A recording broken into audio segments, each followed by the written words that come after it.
Meanings of the Quran Volume 1. Surah 2 verse 1 to 5 Chapter 1. By Allama Ahmed Parwez. Translated in English by Dr. Ejaz Rasool. Audio book made by Abid Hussain. 2 Chapter 2, Surah Al-Baqarah, verses 2:1-5. 2.1 Background. A little further on in the surah, addressing Rasulullah, the Quran has stated, "When my servants ask you concerning me, I am indeed close to them, I listen to the supplication of every suppliant when he calls on me, let them also, with a will, listen to my call, and have iman in me, that they may walk in the right direction." 2:186. O Rasool! When my servants ask you about me, say to them that I am very near to them, whenever some caller calls me, I answer his call. Hence, they should also listen with the ears of their heart to whatever I say to them in response to their call, and they should maintain conviction in its truth, so that they can obtain correct guidance in the journey of life. Regarding supplication to Allah, a brief summary has been given in Surah Al-Fatiha in verse 1:4. Further details will be covered at their respective places.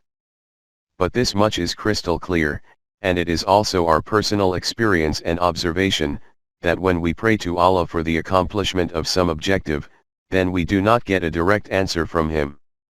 Therefore, the meaning of what He has stated here, that I answer the call of every caller, is something else. This can be understood by an example.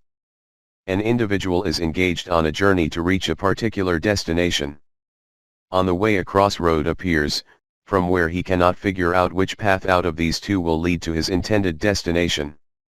At that point he is in need of discovering the correct path from someone who knows this. If he does not do this and he steps in the wrong direction, then not only will he not reach his intended destination, all his time and energy will go to waste.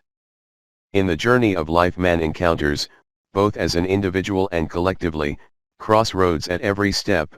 The meaning of crossroads is that in every matter there is more than one possibility facing him, out of which he can only select one at any one time. More than one possibility only presents before man, because he has been created as a possessor of choice and intent.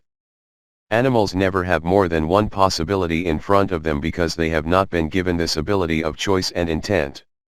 This question never arises before a goat whether to eat grass or meat.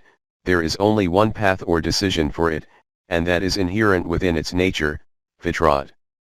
Therefore it does not require any external guidance. Only man has this requirement. This was that very requirement for which, in the previous surah, Al-Fatiha, he called to Allah and beseeched, "Show us the straight and balanced path." 1:5. Allah answered by saying that we have heard your call, and its answer is, "This is the book, in it is guidance sure, without doubt, to those who are righteous, muttaqeen." 2:2.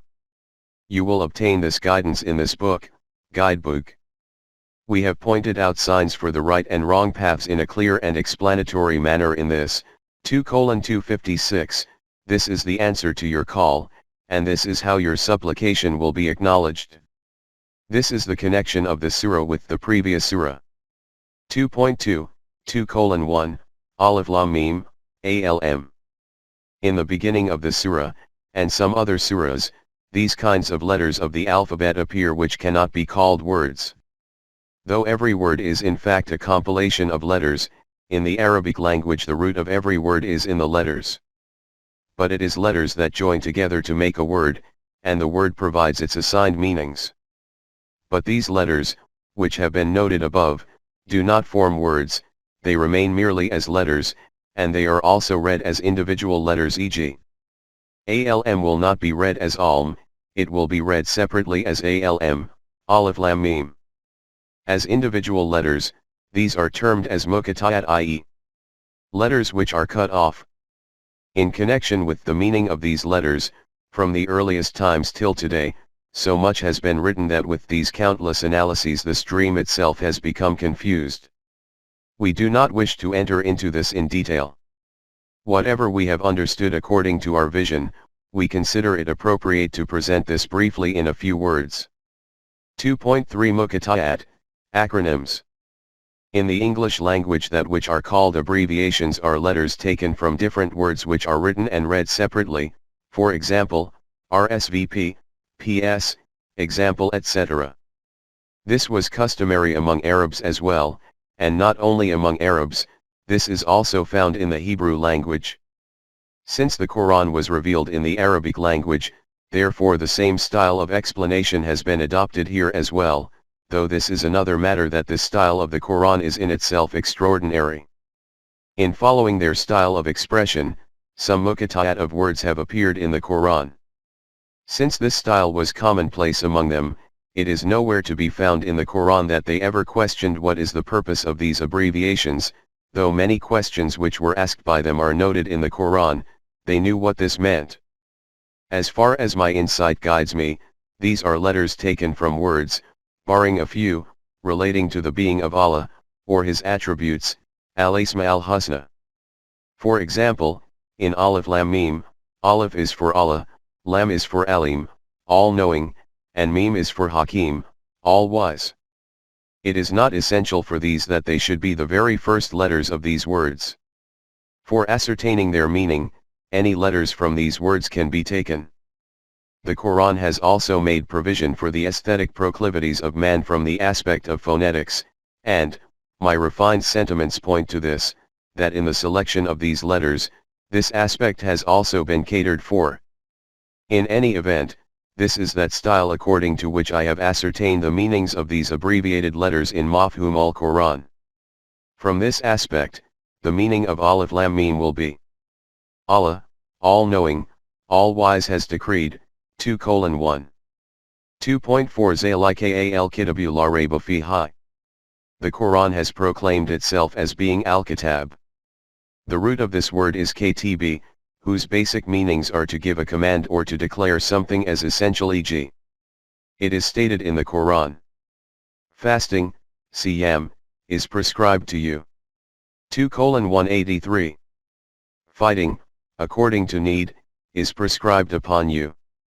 2:216. It should be made clear that when a decree or command is eternal and immutable, it is declared to be a law. The commandments which have been revealed in the Quran are both eternal and immutable. This is why they are called laws in general terminology, though the word law itself does not appear in the Quran. The Quran has used the word kitab with these very meanings, e.g. in Surah An-Nisa. Firstly, it is described in detail which relations are haram for you according to Allah's law, and after that it is declared: this is the law of Allah for you, 4:24. In the same way, it is stated about the Quran itself: there are well-established laws in it. 98:3. Among Arabs, when dispersed parchments were amalgamated, then at that time it would be called a book, and since dispersed ideas are preserved by writing these down in one place, that is why the meaning of kataba is he wrote. Therefore, kitab was the name given to those written pages which were compiled together. Allah declares about the Quran: by a book inscribed, in a scroll unfolded. 52:2-3. Arabs used to remove the skin of a deer and convert it into a form of parchment. This was called rika. Those writings which were meant to be preserved were written on them, and when these written parchments were amalgamated, then it was called a book. As far as the scribes of Wahi are concerned, there is evidence available within the Quran itself that they were very honorable and trustworthy. 80:15-16. It is obvious from this that the Quran was a book written and compiled on parchments of Riq in Rasulullah's own time. That which is averred that the Quran was not gathered and compiled during the time of Rasulullah, but instead its assembly was performed later on with the help of dispersed slates, bones, and leaves during the era of Abu Bakr Siddiq, Umar or Uthman, is not correct. The evidence of its being a fully compiled book is present within the Quran itself. After Surah Al-Fatiha it is called a book from the very beginning. In fact, according to Mufti Muhammad Abduhu, it is kitabun, book, meaning it is maktubun. This is a noun for those things which are written down. And the wisdom in referring to it as this is the book is that Rasulullah had only given the direction to write the Quran down. There was no command to write down anything other than the Quran. Therefore the meaning of Zalika al-Kitabu is: you had called out to us and said that you wished to be guided towards that straight and balanced path which could take you to the intended destination. You will obtain this guidance in this book. By calling it Al-Kitab, it has been made distinct and distinguished from all other books of the world, and by this is meant Al-Quran. 2.5 La Rayba Fihi, there is no doubt in it. The first characteristic of this book is informed to be that there is no rayb of any kind in it. Rayb is commonly translated as doubt, shak. But shak itself is an Arabic word, and the Quran has used this also. In fact, at one place it has stated shak in muraybin, in suspicious doubt, 34:54. But it is vital to find out what the difference is between shak and rayb, and why did the Quran use the word rayb in this verse. 2.6 Synonyms. Every language of the world contains synonyms, i.e., such words which have similar meanings. As far as the number of synonyms is concerned, no other language in the world can compete with the Arabic language. While carrying out a comparative study of different languages, Dr. Buck has quoted from the famous writer, Max Muller, that in the era when Sanskrit was a living language, there were 35 words in it for the goddess Agni, fire, and 37 words for the god Surya, sun. But in the Arabic language there are, for example, 200 for a snake, 500 for a lion, 1000 for a sword, and 5744 words about a camel. From this you can gauge the synonyms in the Arabic language. But despite this abundance of synonyms, there are no two words in this language whose meanings are exactly the same. There is always a fine difference in the meanings of these synonyms, and at times this fine difference later assumes great importance. 2.7 Rayb and shak. The correct meanings of the synonyms which the Quran has used can only be understood when we bear in mind this fine difference in meaning. The difference between rayb and shak can be understood through the following example. An individual tells you that I have seen a line on the ground at a certain place from which it appears that it is the outline of a snake. You say that I have a shak about this, a snake cannot be in that place. You will note that this shak is related to your mind, nothing more than this. On the other hand, in the darkness of night you become aware of a rustling noise in your room, from which a shak arises in your mind that this may be a snake. It is obvious that you will become apprehensive as a result, and until this shak of yours is not dispelled, you cannot sleep in peace. For this kind of shak the word rayb is used, i.e., such a shak as a result of which a psychological predicament and inner anguish is triggered, due to which unease is created in your heart. In other words, the effect of the word shak is confined to your mind and observation, and the consequence of rayb causes distress to the heart over and above the mental shak. The word rayb has been used in Surah At-Tawbah in such a way that this meaning of its becomes clearly evident. The hypocrites, munafiqeen, constructed a mosque in Medina. From this the intention in their hearts was actually to create dissension among Muslims, but outwardly they profess that this is constructed in the cause of Allah. Allah's wahi tore apart the veil of this hypocrisy, munafiqat, of theirs, and Rasool, Allah was instructed to not even step into this mosque. What the state of the hearts of these hypocrites would have been from this is obvious. Describing this, the Quran has declared, "The foundation of those who so build, this mosque, is never free from suspicion and shakiness, raybatun, in their hearts, until their hearts are cut to pieces."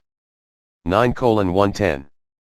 In other words, this building which they have constructed will continue to remain as a cause for the chastisement of their hearts, rayb, until their hearts are shattered into pieces. From this the meaning of rayb becomes clear. Hence, when it is said about Allah's book that there is no rayb in it, la rayba fihi, its meaning will be that there is nothing in it which is doubtful and uncertain.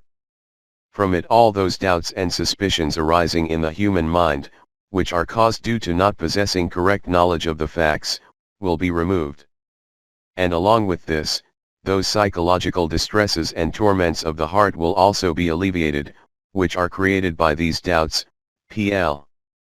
Shakuk, from which the human heart becomes influenced. Both mental peace and contentment of the heart will be achieved from this book.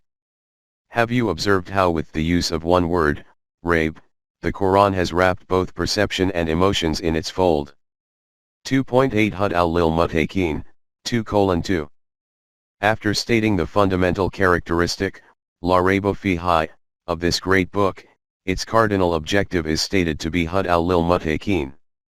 The meaning of guidance, Hidayah, has been explained in Surah Al-Fatiha, 1:5. As was stated there, its meanings are of such a guidance which emerges and becomes manifestly clear before us. It was also clarified there that the need for guidance only arises for the one who feels this need, or can only benefit the one who decides to go to some place and for which he is then willing to embark on a journey. What benefit can guidance give to the one who does not even wish to go anywhere? As was illustrated there via an example, if you keep studying the railway timetable sitting at home, not only studying it, but keep analyzing each and every word of it, you will reap no benefit from this. Only the one who possesses the desire to set out on a journey will benefit from this. But for a journey there is another precaution required, and its explanation is given by the word mutakin. Among us a pious mutaki is termed as one who is not just an ordinary type of Muslim, but who holds a higher status in religious practices, such a status which, you could say, could be considered as the ultimate stage in God worship. If it is said regarding someone that he is a very pious mutaki, then it is felt that nothing more needs to be said about him. From the viewpoint of this meaning, an objection is commonly raised that the need for guidance is for the one who is setting out on a journey or forgets the direction.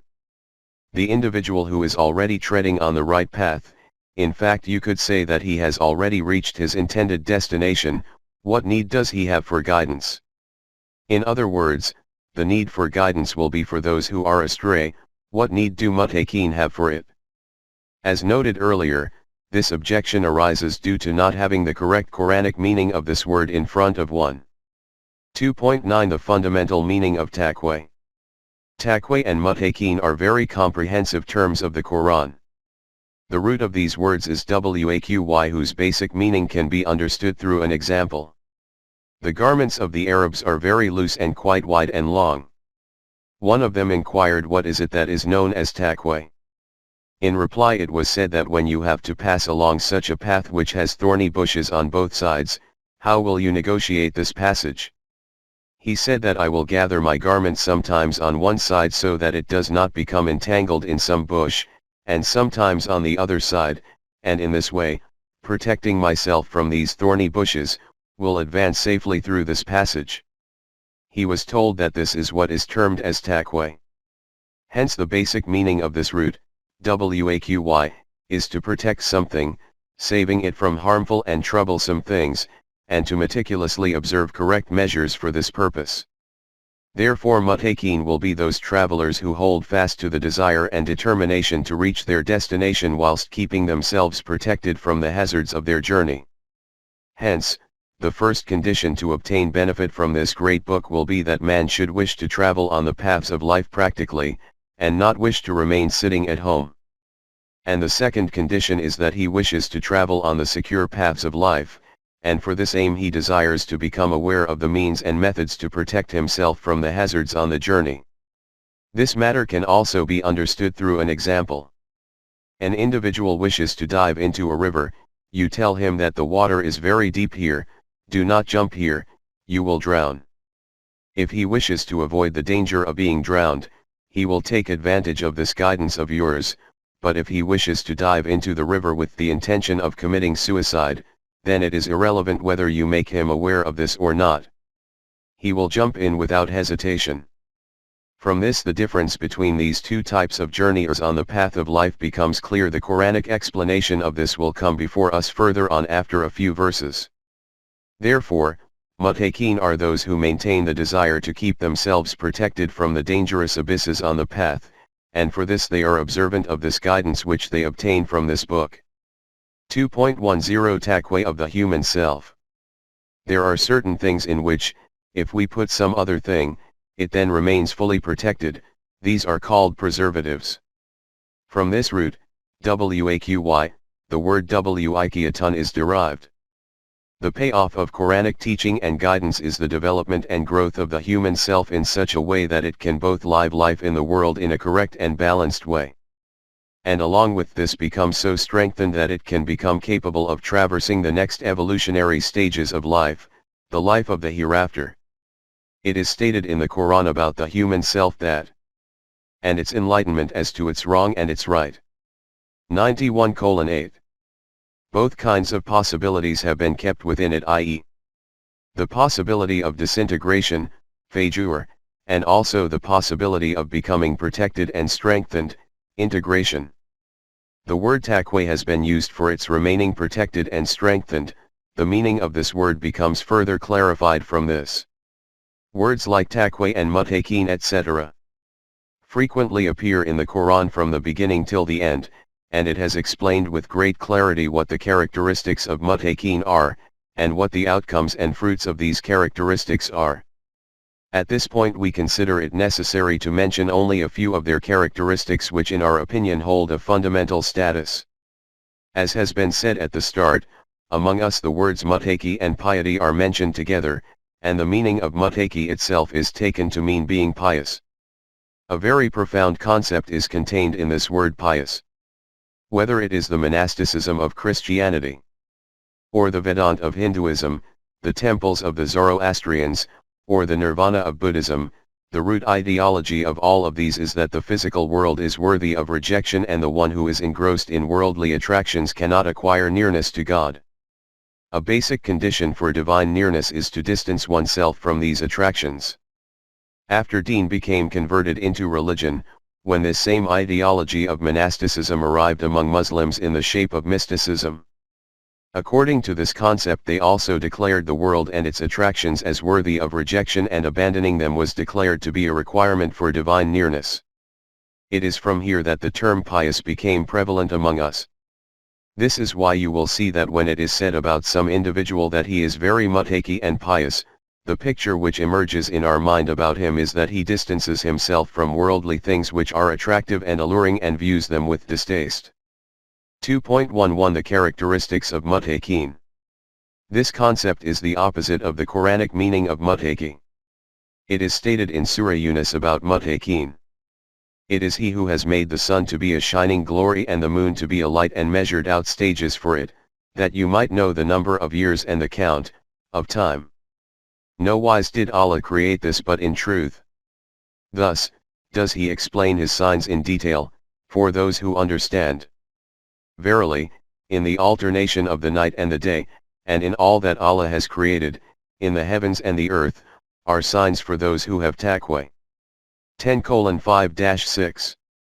From this just consider that, as far as this material universe is concerned, what the status of muttaqin will be, those who reason and reflect on this whole universe and who harness the forces of nature, as will be discussed further on. From this another question will arise, that every one of those nations which acquires knowledge of the laws of nature can harness the forces of nature. There is no distinction here either between Momin and Kafir. Today, atheistic European nations have forged far ahead in this matter. Will these then be called muttaqin in the terminology of the Quran? Not at all. To think this is wrong. And the reason for this error is that by deducing the meaning of some verse of the Quran, we try to jump to some conclusion. The correct procedure for reaching these conclusions is to keep in front all those places in the Quran where this subject matter has been discussed. This is called cross-referencing of verses. The Quran has called human emotions as shaitan when these are in rebellion against Allah's laws by becoming free from the constraints of wahi, and has called those people as mu'minin who spend their life in accordance with the limits defined by wahi. In this connection it also demonstrates the meaning of taqwa when it states, those who have taqwa, when a thought of evil from shaitan assaults them, bring Allah to remembrance, when lo, they see clearly. 7:201. Mu'minin are those who never deliberately allow rebellious emotions and desires, shaitan, to overwhelm them. But if it sometimes ever happens that this kind of wandering thought enters their heart, they immediately bring Allah's laws to mind. As a consequence of this, Their eyes are immediately opened and their vision is enlightened, through which they recognize that this is an Iblisi deception, and they immediately shake it off from their field of vision. The Quran states that such people are called muttaqi. From these two verses at least, this meaning has come before us, that muttaqi are those who, having harnessed the forces of nature, utilize them according to Allah's wahi. And if any thought against it ever arises by chance in their heart, they immediately push it away and rid themselves of it. Such were those dangerous places which were to appear at various junctures on their path. Those who desire and determine to pass through these places carefully and securely are the ones who have been called muttaqi. Based on this, the meaning of these few words of the initial verse of Surah Al-Baqarah, 2:2, is: You had called us and said that you should be given correct guidance to traverse the journey of life. You will obtain this guidance in this book, which will remove the thorns of doubts and suspicion from your mind and will also purge the psychological torments and distresses from your hearts. But only those people will be able to benefit from this guidance who are determined to go on this journey, and who desire that by remaining protected from all the dangerous chasms along the journey, they reach the intended destination. 2.12 Alazina Yuminuna Bil Gaib, 2:3. At this point the Quran uses the term muttaqin and then explains this term according to its unique style. It defines who are the people designated as being muttaqin and what their distinctive characteristics are. It is stated that these are the people who have iman in the unseen, 2:3. The first word in this is iman, and this is that basis on which the whole structure of deen becomes raised. There will hardly be a page of the Quran on which this word has not been mentioned in one form or another. If it is present, then there is Islam; if it is not present, then there is no Islam either. But this is our irony, that the level of importance which this term or concept possesses, the prevalent wrong meaning has taken us that much further away from Islam. An explanation of this will appear before us a bit further on. Firstly, we should understand the linguistic or basic meanings of this word. 2.13 Meanings of Iman. The root of Iman is Amn, and as is known, Amn means fearlessness, contentment, or the state of being protected from dangers. Amana means to make someone worry-free and contented, giving peace to another, taking the responsibility to protect him upon yourself. Among Arabs, the she-camel, which was trustworthy because of her strength and nature, and about whom there was the assurance that she will not become weak from a sustained journey and will not trip and fall on the way, was called Nikatanamunan. Hence, Mominan will mean the one who is in a state of peace and contentment himself, and also gives assurance of peace to others, and by trusting whom, man can become free of worry and contented. One attribute of Allah himself is that of Al-Momin, 59:23, which means the one responsible for the peace of the universe. When amana is followed by lie, lam, it means to accept some matter. And when it is followed by bie, ba, then it means to accept iman as stated in this verse. All have iman in Allah, 2:285. This is that iman which is the foundation on which the whole structure of deen is established, and its wrong meaning becomes the cause for countless complications. In the English language it is translated as faith, and faith means to accept something without evidence and logic, without knowledge and vision, without thinking and reflection, accepting without reasoning, with eyes closed. And this kind of iman is considered to be highly admirable. The greater the degree to which some individual accepts some matter without logic and reasoning, the greater his iman is considered to be solid and unwavering. And this is the reason why intellect and iman are considered to be the opposite of each other, and it is generally stated that we accept God without reasoning. This meaning of iman is against its Quranic meaning. According to the Quran, iman means to accept truth correctly based on knowledge and vision, logic and evidence, after thinking and reflection, with the full conviction of the heart and mind. This will be called conviction in the English language. 2.14 Momin and intellect and vision. The Quran has declared that Mominin are those people. Those who, when they are admonished with the signs of their Rabb, droop not down at them as if they were deaf or blind. 25:73. Even when the verses of Allah are presented to them, they do not bow before them as if deaf and blind. They do not accept these by shutting their eyes. This is the fundamental trait of a mu'min according to the Quran. In another verse it is stated, "Therefore, follow Allah's laws, taqwa, O you men of understanding, who have accepted Iman." 65:10. Here it is stated that only those who are men of knowledge and understanding accept Iman. In Surah Al-Hajj it is stated, "And that those on whom knowledge has been bestowed may learn that this, the Quran, is the truth from your Rabb, and that they may have Iman therein." 22:54. So that those people who have knowledge in this matter that this Quran is an established reality from your Allah. Here, also, Iman is conditionally linked to knowledge. How much significance knowledge and intellect hold according to the Quran is a subject in its own right, which cannot be glossed over briefly. A detailed discussion will be given at its appropriate place. At this point in time, we wish to look at a few verses and move on. 2.14.1 Importance of knowledge and vision.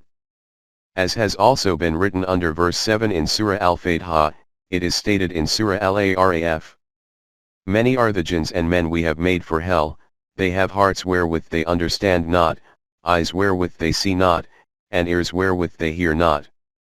They are like cattle, nay, more misguided, for they are heedless." 7:179.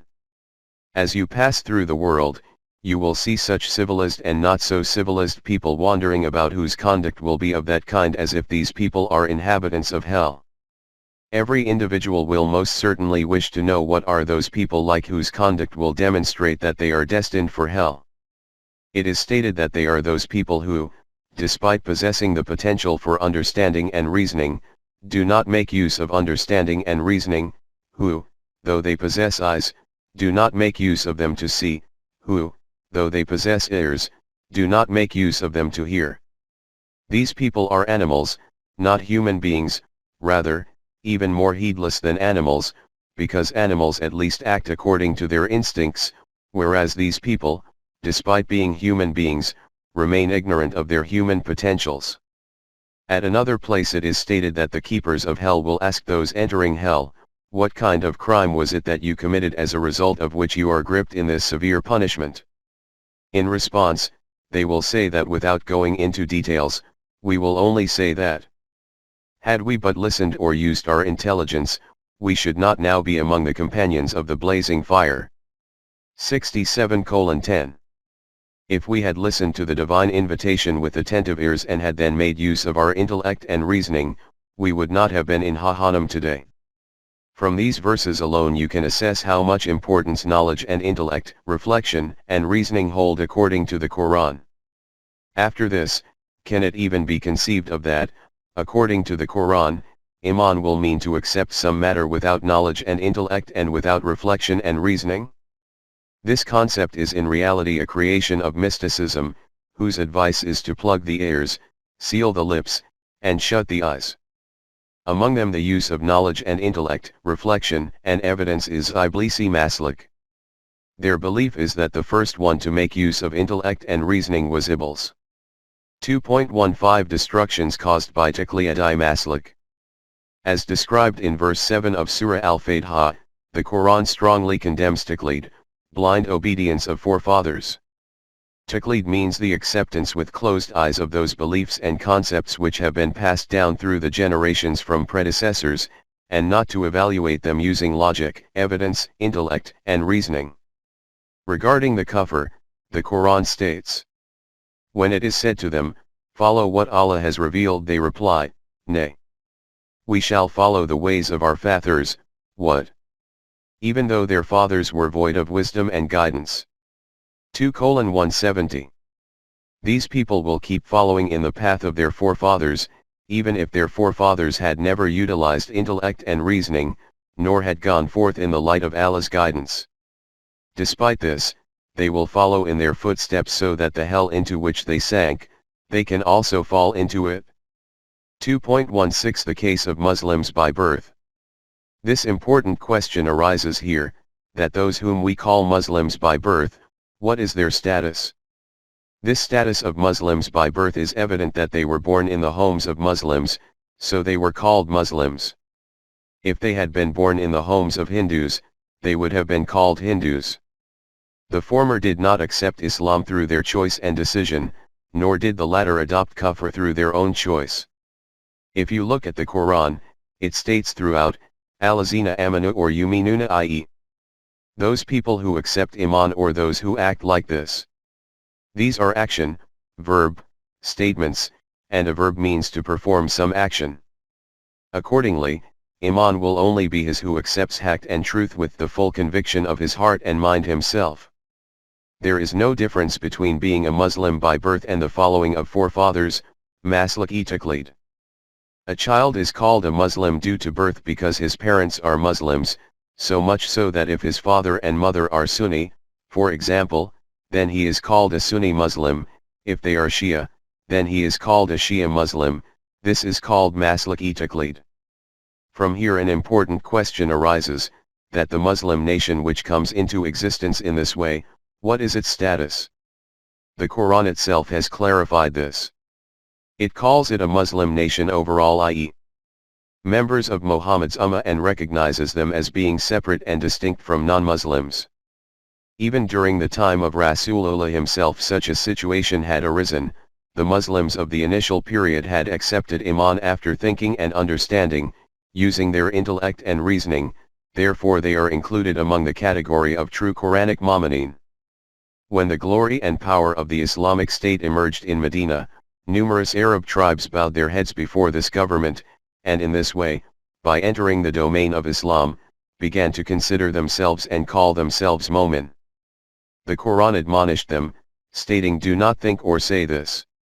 In Surah Al-Hujurat it is declared. The desert Arabs say, "We have iman." Say, "You have no iman," but you, only, say, "We have submitted our wills to Allah, for not yet has iman entered your hearts." But if you obey Allah and His Messenger, He will not belittle aught of your deeds, for Allah is all-protecting, Rahim. 49:14. Say to them that you have not accepted iman, because iman has not entered your hearts. Simply by submitting to the state, you have become included in this nation. But this thought should not enter your hearts. What benefit have we reaped from accepting Islam? If you obey Allah and His Rasool, then you will get the recompense for your deeds just as mu'mineen do. Make endeavors to understand the truths of Islam, and in this way, when iman enters your hearts, then at that time announce that you have become mu'min. In this way, a line of clear demarcation has been drawn between those who accepted iman after satisfying their hearts and minds, and those among them who are Muslims by birth, or those who have entered the domain of Islam because of some other reason. From the aspect of being part of the Muslim Ummah, both mu'min and Muslim are citizens of one nation, but there will be a difference between them due to the degree of their iman. 2.17 Mu'min and Muslim. Before proceeding, it is important to understand this fact that the Quran more or less uses the words mu'min and Muslim with similar meanings. At times it gives preference to Muslim over mu'min, from this perspective that a mu'min accepts the truth, and a Muslim bows before it in practical terms and obeys it. From this respect, it also uses the words mu'min and Muslim separately, for example, for Muslim men and women, for mu'min men and women, 33-35. At another place it states, "Those who have iman in our signs and are Muslims." 43:69.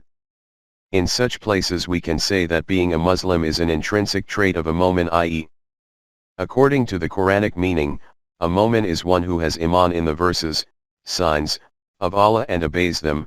In other words, he is a mu'min as well as a Muslim. This is the same state for a Muslim, that he is both a Muslim as well as a mu'min.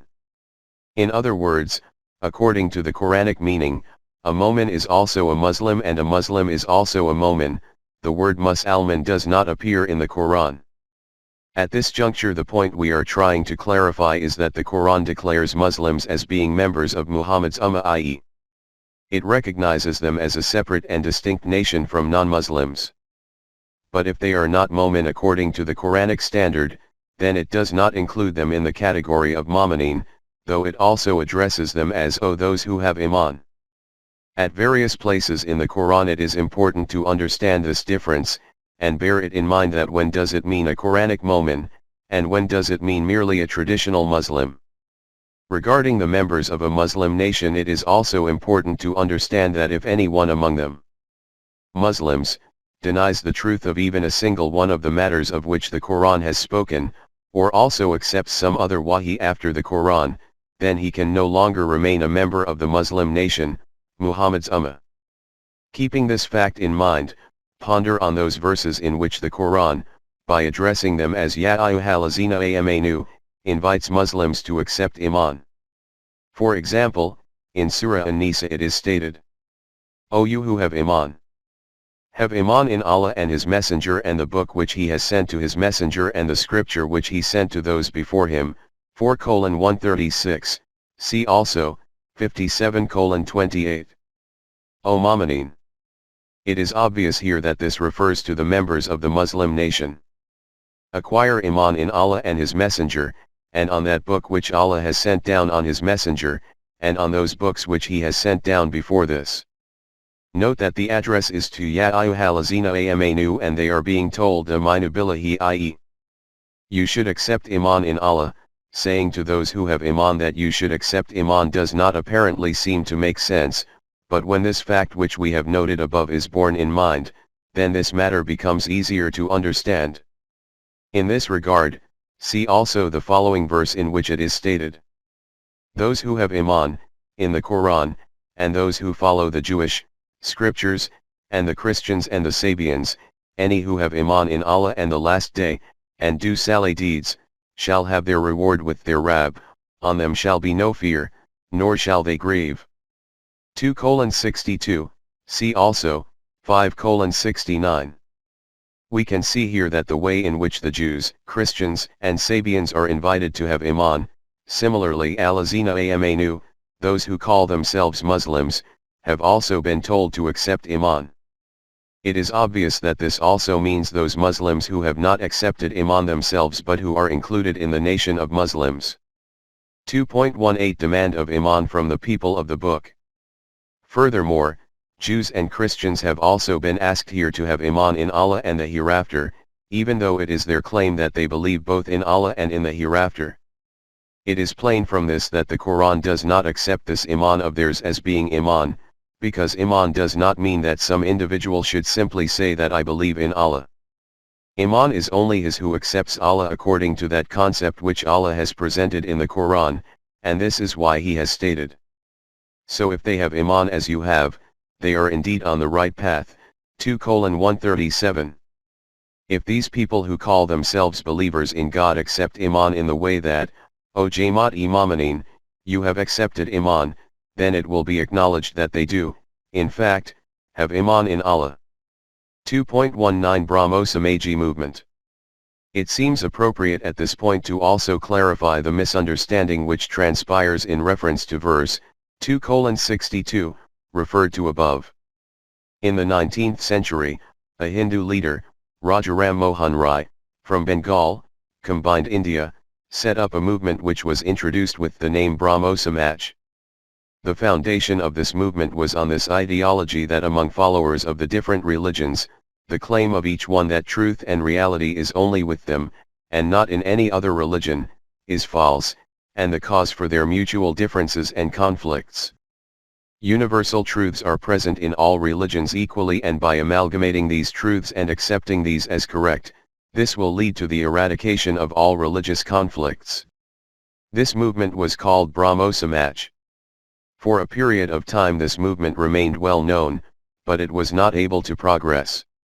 Around 1931, Maulana Abul Kalam Azad published the first volume of his famous tafsir, Tarjuman ul-Quran, and this ideology was repeated in it. He wrote in it, 1. Not only has Islam stated that there is truth in every religion but has clearly stated that all religions are true. 2. It has stated that the deen ordained by Allah is only one. What is that true deen? It teaches worship of one Allah and a life of virtuous deeds.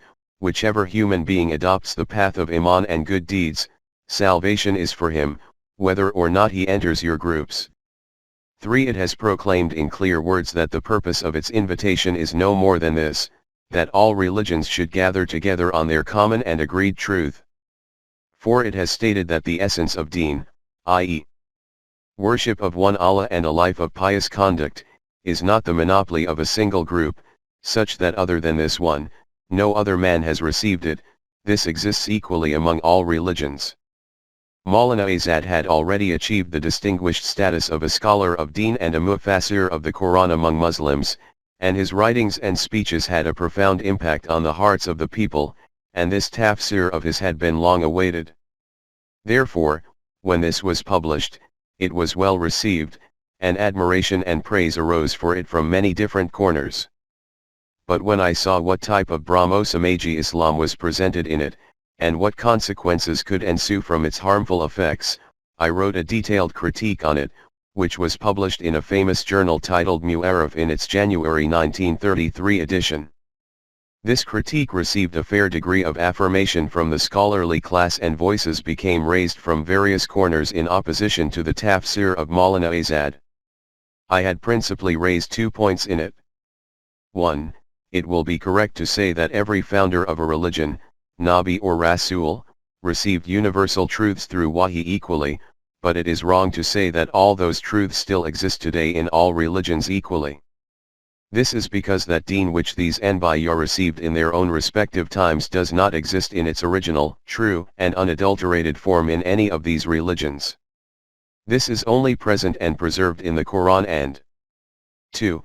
This is the reason that the Quran invites all followers of religions to acquire iman in the messengerhood of Rasulullah and in the Quran, and plainly declares that there is no path other than this to achieve emancipation and success.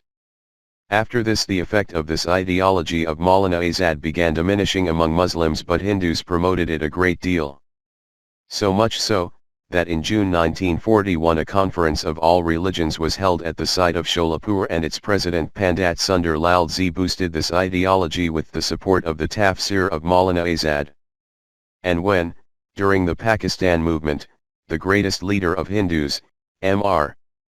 Gandhi, prepared a blueprint for a common education scheme for the whole country, this ideology was given special importance in it. By the grace of Allah, the credit for smashing that idol of poison and scheme for the ruination of Islam fell on me, and one article alone, published in the current issue of Talui-Islam Journal, ended it all. From these facts you can assess what intrigues used to take place to uproot Islam completely in, undivided, Hindustan. This was the inspiring motive in the demand for Pakistan, to protect Islam from such meddling and to establish it once again in the shape of a dynamic and vital system, which was only possible in its own free state. This was also the reason for my association with this movement. This was the demand of my iman and requirement of deen. After this short interlude, let us return to the original subject. 2.20 Law, Denial, and Ilah, Accepting. If we go into further detail, then understanding every single word of the Quran to be based on haqq and truth is called iman. If any one of the matters noted in it is not accepted as truth, or a doubt sets in regarding its being based on truth, then the iman of such an individual does not remain as iman. But to illustrate it further, the Quran has declared 5 constituents as being part of iman, i.e. Allah, the hereafter, Malaika, the books and Anbiya, 2:177, and has declared the rejection of these, or any one of these, as kafir, 4:136. But as has been noted earlier, the meaning of having iman in them will be iman according to all those details, differentiations, and characteristics which have been detailed about them in the Quran. If that iman is not according to the Quranic concepts, then it will not be recognized. In order to accept iman with the total satisfaction of the heart and mind, the Quran has described this technique. Whoever rejects evil, taghut, and has iman in Allah, has grasped the most trustworthy handhold, that never breaks, 2:256. See in this verse how the condition of rejecting evil, kufr bil taghut, is considered essential before reaching iman in Allah. Without going into details, At-Taghut can be understood as meaning every ideology, concept, belief, school of thought and maslak which is against the Quran. Hence, in order to accept the Quranic truths, the foremost condition is that the mind should be cleansed and purified of all non-Quranic concepts and ideas. In this way, when the human mind has a clean slate, then the words and marks of Iman will be able to be imprinted on it. New writings cannot be inscribed on the slate which is already written on. This action of rejection and acceptance are declared to be two constituents of this kalma, pronouncement, by the acceptance of which one then acquires Iman, i.e. La ilaha illallah. According to the first part of this kalma, it is essential that man rejects every non-divine God and after that accepts that God is Allah. Without this law part, the destination of Ilah cannot be reached. Until the idols in the Kaaba are not turned out, Allah will not enter it, metaphorically. When Allah has stated about the Quran, which none shall touch but those who are cleansed. 56:79. By this it was meant that until the human mind is not purified and cleansed of non-Quranic beliefs, it cannot connect to the Quran.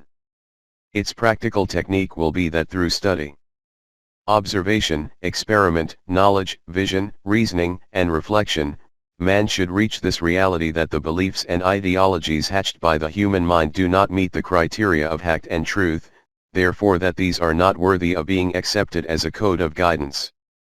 After this negating action, to acquire Iman in the Quranic truths using intellect and reasoning in the same way. He should accept Iman himself in this way and also invite others to acquire Iman in the same way.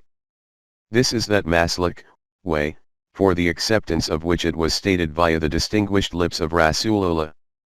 Say you, this is my way, I do invite unto Allah, on evidence clear as the seeing with one's eyes, I and whoever follows me, 12:108. This is the proclamation of Allah, and this is what is known as following the sunnat of Rasulullah, inviting towards the Quran based on clear evidence. 2.21 Mutual Relations of Mu'minin. It has been said at the start that al-Mu'min means the one who guarantees peace and security. As far as mutual relations among Mu'minin are concerned, there can be no doubt in their being guarantors of peace and security for each other. The Quran has declared them to be brothers of each other. The Mu'minin are but a single brotherhood, 49:10. Their characteristic is compassionate amongst each other, 48:29. And it has been clearly stated that if a man kills a mu'min intentionally, his recompense is hell to abide therein forever, and the wrath and the curse of Allah are upon him, and a dreadful penalty is prepared for him. 4:93. In our society the tradition is that when a mu'min meets another mu'min, he says to him Assalamu alaikum, which means that he should assure him that he desires his peace and security and guarantees it. And in reply, the other should also give a guarantee of peace and security. Hence, for mu'minin to be mutually responsible for the peace and security of each other is a fundamental condition of their being mu'min. As far as non-Muslims are concerned, the Jamaat-e-Mu'minin is also a guarantor of their peace and security. Relationships between nations of the world are established on the basis of mutual agreements. But in the Machiavellian politics of the modern era, secular agreements can never be trusted. First of all, even that same government which has made a pact with another nation turns its back on its own agreement, and even if it does not do this, then the government succeeding it makes such a change in its constitution as a result of which the former pact automatically becomes null and void. In any case, under the present political system no nation can be secure from another nation in relation to peace and security. These same mutual suspicions become the cause for international conflicts and ultimately become a cause for wars. 2.22 Guarantee of peace to non-Muslims. But if there is such a nation whose constitution and code of laws is before the whole world, and in this constitution there is a guarantee that this nation will never deceive in any mutual agreement, and also this guarantee that new governments may come and go, but no government will ever bring about a change in this constitution, then just think how much at peace nations of the world will be from such a nation. The name of this nation is Jamaat-e-Mu'minin, i.e. A nation which gives a guarantee of peace and security to the world. The immutability of the Quran for all times is such a trustworthy guarantee of international peace that no other nation of the world can produce any model like it. 2.23 The Rule of Law. From here another great reality comes before us. We have stated earlier that the kind of concept of Allah which the Quran has presented, there was, nor is, no similar concept present in any of the world religions. In them the concept of God was that of a king who is not constrained by any rule or law. Whenever he wishes, he can give whatever kind of order he wants, never mind going against this order. No one dares even question why His Majesty has given such an order. His decisions keep altering from moment to moment according to his desires and will. When the state of absolute authority of a ruling king possessing finite powers is such, then how can an omnipotent Allah possessing infinite powers and sovereignty be constrained by any rule or law? He can state whatever he wishes, he can do whatever he wishes, no one can question him, why did he say this and why did he do this? This concept of God was being passed down as a common value according to every religion until the Quran arrived and refuted it. It declared that undoubtedly Allah is omnipotent, but after the creation of the universe He has established such laws according to His absolute authority, as a result of which the system of the universe is functioning with such beauty and harmony. Established such laws, and together with this also stated that despite being possessor of infinite power, we will not make any change in them. Then, like the immutable laws which Allah established in the outer universe, similar kinds of laws were also established for human life. These laws are preserved in the Quran, these are immutable, and are absolutely firm in their consequences. In other words, Allah's words, laws in theory, are also immutable, 6:116, and Sunnat Allah, laws in practice, are also immutable, 33:62. This is what is called the law of requital on which the whole structure of Deen is raised. This is that unique concept of Allah which the Quran has presented and which is not found anywhere in the religions of the world, i.e., instead of dictatorship, Allah as guarantor of the rule of law. A law is defined as if then always, as already stated, if you do this, then its consequence will be this, and will always be like this. You will see in relation to the Quranic commandments that what has been stated is you should do such and such, so that such and such transpires. This is what is called a law in action. The one who has iman in this Allah can declare with full confidence that you keep working in your way, let me work in my way, the results themselves will show whose proclamation is true and whose is false. 6:136. It is said that to test theoretical claims, the pragmatic test is a feature of modern times. Ponder on the law of requital of the Quran, and just think whether the evaluating of claims by their results is a creation of the modern era, or the procedure presented by the Quran 1400 years ago. Could it still be said after this that the Quran demands iman in its proclamations without knowledge and reasoning and with eyes shut? Anyhow, let us proceed. 2.24 Reward and Punishment. The philosophy of reward and punishment is a topic in its own right which will be dealt with at its own place. At this point it will be enough to understand that whatever consequence is established of some deed according to a law, it cannot be declared to be a punishment imposed from the outside. For example, the inevitable consequence of putting a finger into fire is pain and distress. This distress is not a punishment imposed from outside, this is the natural consequence of putting a finger into fire. You can understand this difference between a natural consequence, and one imposed from the outside for an action and its punishment, by another example. A master warns his servant that if you break any utensil again, I will beat you. And a doctor informs his patient that if you do not take precautions, the fever will return. Both are referring to the future and there is an aspect of pain in both. But what the master is saying is his order, and what the doctor is saying is a forecast about the natural consequence of an action. When the Quran declares about the different paths of individuals or nations that they will suffer a severe punishment, etc., this is not the order of a master, it is the prediction of the natural consequence of a wrong action which will appear in the future. The significance of future will be discussed in the next part of the verse. This is that concept of Allah which the Quran presents. The narrative began as, Allah had stated, "You called upon us and requested that for passing through the journey of life, you should receive guidance towards the right path.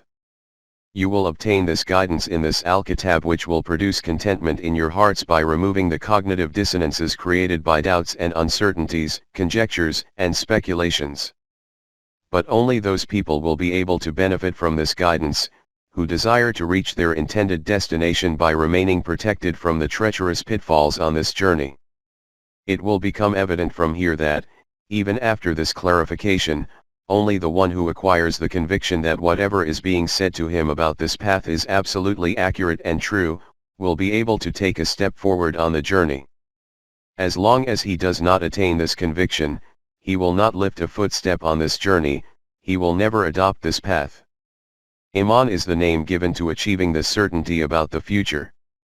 But it is stated about this Iman that, "Who have Iman in the unseen," Gabe, 2:3. The question is, what is the unseen? By translating Iman as faith, the difficulty which we have referred to earlier becomes even more severe when the unseen is added to it. The meaning generally taken of Iman bil Gaib is Iman in invisible Allah, or Iman in other such realities.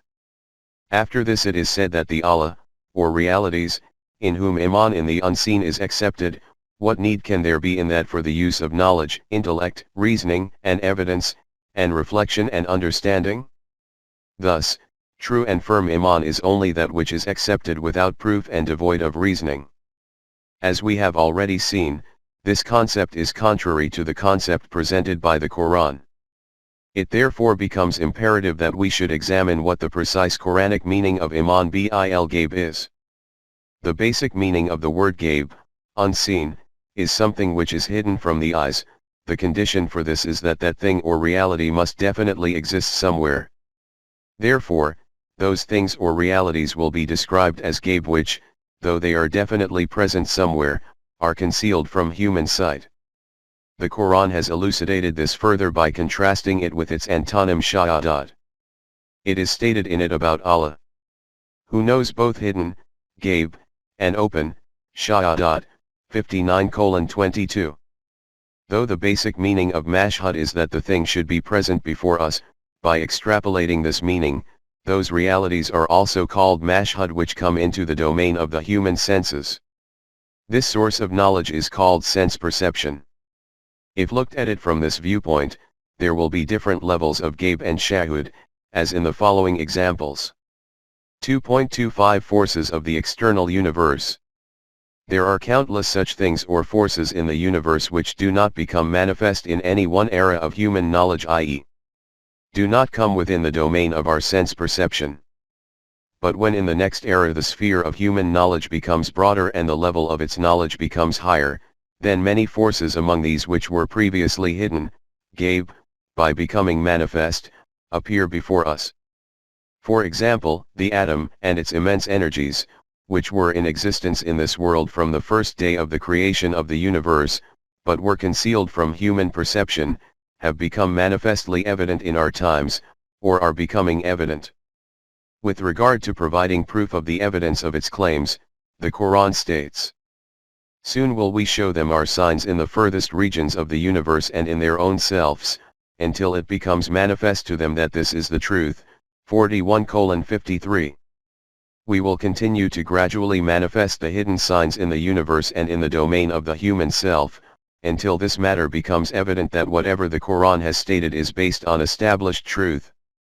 It should be made clear that the distinctions between Gaib and Shahadat exist because of the limitations of human knowledge, otherwise there is nothing Gaib in Allah's knowledge, everything and every reality is evident, mashhad. When he states that Allah also has knowledge of Gaib, then this means those things, or knowledge of those realities, which are hidden from human eyes. What the Quran has said in this verse is that as human knowledge continues to advance further, the secrets of the universe will continue to become manifestly evident one by one, and they will provide evidence of this fact that the claim made in the Quran about this matter was based on truth. In this way, evident proof about every claim of the Quran will gradually manifest before mankind. Hence, to say that whatever could have been comprehended about the proclamations and realities of the Quran has been comprehended in any one era of human knowledge, and that there can be neither any change or amendment, nor addition or deduction in its outcome, is contrary to human knowledge itself and against Quranic evidences. One aspect is guidance for human life and Quranic laws and values. The Quran has termed these as established facts, 3:7, these are crystal clear and fixed. That is why these can be understood extremely well in any era. But the other aspect is the realities presented in the Quran which it has termed as metaphors, 3:7, i.e. those abstract realities which can only be made to be understood using metaphors. It can never be said about these that any one era, or any one individual or individuals, have fully encompassed their meaning. Regarding the details and secrets of nature, it is the acknowledgement and declaration of scientists that in this matter the last word always has to be left for the last man. I cannot comment about science, but about the Quranic realities it has to be admitted that their complete understanding has to be left to the last era of mankind. Some realities are also such that it is simply not possible for them to come within the grasp of the human senses, e.g. the nature and form of the being of Allah, or the states of life after death, when the Quran stated about Allah that no vision can grasp him, but his grasp is over all vision, 6:103. Human eyes cannot grasp Allah, but divine knowledge has encompassed everything. This is what was intended to be communicated by this. So much so, that he has even stated, there is nothing whatever like unto him, 42:11. This then means that the nature and reality of the being of Allah cannot be made to be understood through any example even, because whatever a thing may be, it will ultimately have to be perceptible, and the being of Allah is beyond the limits of perception.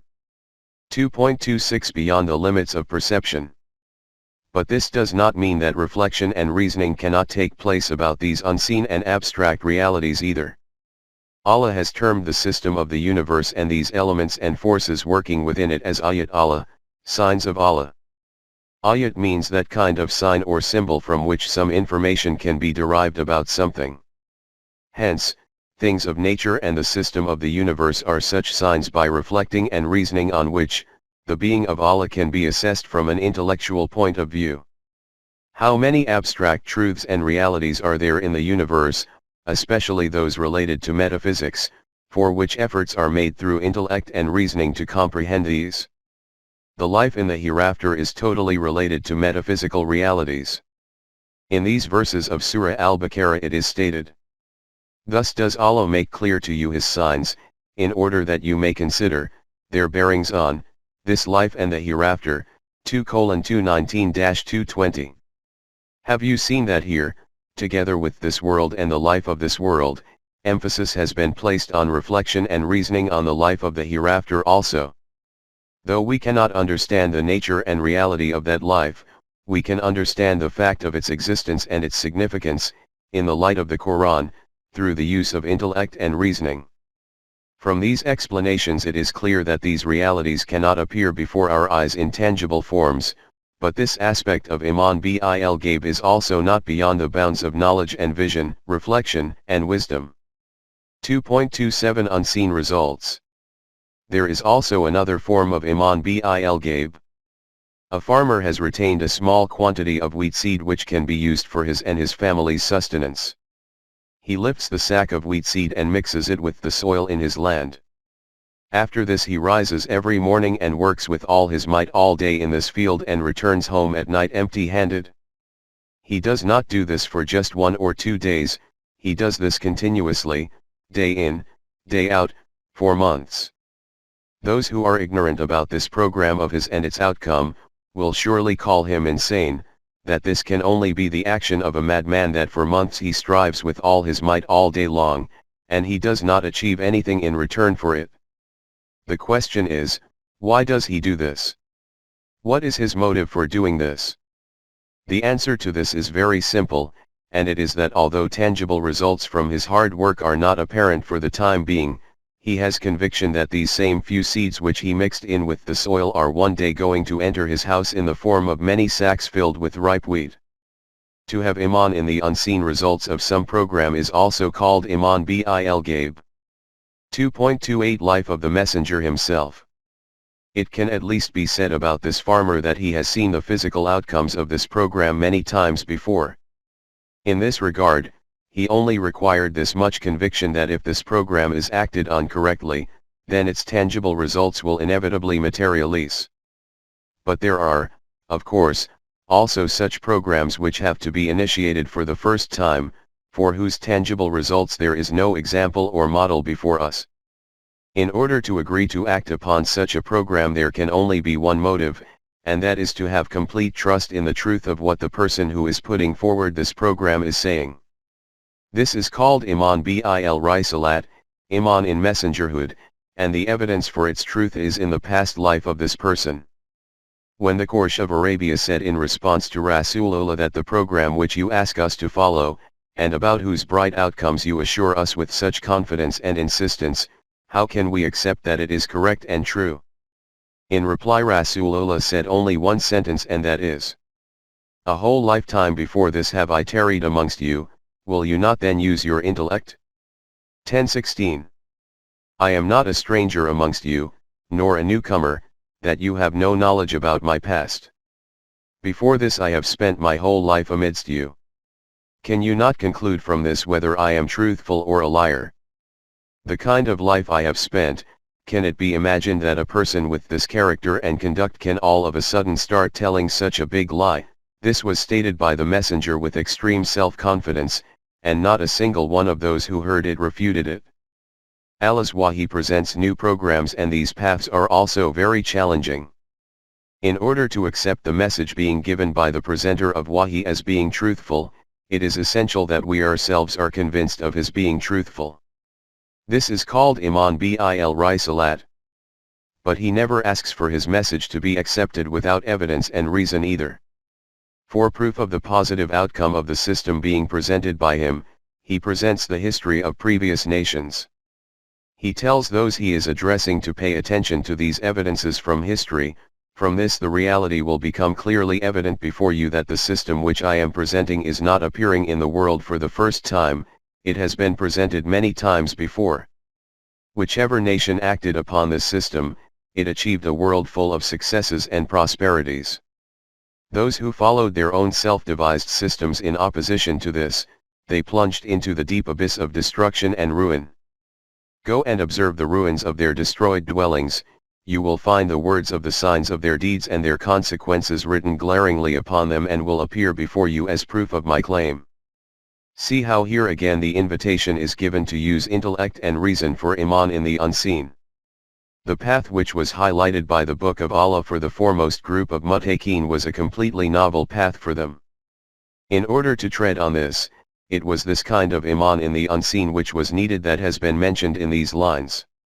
It is obvious that the opponents must be pointing to the likelihood of thousands of kinds of difficulties and dangers on this path. They must be saying hundreds of things to prove it to be wrong. It was possible that doubts could also have arisen in their hearts by this. Hence, there was the requirement to have a very firm resolve and concrete iman for this. 2.29 The foremost pioneers. These were the people about whom the Quran stated. And those first forerunners from among the Muhajirin and Ansar who, for the establishment of this system, when circumstances were extremely unfavorable and events were very discouraging, followed it in an excellent manner. Because they conformed to the laws of Allah, His blessings and bounties became congruent with them. And such a paradisiacal society was readied for them whose prosperities will never diminish, they will abide therein forever, both in this life and in the life of the hereafter. And this is the great achievement and accomplishment of man. 9:100. And they were showered with flowers of praise and appreciation, 56:10-26. It is a fact that the status of pioneers is very elevated. When their sown field produces the mature crop, on seeing this droves of people then appear to join the system. The Quran has described this as being the natural consequence of the great efforts and sacrifices of the Jamaat-e-Momineen, 110:1-2. It is true to say that for those coming later, the tangible results of this system become an incentive for them to be drawn towards it, but even they require some other conviction and guarantee, and that is that the law according to which the system has produced these results once is an immutable law, not subject to any change. Whenever action is taken according to it, those same results will ensue which have been produced once according to this law. This is that truth which the Quran repeatedly presents when it states, "Such was the practice of Allah among those who lived aforetime, no change will you find in the practice of Allah."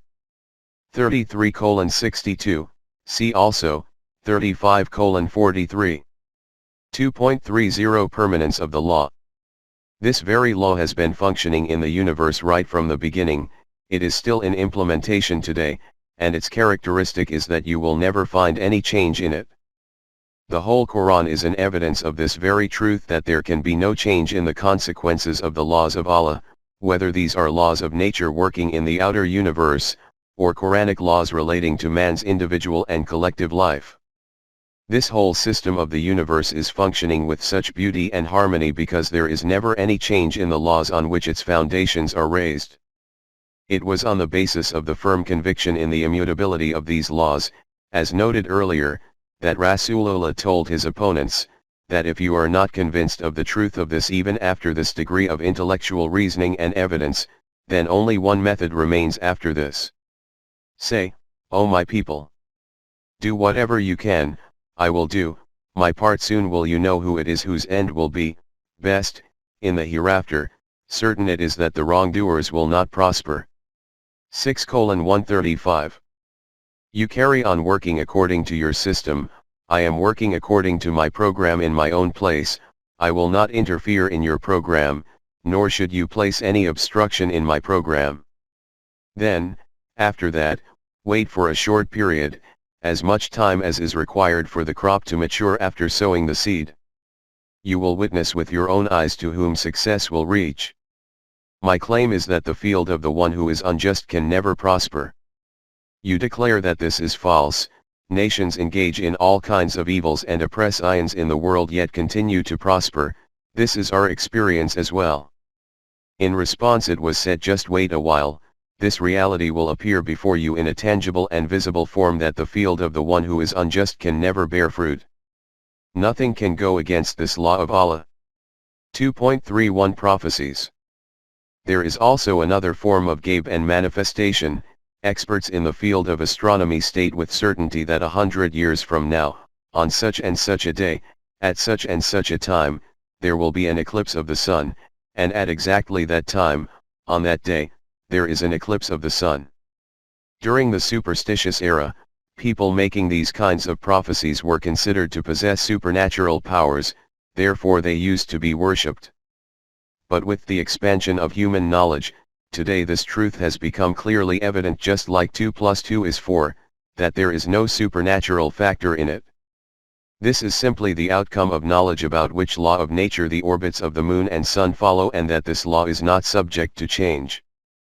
Whoever acquires knowledge of this law can make these kinds of predictions not only hundreds of years, but thousands of years in advance. But these kinds of predictions can be made about those things which do not possess free will and intent, which are constrained to follow the laws of nature, and which simply do not possess any choice to do anything according to their own wish. Regarding the creation which possesses the choice to make its own decisions, no prediction can be made about it. Man is a very powerful creation possessing choice. However, bring this reality before you by an example about a small creation. There are 10 eminent scientists sitting around a table busy making predictions about the future of the things of nature from the solar system and distant galaxies, and they are very capable of making such predictions. If a fly sits in front of them on the table, never mind one, even all 10 of them combined together will not be able to predict where that fly, having flown away, is going to settle next on that table. Just think that when it cannot even be predicted about a thing like a living fly with freedom to choose what it is going to do in the future, then how can any prediction be made about an entity like a human being who possesses choice and intent? Those who make prophecies about the future of human beings are promoters of batil. Leaving aside anyone else, the Quran even declares that an individual cannot state with certainty about himself what he is going to do tomorrow, and at what place on earth his death will occur. Nor does anyone know what it is that he will earn on the morrow, nor does anyone know in what land he is to die.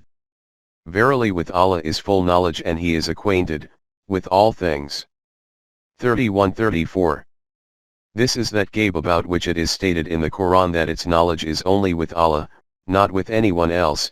27:65. The keys of this Ghaib are with Him. 659. Leaving aside others, even Allah's messengers themselves did not have knowledge of Ghaib, hence, even Rasulullah stated about himself, via Wahi. Nor do I know what is hidden. 1131. The messenger could only have knowledge of those things among the matters of Ghaib which was passed on to him from Allah via Wahi. Consequently, Allah made it clear regarding such knowledge that this is part of the tidings of the things unseen, which we reveal unto you, O Messenger. By inspiration. 344. These are those matters of Ghaib which we are informing you of via Wahi. 2.32 Only Allah possesses knowledge of this kind of Ghaib. And since the process of Wahi has ended with the being of Rasulullah, therefore no human being can receive knowledge of Ghaib from Allah. These so-called claimants of spirituality who claim every other day that they receive knowledge about unseen matters from Allah's direction, and then issue all kinds of important prophecies about them, this is, in other words, a claim of Nubuwwat. Because the Quran has stated that this type of knowledge of Ghaib was only passed on to the messengers via Wahi, regarding those who make such predictions it has stated that these claims of theirs have no status other than being Rajman bil Ghaib, conjectures about the unseen. 1822, i.e. those firing shots in the dark, just soothsayers. If those making these kinds of prophecies do not claim to receive knowledge from the direction of Allah, then we should not have any objection to them. We will only say this much, that this is not knowledge of the unseen, these are merely human speculations. But if someone says that he receives this knowledge of the unseen from Allah, which is called Kashf and Alham, then we will unhesitatingly declare that he is not truthful in his claim. This is because Allah has declared that this kind of knowledge could only be received by the Anbiya through Wahi, and this process of Wahi has ceased. The Quran has only mentioned Wahi, Kashf and Ilham are not mentioned anywhere in it. The discussion started from this point, that those people who resolve to undertake a journey, and desire that they should receive a map and details of that route which can transport them to their intended destination without fear and danger, then this Al-Kitab can provide such guidance. But since the path described by this book will be one on which they will not have previously treaded, they will only be able to adopt this path with full assurance and determination when they have complete certainty about this path being correct and free of danger. Therefore the first trait of Muttaqin is that, having complete conviction in the validity of this unseen path, i.e. the unseen results of this new system, they adopt it. After this, the Quran describes what they will need to do to reach their intended destination. 2.33 They establish Salat. 2:3. After this it is stated, Yuqimuna Salat, which is translated as they establish namaz. The meaning of they read namaz can be understood, but what is meant by saying they establish namaz is not clear. The root of Yuqimun is qwm. Kama, ki yaman means to stand up, to have balance, some matter to be balanced and in proportion, to be established and durable, to remain sustainable and abiding. Akama means that something was straightened and put aright, its balance was maintained. These meanings have been explained in the exposition of As-Sirat al-Mustaqim under Surah al-Fatiha. Hence, the meaning of Akama Salat will be to install and organize as-Salat, to establish it securely. In his English translation of the Quran, Marmaduke Pickett-Hall has recorded these same meanings for Yuqimun, although he has translated as-Salat in line with tradition as worship. From this it is evident that as-Salat is something which is required and desired to become established and strengthened. The discussion regarding namas will come later on. Here it is enough to say that in order to understand the essence of deen, it is necessary that the terms of the Quran should be left as such and that they should not be translated. Their translation is not able to be done in any language. By replacing these with words from another language, not only can their correct meaning not be comprehended, that meaning also becomes distorted. As-Salat should be called simply as-Salat and its meaning should be defined from the Arabic Lugat and the Quran. You will see that in the Quran the terms Aqama Salat and Ita Zakat are constantly repeated as fundamental constituents of deen, pillars or mainstays. From this their importance will become evident. According to the Lugat and the Quran, in order to establish the meaning it is also necessary to comprehend this important point that from the Lugat that fundamental concept appears before us, which is implicit within the root of this word, and for which the Arabs used to employ it. This is called Muhawara Arab, i.e. the prevalent Arabic usage. 2.34 Meaning of Quranic terminology. But when one among these words is prefixed with al, thus making it a noun, then it becomes a Quranic term. The meaning of this term will be ascertained from the Quran. The technique for this is called tasrif al-ayat, i.e. wherever the Quran has used this term, to determine what its purpose and meaning is in that context. Through cross-referencing of the Quranic verses, and by using the Arabic Lugat, after reflection and reasoning, the meaning of the words and terminology of the Quran become clearly evident. For example, the basic meanings of the word salat will be defined through Muhawara Arab, and when the word al-salat is used, then this will be a Quranic term. In this way, other Quranic terminology can be figured out. We have, in any case, used this method for understanding the Quran. 2.35 The meaning of salat as per Lugat.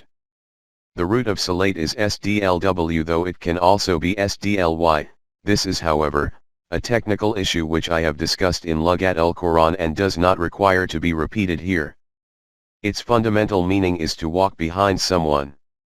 Because Arabs used to illustrate the meaning of ideological and abstract realities through tangibles. Therefore among them in a horse race the horse in second place which gallops continuously in such a way that its forelock is touching the tail of the leading horse would be called al-Muzali, and the horse in front would be called Sabiqan. It is on this basis that Imam Raghib has stated that when it is stated in the Quran in verse 74:43, that we were not among the Muzalin, the meaning of this is that we were not among those who followed behind the Anbiya. It is noted in the important book of Lugat, Tajul Aruz, that among the meanings of this root are attachment, i.e. to remain devoted and attached to someone.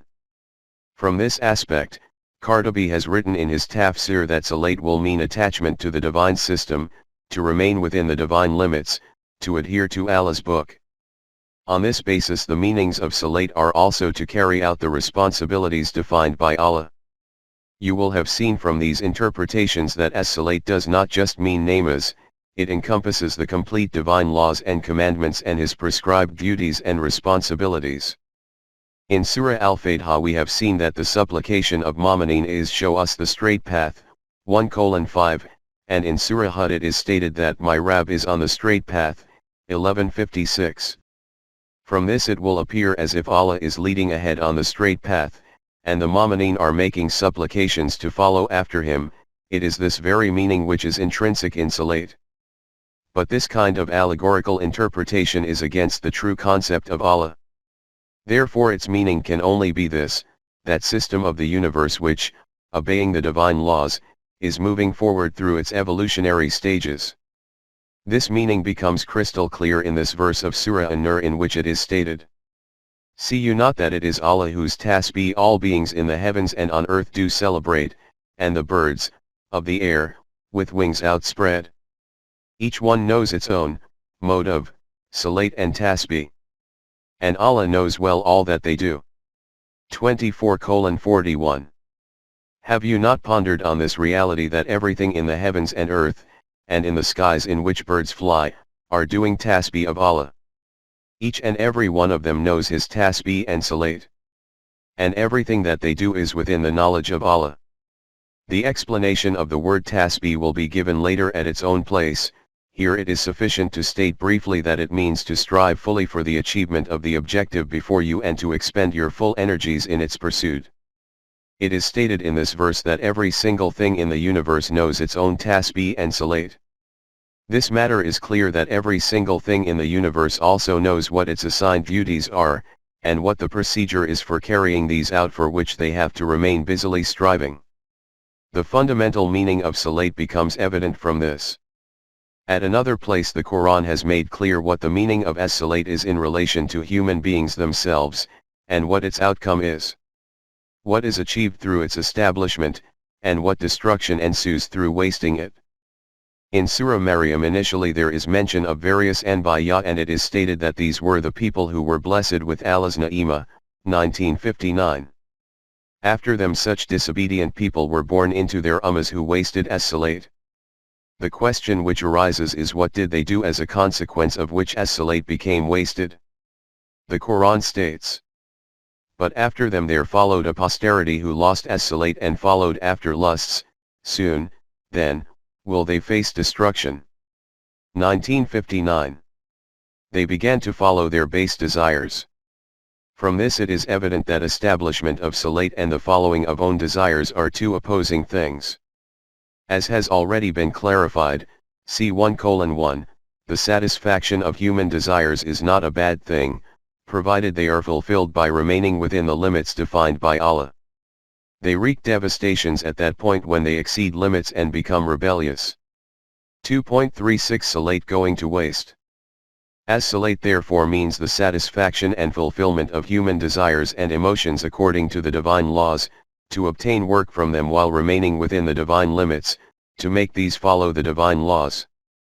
It is obvious that this objective can only be achieved within a collective system, that system in which different individuals work towards the goal defined by Allah instead of pursuing their own vested interest. This is the reason why the Quran has declared the establishment of salat to be a collective duty. And not only this, it has also stated that the establishment of as-salat is only possible when the Jamaat-e-Momineen has acquired power in the land, they have their own independent state. Hence, in Surah Al-Hajj it is stated, "They are, those who, if we establish them in the land, establish salat, and give zakat, enjoin the right and forbid wrong, with Allah rests the end, and decision, of, all, affairs." 2241, also see, 24:55. 2.37 The need for one's own independent state. These are the people who, when they are in possession of power in the land and their own state becomes established, will carry out the duty of establishing salat and perform the duty of executing zakat. They will implement laid down commandments and forbid from wrongdoing. It is clear that there can be no need whatsoever for one's own government for the purposes of reading namaz and the giving of the customary zakat, 2.5%. Based on the prevalent practice, these duties can be carried out under any government. Even during our colonization by the British, we possessed the right to read namaz and give zakat, and today Muslims also have this right in India. It is also clear from this that the meaning of establishment of salat and execution of zakat according to the Quran is not that which is prevalent today.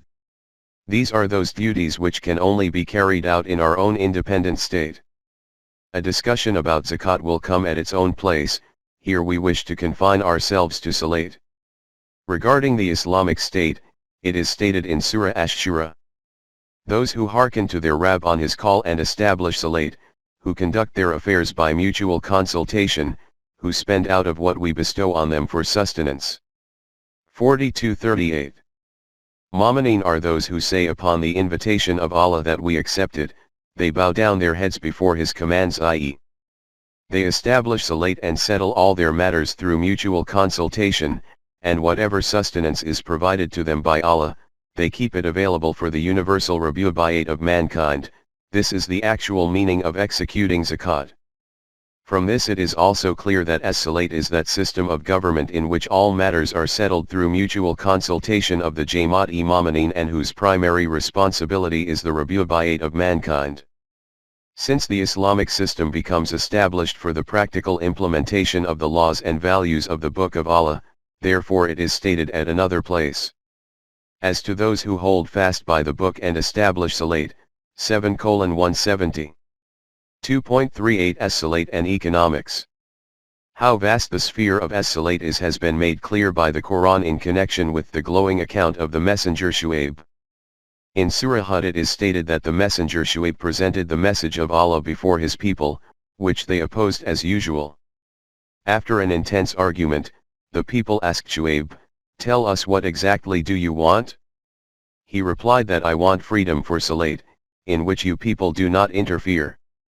This religious nation thought, according to their own understanding, that he wishes permission to worship God in his own way. What objection can there be in this? He can carry out his worship in whatever way he wishes, so they agreed to this. But after a very short while they noted that by Salate Shu'aib did not mean what they had thought. So they told Shu'aib. They said, "O Shu'aib, does your Salate command you that we leave off the worship which our fathers practiced, or that we leave off doing what we like with our wealth and possessions?" 11:87. What kind of Salate is this of yours which says that we should abandon those deities which our forefathers have been continuing to worship, and also that we should not utilize our wealth and possessions according to our volition? We cannot give permission for this kind of Salate. Pay attention to the last part of this great verse, from which it is clear that Salate is not simply a name for namaz, its domain also extends all the way to economics. We have seen in verse 2241 of Surah Al-Hajj that it has been stated that when their own state becomes established, the Jamaat-e-Momineen will carry out the duties of establishing Salate, executing zakat, promoting good and forbidding evil. In another verse it is stated, "And establish Salate, for Salate prevents from shameful and unjust deeds," 29:45. It is a fact that Salate stops from fahsha, exceeding limits, and munkar, deceitfulness. A detailed discussion about fahsha will come later. Here we wish to confine ourselves to munkar. Firstly, forbidding munkar has been stated as a duty of the state, and here it is stated that this task will be done by Salate. From this it is also clear that Salate is the name of this very system whose duty is the promotion of good and the forbidding of munkar. As far as our namaz is concerned, it is evident that fahsha and munkar are not prevented by it. Never mind those who do not recite namaz. How many namazi are there who recite their namaz with great punctuality but despite this commit munkar? Hence, munkar can only be stopped through the system of Salate, Islamic system of government. How supreme a revolutionary campaign is required for the establishment of the system of Salate is described by the Quran in an extremely attractive style in the account of the confrontation between Musa and Pharaoh. 2.39 The Great Revolution. The narrative begins from the point when Musa went to the heights of Mount Tur, and there Allah called to him, and first of all stated this: "I have chosen you, listen," then to the inspiration, sent to you. 2013. O Musa! This is not a chance event that you have arrived here and we have commenced talking to you. We have chosen you for a specific purpose and for the accomplishment of a great program. At another place it is stated that this selection also did not just materialize out of the blue. For this you have been put through extremely life-endangering events, and when you met these criteria, we selected you for our purpose. 2037-41. Hence, listen to our wahi with the ears of your heart. The first matter is to bear in mind that, verily, I am Allah, there is no God, Ilah, but I, so serve you me, only. 2014. Excepting us there is no other sovereign, therefore only subservience to me can be adopted, not to anyone else. Pharaoh has shackled your nation in slavery and subjugation to him. By liberating this nation from the chains of his slavery they have to be made free for the adoption of the sovereignty of Allah. For this you have to establish as-Salate so that our eminence is exalted, our authority is proclaimed. 2014. Then it is declared, verily the hour is coming, my design is to keep it hidden. 2015. The toppling of the system of government of a rebellious, tyrannical ruler like Pharaoh, and establishing the system of Salate, divine system, in its place is a supreme revolution. This revolution was until now proceeding imperceptibly towards its maturation. Now the time has come that it should emerge in front visibly. From the unseen it becomes seen, i.e. Mashhud from Gabe. 2.40 How a revolution materializes. Here the Quran has noted in just a few passing words a great reality in connection with the occurrence of a revolution. It has stated that which is called a revolution does not appear overnight all of a sudden, it requires a long period of time. Destruction can be caused overnight, but a revolution cannot be brought about like this. The demands of the time pave the environment for this. A change takes birth in the consciousness of man, but all this takes place in such an imperceptible way that the eyes cannot detect it. The destructive effects of a wrong system keep on accumulating gradually, and when their weight becomes heavy, then the time for the overturning of the system comes near. After this, with one jolt, the sky-high edifice of the system comes tumbling down, and people think that this change occurred all of a sudden. The Quran has noted this reality in an eloquent style in Sura Anbiya. Look at verses 21:11-16 of this surah and reflect on this meaning which I am quoting from Mafhum al-Quran. It is stated, "Remember, if you go against the divine laws, then you will also be destroyed just like we destroyed numerous such nations before you who were bent upon doing injustice, and then raised new nations in their place." The effects of their wrong ways were becoming imprinted imperceptibly. They used to be warned of their consequences in order that they desist from this path. But they never paid heed to this warning. Hence these imperceptible consequences kept piling up slowly, till such a time that when they appeared before them in a tangible form, then they tried to run away. But at that moment there was no opportunity to escape left. Consequently, our law of requital called to them and said, "Where can you now escape to? Now return to those indulgent pleasures of yours whose intoxications had stupefied you. Turn back to those mansions of yours in which you used to consider yourself so secure, go there so that you can be questioned, through the exploitation of the labors of which people did you construct all this, and what right did you have to do all this?" At this point in time there was no way that they could escape acknowledgement of this reality that they were, in truth, unjust, and severely bewailed their conduct. But of what use was this regret at this time, when the consequences become established and appear before you, then these cannot be overturned. Therefore they kept on wailing that they were deeply sorrowful on account of the injustices they had committed. But our law of requital made them like a mown field in which no potential for growth remains, or like an extinguished flame from which the warmth of life vanishes. They used to think that we have created the system of the universe merely for sport and entertainment, and they did not know this, that we have not created it in vain. This contains a supreme purpose, and that purpose is that no deed of anyone should remain unaccounted for, whether individuals or nations, that the deeds of everyone must establish their precise effects. 21:11-16. After this clarification we now return to the original subject. Musa was told that regarding the revolution which was until now simmering within the conscience of the universe, the time has come that it should become manifest in a tangible shape itself so that, and this so that is very noteworthy, listen to it intently. For every self to receive its reward by the measure of its endeavor. 2015. Will have no fear of harm nor of any curtailment. 20:112.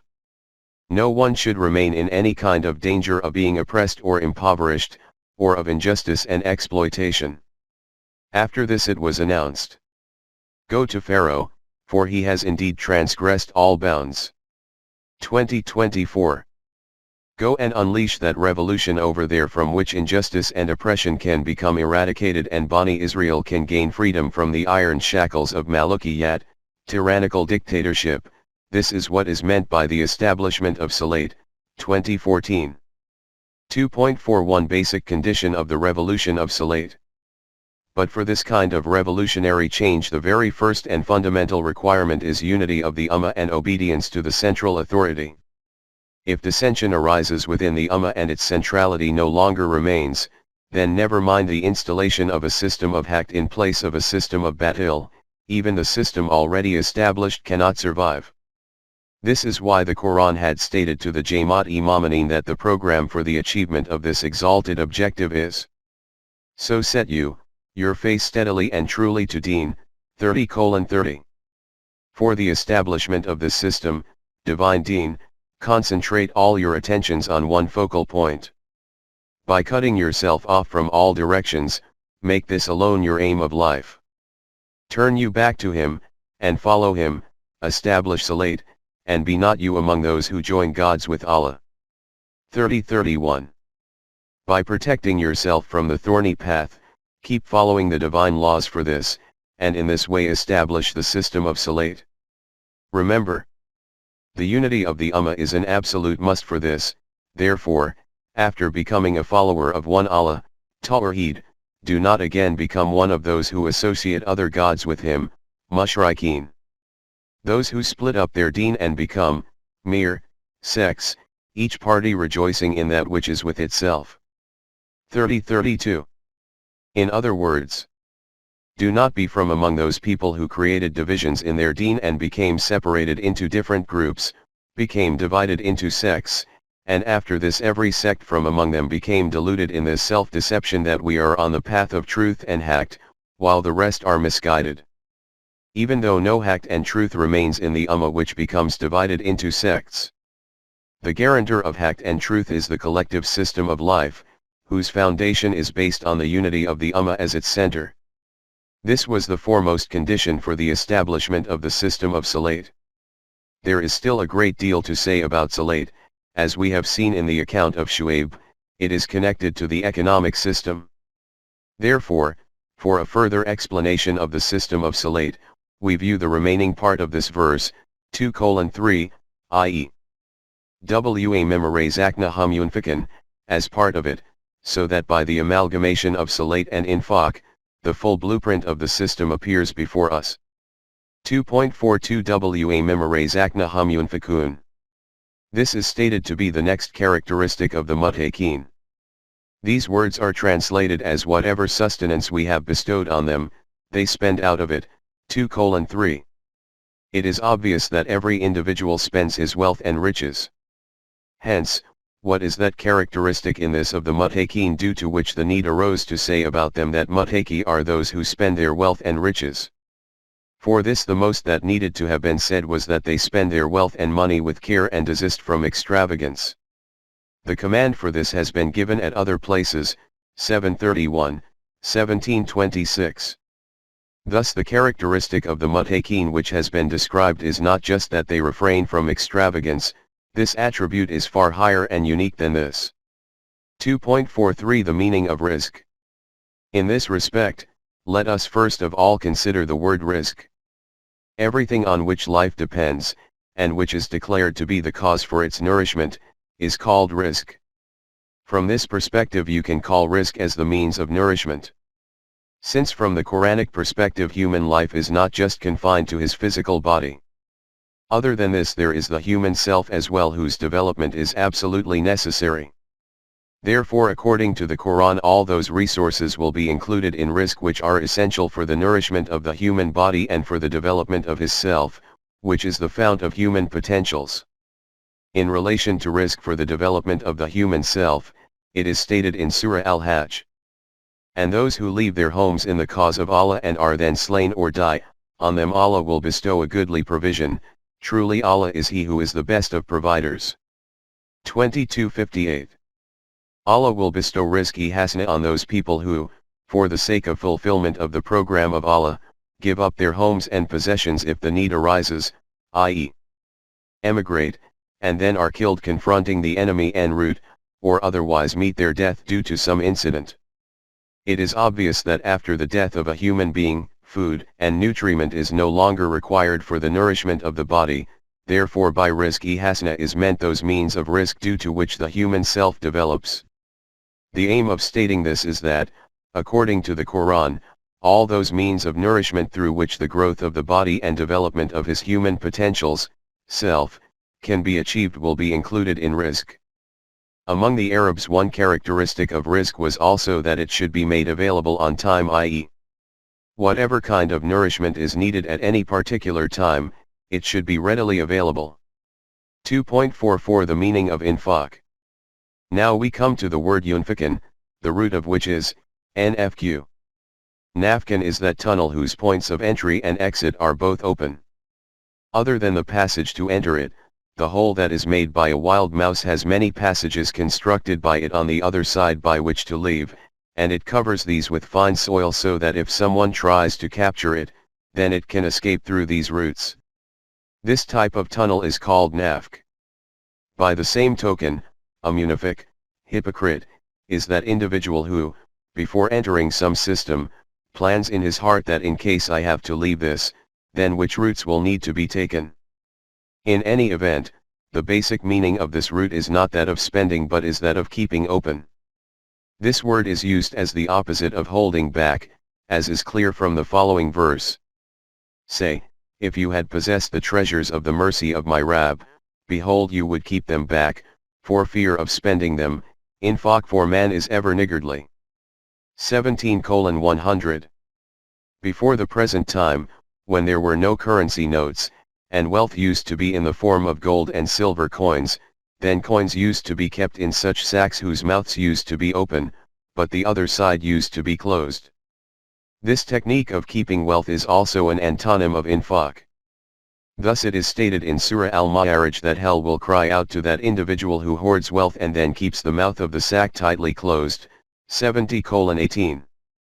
Similarly in Surah At-Tawbah the word infaq has appeared in opposition to iktanas, where it is stated that those people who hold back coins of gold and silver, and do not keep open the lids of their money chests, give them the glad tiding of a severe chastisement, i.e., of such a punishment in which these coins will be heated in hell and with them their foreheads, sides, and backs will be imprinted.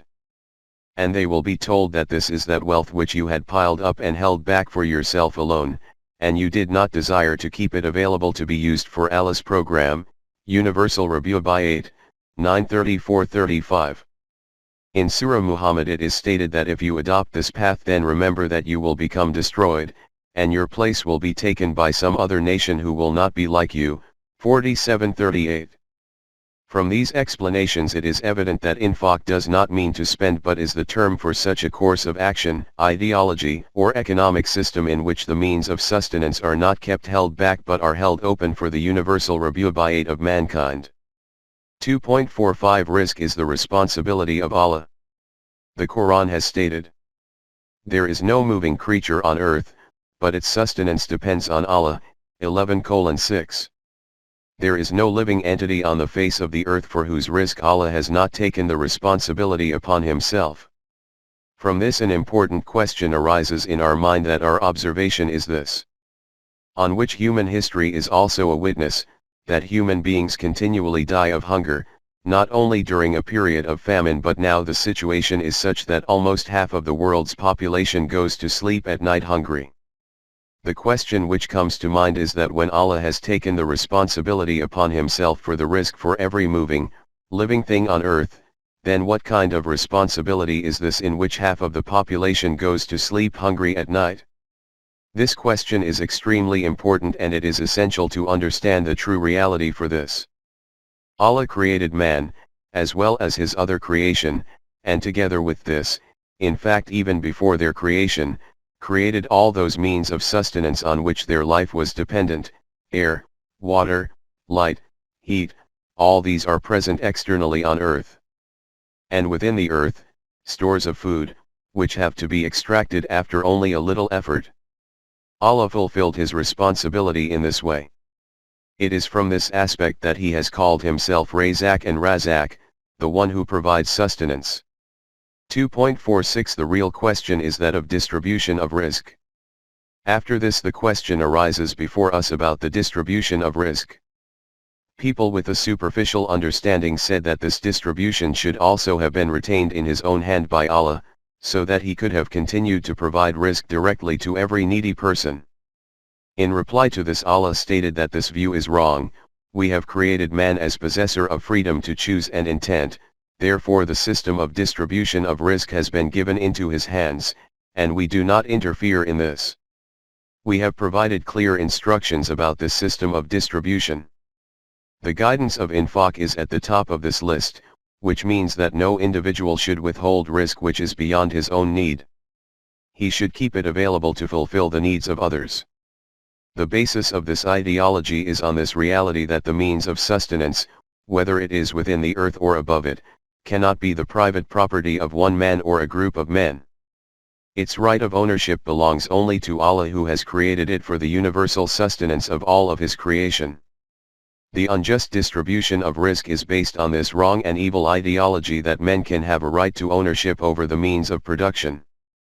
This ideology is the basis and foundation of the capitalist system and is the root cause of all destructions and devastations. The group holding the reins of power, whether it is in the shape of dictatorships of ancient times, or in the mold of present-day democracy, takes the means of production into its own possession and then, by making other human beings dependent on them for their basic food, makes them obey their every command. When the hungry populace raises its voice in protest against this, then the religious clergy quittens them into a slumber by saying that Allah has kept the distribution of risk in his own hand. Whoever he wishes, he makes rich; whoever he wishes, he keeps poor; on whoever he wishes he bestows abundant risk; whoever he wishes, he keeps hungry. No human being can remove this differentiation because it is created by Allah. If Allah had wished that you do not remain hungry, then why would he not have provided bread to you himself? The Quran has declared this reasoning to be not only batil but kafir. It is noted in Surah Yasin that, and when they are told, spend of the bounties with which Allah has provided you, the unbelievers, kafirin, say to those who have iman, shall we then feed those whom, if Allah had so willed, he would have fed himself? You are in nothing but manifest error. 36:47.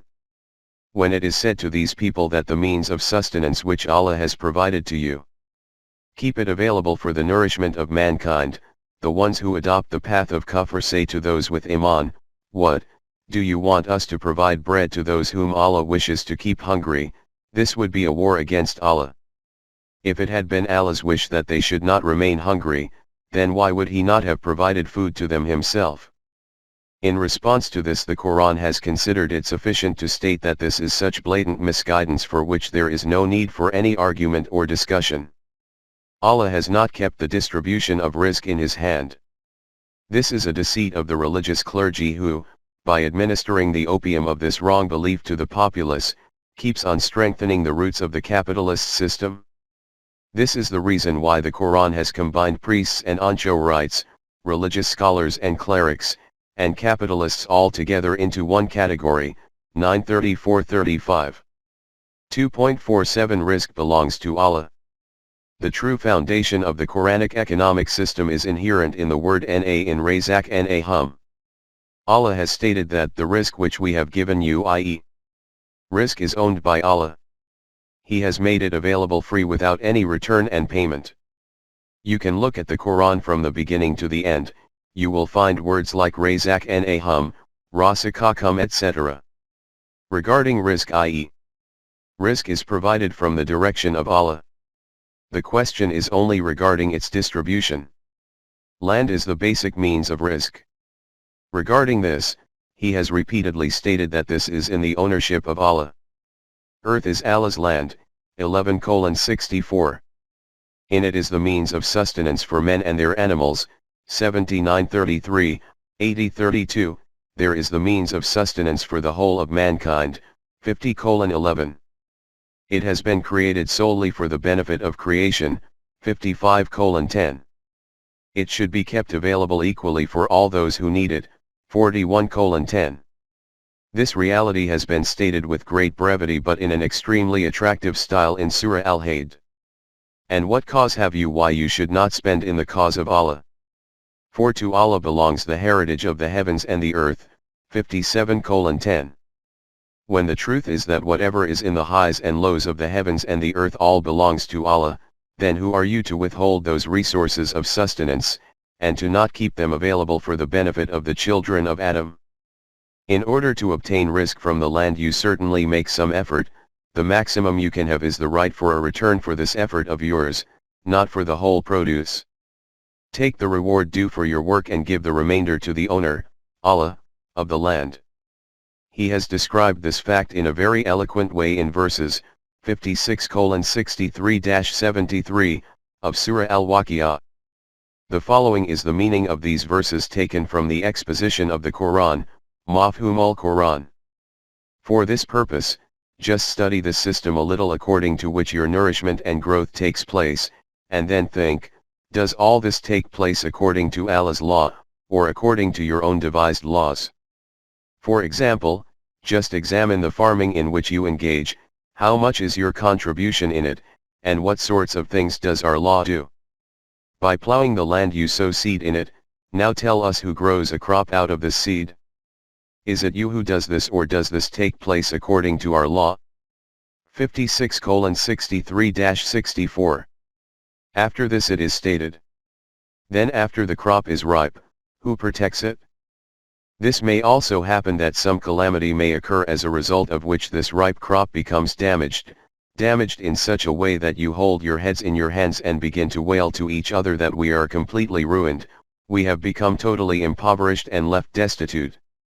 Leaving aside obtaining grain from this land, our labor and seeds have also gone to waste. 56:65-67. Following this it is said. Then just ponder on this water, on which not only your crops but your own life itself is dependent. Do you rain it down from the clouds, or is it our law of Rabi'at that does this? These clouds become formed from the water of the oceans, which is so brackish that it can neither be used for drinking nor for agriculture.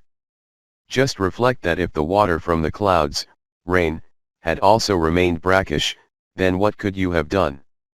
It is perplexing why you do not reach the correct conclusion by reflecting in this way on such a clear and straightforward matter, and regarding nourishment, why you do not appreciate the system of Allah.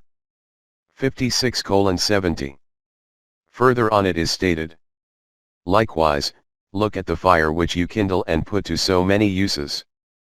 Now, say, who is it that conserves this heat energy inside the branches of the green trees, concealing a flame within the twigs? Is it your doing, or does our law make it happen? 56:71-72. After stating these facts, the Quran states. Ponder on this whole machinery of the universe for the production of rizq, and then reflect whose law is working here. Then also reflect to what extent is your share in all this program, and to what extent that of the divine system? In whatever way you look at it, you will ultimately come to this conclusion that your contribution is only your effort in this business, all the rest is carried out by the divine system. Hence, in its production, means of sustenance, your share can only be proportional to your input of work, you cannot become owner of the whole.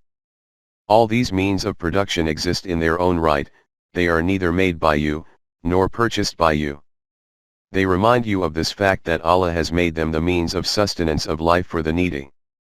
56:73. This means that in this business the effort is yours, and the means of production ours. Hence, retain the reward of your hard work in this for yourself in the form of means of nourishment, and pass on our share to us. The question which arises is, how should we pass on your share to you? The reply was given, pass it on to those who are unable to provide the means of nourishment for themselves. 56:73. Once it reaches them, consider it to have reached us.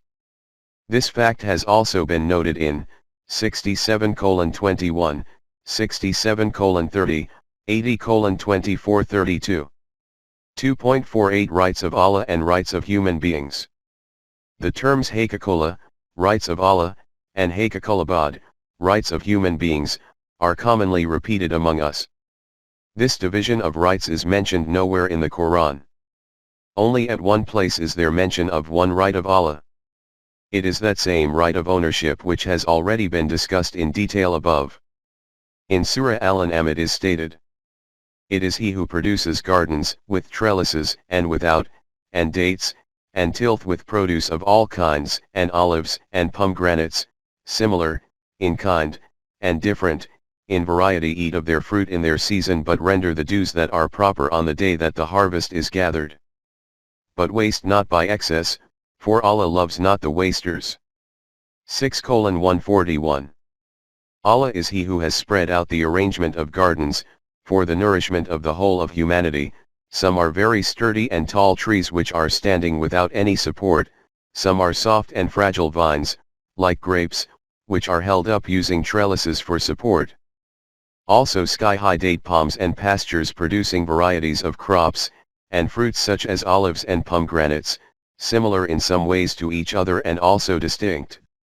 When these trees or pastures bear fruit, then consume their fruit and grains with pleasure, but give away Allah's right from these. Do not transgress the limit in this regard, by holding on to Allah's right yourself. This conduct of yours will not be acceptable to Allah. 2.49 The dealing of Mu'mineen with Allah. This matter of haqiq, rights, is in relation to ordinary people. But in this matter Mu'mineen adopt a different path with Allah. It is their iman that not only the land, the means of production, but their own potentials, to produce rizq, are also fundamentally bestowed by Allah. The Quran declares, "And you have no good thing, Na'mat, but is from Allah." 1653. We are provided with these na'imas so that we can employ these according to the defined program of Allah. This is why we will be accountable for these, to answer before Allah as to how we used to employ these. Then, shall you be questioned that day about these good things. 102:8. This deal of theirs with Allah becomes settled through a mutual covenant. According to this covenant, Allah has purchased of the Mu'mineen their selves and their possessions, for theirs, in return, is Jannat. 9:111. They sell their life and possessions into the hands of Allah, and in return Allah bestows Jannat on them. Human life and all its potentials are included in life which have been bestowed from the direction of Allah free from any recompense and payment, and in possessions all that becomes included which man earns himself, through his own endeavors. They sell all this into the hands of Allah and Allah bestows al-Jannat on them. The details of al-Jannat are very lengthy, but, as far as the physical life of man is concerned, its characteristic has been described as, "And eat of the bountiful things therein as, where and when, you will." 235. Whenever and wherever hunger is felt, there should be enough available to eat your fill. Further on the Quran states, "There is therein, enough provision, for you not to go hungry nor to go naked, nor to suffer from thirst, nor from the sun's heat." 20:118-119. In this al-Jannat every member of society will, at the very least, be at peace from the issue of these basic needs of life. 2.50 The meaning of this in practice. It also becomes clear that in this society this mutual covenant between Allah and the Mu'mineen will not be merely ideological and confined to beliefs, it will be practically as such. In religion by the recitation of a few words it is assumed that any responsibility has been discharged. But in deen whatever is uttered or is accepted has to be carried out in practical terms as well. It is religion in which at the front of a house is written, "In truth everything belongs to Allah. That which is given to me is for a few days only." And in practical terms the right of total ownership is protected in his own name and in the name of his progeny, and the real owner is not even allowed to peep into this. But in deen the matter of buying and selling which is mentioned above is settled in practical terms. A mu'min sells his life and possessions into the hands of the head of the system which is shaped in order to carry out the responsibilities of Allah. It is sold into his hands, and Allah verifies it that we have purchased it. This is what is called Ba'at, the matter of bartering. It is stated in Surah Al-Fatah, "Verily those who plight their fealty to you do no less than plight their fealty to Allah, the hand of Allah is over their hands." 48:10. O Rasool! Those Mu'mineen who sell their life and possessions into your hands, they are in reality transacting these into the hands of Allah. For the confirmation of this covenant, it is not your hand which is placed over their hand, it is the hand of Allah, because you are settling this transaction on behalf of Allah. Mu'mineen sell every possession of their life into the hands of this system, and in return this system takes the responsibility for the development and nourishment of their physical life and their human self on its own head. This is the practical interpretation of wa memorizakna hum yunfikun. 2.51 Step-by-step transition. It should be made clear that this system does not become formed in one day. In place of the man-made, wrong system for the distribution of risk, this divine system comes into action gradually. The commands which we see in the Quran for individual charity, donations, etc., are related to this transitional period.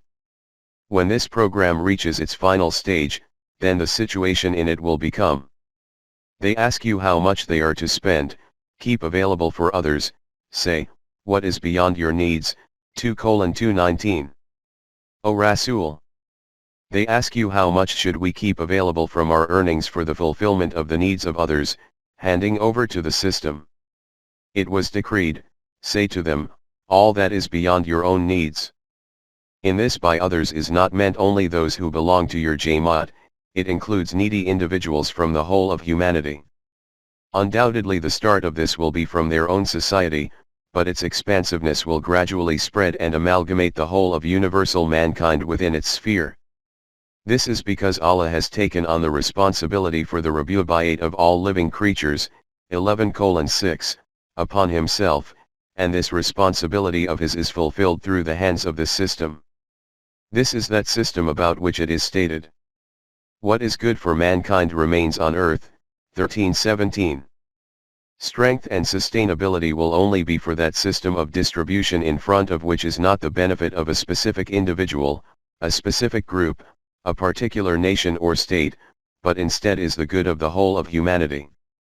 This is that very system which is declared to be the duty of the muttaqeen to establish and to keep fortified. 2.52 Best in providing rizq. Have you ever pondered on this fact that Allah has called himself Khairur Rizqin, 5:114, 34-39. This means that this rizq is apparently being provided to you through the hands of these human beings. From this respect they can be called razik, providers of rizq. But from the point of view of being the owner of this rizq, Allah alone is Khairur Rizqin. The state of these helpers who distribute rizq in this way on behalf of Allah is that they state clearly to those to whom they provide rizq that we feed you for the sake of Allah alone, no reward do we desire from you, nor thanks. 76:9. In this distribution of rizq we are only fulfilling the wish of Allah, not giving anything from our own side.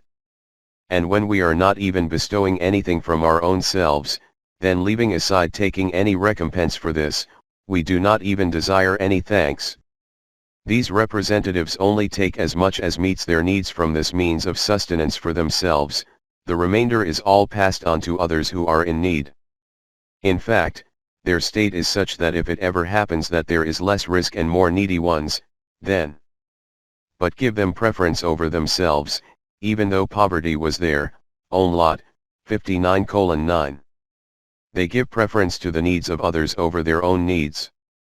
As has been noted earlier, the structure of this economic system is established on the foundations of this Iman, 1653, that to whatever extent na'ima are available to us, whether these are in the form of means of production or in the form of abilities to earn rizq, these are all of them bestowed from the direction of Allah. That is why they will be utilized according to the principles and program defined by Allah. Contrary to this, the mentality of the batil basis of the capitalist system is that the means of production can be in the private ownership of individuals, and the earning potentials of rizq also belong to individuals themselves. However much anyone earns on the basis of these is owned by him, no one can intervene in this. 2.53 The basic mentality of the capitalist system. The Quran has noted this batil, evil, mentality and the consequences arising from it in just one verse of Sura An-Nahl with great clarity. It states, Allah has bestowed his gifts of sustenance more freely on some of you than on others, those more favored are not going to throw back their gifts to those whom their right hands possess, so as to be equal in that respect. Will they then deny the favors of Allah? 16:71. The explanation of this is that it is a fact that there is a difference in the potentials of different people to earn rizq. This is because there are different kinds of tasks in the world for which different kinds of abilities are required. 43:32. Those people who possess a greater capacity for earning rizq hoard all of their earnings for themselves, even though what is in excess of their needs is the right of those who cannot fulfill their needs through their own earnings. 70:24.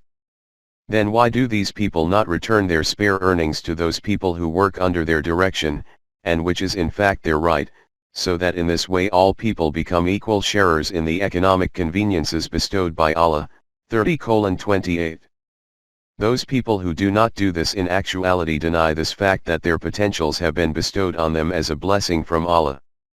In the next verse it is stated, will they then have iman in batil, evil, and be ungrateful for Allah's favors? 16:72. This is iman in batil and kufr of the na'ima of Allah. 2.54 Quran. At another place it is stated that Quran, who is presented by the Quran as a representative of the capitalist system, also had this mentality. He used to state that, this has been given to me because of a certain knowledge which I have. 28:78. My wealth is a result of my own skill, hence, no one can have any role in it. At another place it is stated that this mentality is not confined to Quran only. Whoever abandons the values of Wahi, his mentality becomes like this. Now, when trouble touches man, he cries to us, but when we bestow a favor upon him as from ourselves, he says, this has been given to me because of a certain knowledge I have. Nay, but this is but a trial, but most of them understand not. 39:49. The consequence of this is that destruction which has turned the human world into hell. If you look at the history of mankind, the issue of the distribution of rizq, which is now called the economic or commercial system, has bound man in a state of angst in every era. Many compassionate hearts were concerned by the destructive effects which resulted from its wrongful distribution, and they made intellectual efforts, without the light of Wahi, to seek a solution to this important and extremely challenging problem.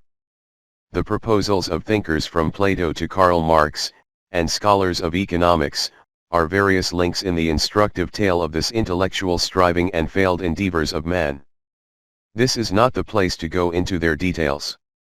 At this juncture it will be sufficient to state that the last link in this long chain of events, the philosophy of Marx, what solution did it propose?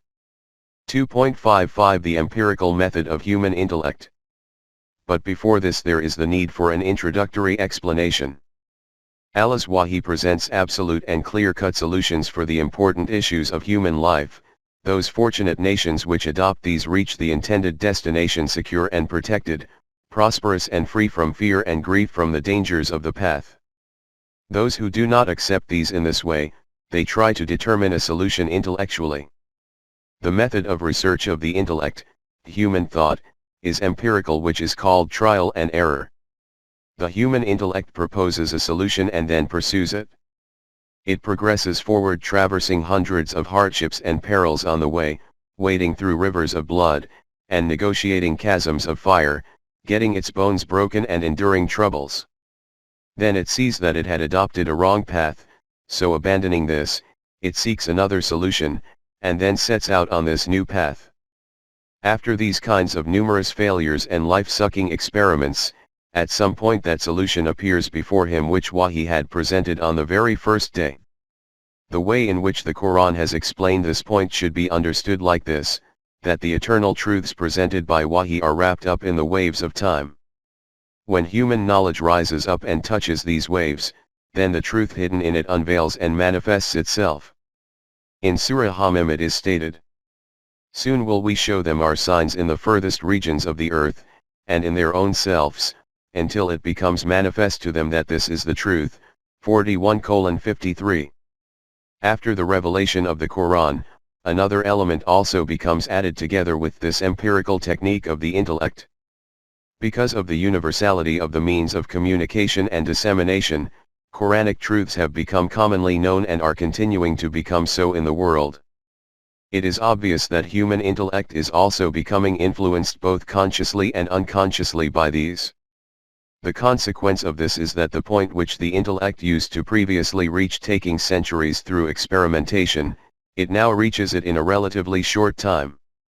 Therefore, as I have written in my book on the eminent life of Rasool titled Maraji Insaniyat, based on evidence it can be said that in the arena of life, wherever some ray of light becomes visible, it is from the rays of light of the same sun, and in the garden of the world wherever some flower is seen to be blooming, it is because of the manifestation of this same life-giving spring. 2.56 Doctrine of Karl Marx. Karl Marx, 1818–1883, after his lifelong intellectual pursuits, stated that the solution to this problem is nothing other than to establish such an economic system in which, from each according to his ability, and to each according to his needs. Ideologically this was a very satisfying solution to this most tenacious problem. But the question was whether it was even possible for this technique to be implemented in practice. The objection which used to be raised against this was that an individual who earns a great deal as a result of his ability, but his needs are minimal, will therefore obtain far less from this, so what will his incentive be that he should work hard and hand over the fruit of his toil to others? According to his philosophy, Karl Marx was a denier of Allah, Wahi, Risalat, messengerhood, permanent values, and the life in the hereafter. He used to declare that human life was only this physical life and no more than this. According to this philosophy of life, he was not able to find any satisfactory answer to this objection. Hence, he concluded that the solution to this problem is only that which I have presented, but how this will be actioned I cannot say. That is why those people who are insisting on this answer live in a world of dreams. For the time being no answer can be provided to this. This was what he stated, and his follower Lenin clarified this by stating that, by passing through what stages, and through what practical steps mankind will be able to achieve this higher purpose, we neither know anything about this nor can know anything. This is because we do not have any material with us through which an answer can be given for these questions. Marx said that until the time that man does not reach this final destination, the system of socialism should be progressively established during the transitional period, i.e., the means of production should be taken out of the hands of individual ownership and should be given into the ownership of the state. This is why at this point in time in socialist countries the system of socialism reigns in place of the capitalist system. But this system could not present any solution to this challenge. If we lift the cover, we will see the same spirit of capitalism functioning within its constitution, the difference will only be of terminology. Under the capitalist system the means of production remain in the ownership of individuals. In socialism these means come into the hands of a group of individuals which takes possession of the state government. The impoverished laborer continues to remain destitute and subjugated as before. Previously it was a pharaoh who used to proclaim this slogan that, and Pharaoh proclaimed among his people, saying, O my people! Does not the dominion of Egypt belong to me?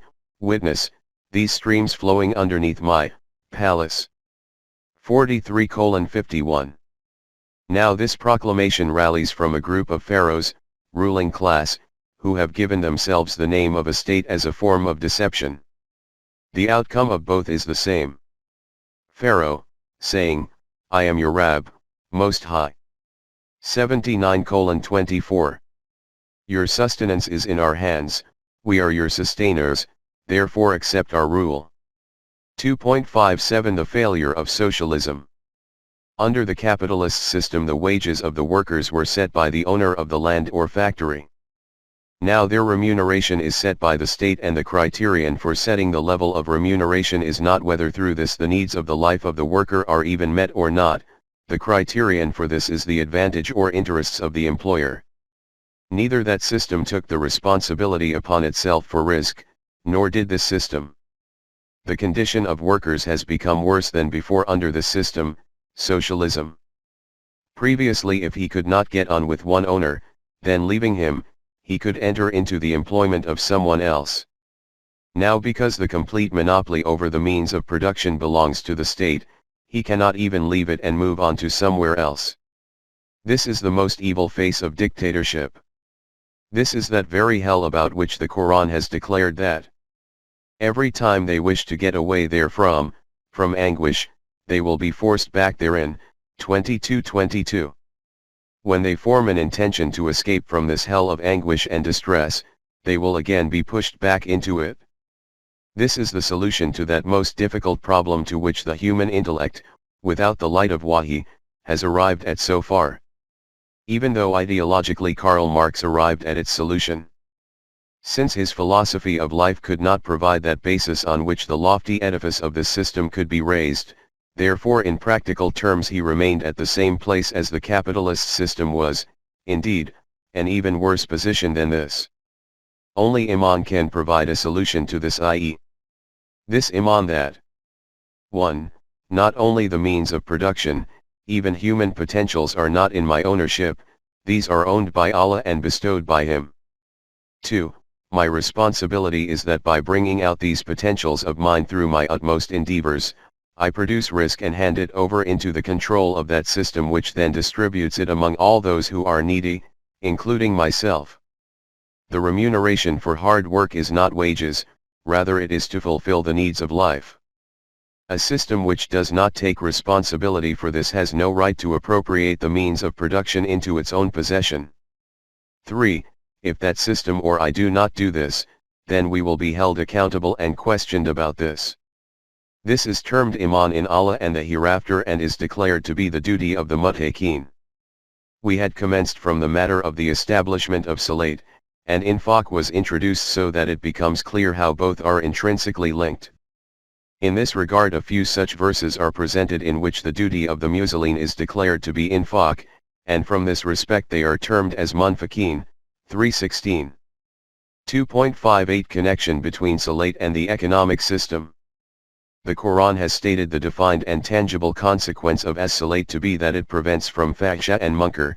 29:45. The root of the word fahsha is fhsh, in which every condemned deed, worthy of revulsion, is included. But when the word fahsh was spoken among Arabs, its general meaning used to be taken as shameful acts, but the meaning of fahsha was that of being miserly because being miserly was an extremely loathed trait among them. As far as munkar is concerned, it also includes every detestable matter, but its fundamental meaning is the excuses and deceptions of the selfish intellect, i.e. the intellect which only thinks of its own interest. If intellect is set free from Wahi, then its role only remains to suggest and devise to man reasons and justifications for his every deed and decision. Furthermore, the aim of as-Salat is stated to be that it removes the emotions of miserliness from the human heart, and it becomes an impediment in the devising of paths of justification for the selfish intellect. You will have seen how profound the connection between as-Salat and the economic system is from the point of view of ultimate objective. Keeping this fundamental point in mind, let us proceed. 2.59 Falsifying Deen. In Surah Al-Ma'un it is stated, "See you one who denies Deen?" 107:1. Have you ever reflected on the condition of the individual who falsifies Deen? Here we are not discussing those people who do not accept Deen from the very beginning. We are discussing those who claim to be adherents of Deen, i.e. call themselves Muslims like us, but in practical terms they deny Deen. After this it is described what they do to which they falsify Deen. The Quran states, "Then such is, the man, who repulses the orphan, yatim, and encourages not the feeding of the indigent, miskin." 107:2-3. This is the one who constantly rejects and pushes away the one who is forsaken in society. The word yatim includes those children whose parents are dead and also those who are left alone in a destitute and helpless state in society. The meaning of pushing away these people becomes clear from those verses of Surah Al-Fajr where it is stated that the condition of a human being is such that if rizq becomes restricted for him, then he laments loudly that my Rabb has humiliated me. 89:16. See how my Rabb has humiliated me for no reason. I did not do any such deed for which I should have been punished like this. The Quran replies that this is wrong, that from our side the punishment of disgrace and ignominy is imposed on someone for no reason. This disgrace and ignominy of yours is solely the consequence of your own deeds, and those deeds were these. Nay, nay. But you honor not the yatim. 89:17. You did not consider these people worthy of respect and dignity who used to be left alone in society. For you, only those people were worthy of respect whose party was strong. Your second crime was this. Nor do you encourage one another to feed the poor, miskin. 89:18. For those people who were no longer able to work, whose mobility became impaired, you never made any such arrangement through which the means of sustenance becomes available. And you devour inheritance, all with greed. 89:19. You used to devour the inheritance of parents and grandparents. And you love wealth with inordinate love. 89:20. And you desired that the wealth of the whole world becomes accumulated and gathered in your lap. After this, let us return to Surah Al-Ma'un, where it is stated that the falsifying of deen is done by the one who, instead of giving respect and dignity to those who are destitute in society, pushes them away, and does not arrange for the sustenance of people who become incapacitated. 107:3. After this it is stated. So woe to those who are muselin, perform namaz. 107:4. These are those muselin whose namaz becomes the cause of ruin for them. Who are neglectful of their salat, those who only do it for display and refuse to let the wealth flow like a stream. 107:5-7. These are those people who consider the visible and physical movements of namaz as being salat itself and are negligent of the spirit, purpose and aim of it, i.e. they read namaz a lot, but they put a wall in front of these fountains of rizq which should have been kept continuously flowing to meet the needs of mankind, and hold these back for themselves. These are those muselin whose namaz brings destruction upon them, and these are those people who falsify deen. In Surah Al-Mudaththir it is stated that the guardians of hell will inquire of the criminals, what were the crimes committed by you as a result of which you are being consigned to hell? They will say, we were not of those who were muselin, nor were we of those who fed the indigent, but we used to talk vanities with vain talkers, and thus, we used to deny the day of deen. 74:43-46. They will say in reply that we were not from among the muselin. We never made arrangements for the sustenance of the deprived and destitute. We used to talk a great deal about these matters, but never did anything in practical terms, and this is how we used to falsify deen. These were the muselin who were the ones who falsified deen. In comparison to this, in Surah Al-Ma'arij the Quran states in its distinct, dramatic style, inviting all, such as turn their backs and turn away their faces, from the right, and collect wealth, and hide it from use. Truly man was created very impatient, fretful when evil touches him, and niggardly when good reaches him. Not so those who are muselin, those who remain steadfast to their salat, and those in whose wealth is a recognized right for the needy, who asks and him who is prevented, for some reason from asking, and those who hold to the truth of the day of deen. 70:17-26. Hell will call out to those people whose conduct was such that when they used to be called to fulfill the requirements of deen, either they used to turn their back and move away, or if they heard the request, then they concocted excuses to avoid it. These are those people who used to hoard up wealth and then used to fasten the openings of their sacks, of wealth, tightly. After this it is stated that the truth is that if man becomes heedless to the values of wahi, then his condition becomes such that his appetite is never satiated, he becomes very impatient. So impatient that if the least trouble reaches him, e.g. a loss occurs in some business transaction, he starts lamenting loudly, and when prosperity arrives, then he withholds his riches and wealth. After this it is stated, but the muselin are not like this, i.e. those people who follow as-salat scrupulously. These people know that in their riches and wealth is the right of those human beings whose needs are not met from their own earnings, or who have become totally incapacitated. These are the people who authenticate the day of Deen, Yom ad-Din. In these verses the words known right merit particular attention, i.e. the needy and deprived neither ask them for charity, nor do they give them anything as charity. Both of them know that in their wealth there is the right of every needy one. They can demand it from them as a right. It is clear that this means that this system is not one of individual charity and zakat, this is that system whose duty is to cater for the rabubayat of the whole of mankind. In this system every needy one receives the means of sustenance as a right. We have seen above, in Surah Al-Ma'un, that the people who falsify deen are those who think as-salat is the name for the visible and physical movements of namaz, and they ignore the spirit, purpose, aim, and need of it.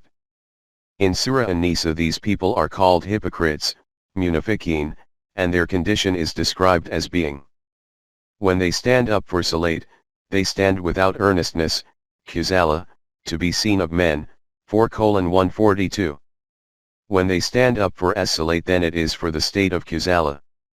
In other words, they consider that the duty of salat is fulfilled by these movements and procedures, those movements and procedures which people are able to witness, and in this way can praise them for being very pious in reciting namaz. There is a very fine point implicit in the word khuzala in this verse. The one who is fluffing up the cotton has a tool which, along with a bow, has a wire attached to it. By combining the two the objective of fluffing up the cotton is achieved. But if the wire and bow are both separated from each other, then this objective can never be achieved. This wire is called al-khazal when it has been separated from the bow. You can now understand for yourselves that a salat in which the aim and purpose are detached from its visible movements, what value can it have in the divine balance? This is the condition of hypocrites as noted in Surah At-Tawbah. That they come to salat without earnestness, and that they offer contributions unwillingly. 954. If they come to salat, then it is in a condition of khuzala, and if they contribute anything for the sake of deen, then they consider it a liability. This reality will have become evident before you from these verses that, according to the Quran, to what an extent an interlinked relationship exists between salat and the system of infaq, and what the consequence is according to the Quran when the economic system is separated from salat, or the system of salat is separated from an economic system. 2.60 Namaz. We have already noted that, although according to the Quran the meaning of establishing salat is to establish that system in which all members of a society continue to keep following the divine laws, in the Quran this word, salat, has also come in this form which is termed as namaz. Namaz is a word from the ancient Persian language, Pahlavi. The Zoroastrians of Iran, who are called Parsi among us, used to call their way of worship as namaz. This word came to us, the Indian subcontinent, from them and became so commonplace that now this very same word is used in place of salat, even though this word does not appear in the Quran anywhere. Furthermore, as noted above, the word as-salat has also been used for those congregations which are now called namaz. 2.61 Connection between bodily movements and thinking.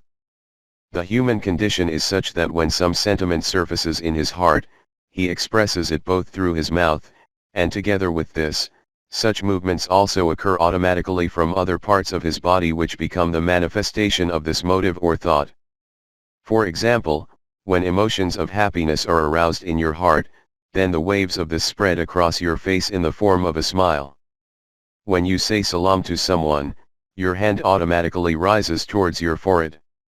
When you pay respects to someone, your head bows down, and in a state of deep devotion this bowing down takes on an extreme form which is called prostration. According to linguistics, this spontaneous harmony of thoughts and parts of the body is called parallelism. This display of the parts of the body is so involuntary and spontaneous that you cannot prevent it. If you place the restriction on a speaker that he can make a speech in any way he desires, but during the speech he should remain still. No kind of movement should be evident from him, nor should any particular expressions appear on his face. You will see that he will either simply not be able to make any speech, or even if he manages to reel out some written words, his speech will remain ineffective and without any impact. These perceptible and visible movements of the parts of the human body are called formalism, rites and customs.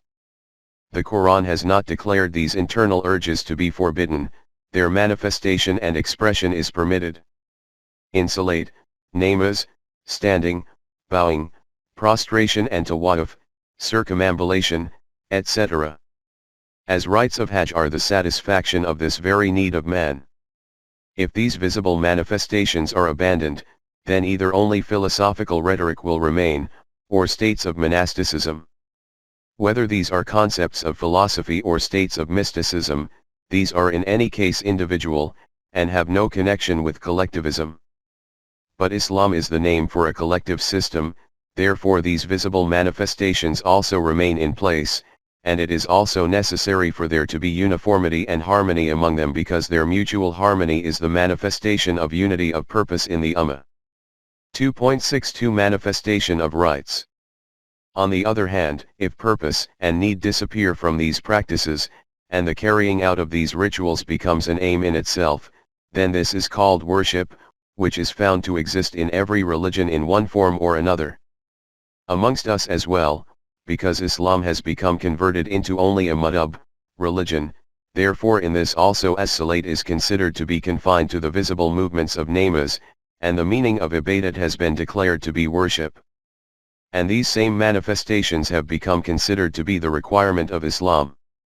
With this introductory explanation, let us now look at the gatherings of as-salat in the light of the Quran. Regarding the Islamic system, it is stated in Surah Ash-Shura, those who hearken to their Rabb and establish salat, who conduct their affairs by mutual consultation, who spend out of what we bestow on them for sustenance. 42:38. These are those people who respond willingly to the call from the divine laws, establish salat, and settle their affairs through mutual consultation and deliberate over what kinds of methods need to be adopted for the duty of delivering infaq. The history of the initial era tells that when the need would arise for consultation on some important matter by the state, then an announcement used to be made from the government, as Salat al-Jamiyatu, gather for salat. On hearing this, people would assemble to participate in this gathering. Since the purpose of consultation was to obey the divine laws, that is why its commencement was in the form of namaz, just as among us the inauguration of a meeting traditionally starts with the recitation from the Quran.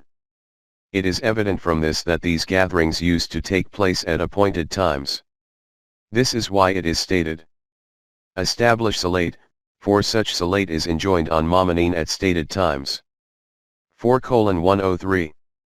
Remember, for mu'mineen, salat is a duty which should be carried out on time, i.e., such a duty which should be performed at the stated time.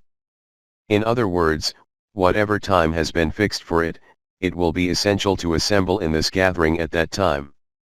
If these timings have been set by Allah Himself, then there can be no alteration in this, although in urgent situations emergency gatherings, other than planned gatherings, can be organized. If Allah has not set their timings, then these will be agreed through mutual consultation, and it will be possible to make alterations, through mutual consultation. This is that call for those gatherings which the Quran has noted as calling for salat. For example, it is stated in Surah Al-Jama'ah, O you who have accepted Iman. When the call is proclaimed for salat on the day of assembly, Yawm al-Jama'ah, hasten earnestly to the zikr of Allah, and leave off business. 62:9. O members of Jama'at-e-Mu'mineen. When you are called to salat on the day of gathering, then leaving behind all your tasks and engagements, hasten towards the place of assembly because matters of Allah will be discussed there. The full meaning of these verses will be explained at their own place. At another place it is stated, when you proclaim your call to salat they take it, but, as mockery and sport, that is because they are a people without understanding. 5:58.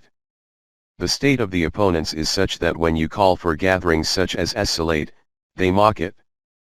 After salat, all other matters used to be resolved in the masjid, mosque, e.g.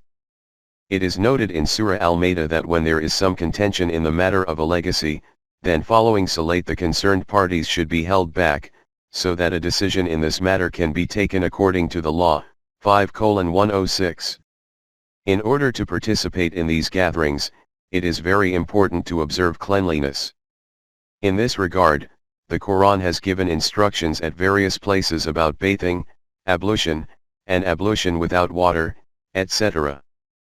5:6, 443. It has also been emphasized that you should participate in these gatherings with full consciousness and awareness, because there will be discussions about matters of great importance there. When you do not even comprehend what you are uttering, then instead of benefit, there will be a loss by participation in these gatherings. 443.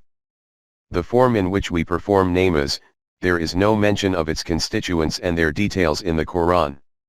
From among these, only a few have been referred to in general terms in the Quran. In other words, these constituents have not been expounded in the Quran. And from here a very important and fundamental question comes before us, whose connection is with the essence of Deen itself. 2.63 Principles and their subclauses. A principle is one thing, and explaining this principle and the ways in which to act on this principle is another thing. The principle always remains immutable, while changes keep taking place in the methods and procedures by which to act on it according to the demands of the time. It can be understood by referring to an example relating to physical life, that human life depends on food. This is an immutable principle which is consistent from the beginning till the present. But the nature of food and its form has continued to change. In the earlier eras, the food of those who lived in caves was different from that of human beings of today. Even today there is a difference in the food of citizens of different countries, and this variation is mostly the consequence of climate and environment. Furthermore, there is a difference in the diet of an individual during the various stages and circumstances of his life. Children have a different diet, the diet during adolescence is something else, and even more different in old age. There is also a difference between the diet of a healthy person and a patient. If this principle is adopted, that there can be no change in diet under any circumstances, then life cannot advance even a couple of steps. This also applies to those principles and values which have been received from Allah for the guidance of man. These principles are called ad-Din, which has continued unchanged from the beginning till now. It is stated in Surah Ash-Shura, "The same Deen has He established for you as that which He enjoined on Nuh, that which we have sent by inspiration to you, and that which we enjoined on Ibrahim, Musa, and Isa, namely, that you should remain steadfast in Deen, and make no divisions therein." 42:13. That same path of Deen has been proposed for you too, for which the command was given to Nuh, Ibrahim, Musa, Isa, and which is now being revealed through Wahi to you, O Rasool. They were all told this same thing, to always keep this Deen established and to never create any difference and division in it. This ad-Din was those principles which were kept immutable from beginning till end, but there used to be a change continuously in the methods by which to act on these principles according to circumstances. The state of the limitation of knowledge at the beginning of human life was such that Nuh was even taught through Wahi how to construct a boat. 1137. It is apparent from this that in that era, in order to act practically on Deen, even minor rules and procedures used to be passed on through Wahi. As human knowledge kept on expanding, a reduction and change used to be made in these constituents. 2.64 Cancellation and the cancelled. In Surah Al-Baqarah this reality has been explained in these words. None of our revelations do we abrogate or cause to be forgotten, but we substitute something better or similar. 2:106. The technique of Wahi has been that some laws used to be revealed through a messenger, after this messenger, some of these laws used to be changed by his followers, this is called tampering. Some used to be wasted or forgotten, either due to these intrigues of theirs, or through heavenly and earthly disasters. Some were also such that though they remained unchanged, it was felt necessary to make a change in them as a result of an alteration in the condition of the times. At that point in time another messenger would arrive.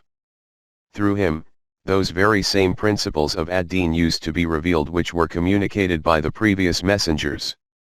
As far as the constituents of these were concerned, Whichever of these were aimed to be kept as such, they were reiterated.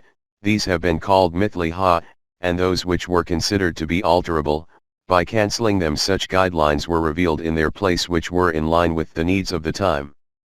As a consequence of this, these updated instructions used to be improved from the former ones. In another verse these have been termed as altered verses.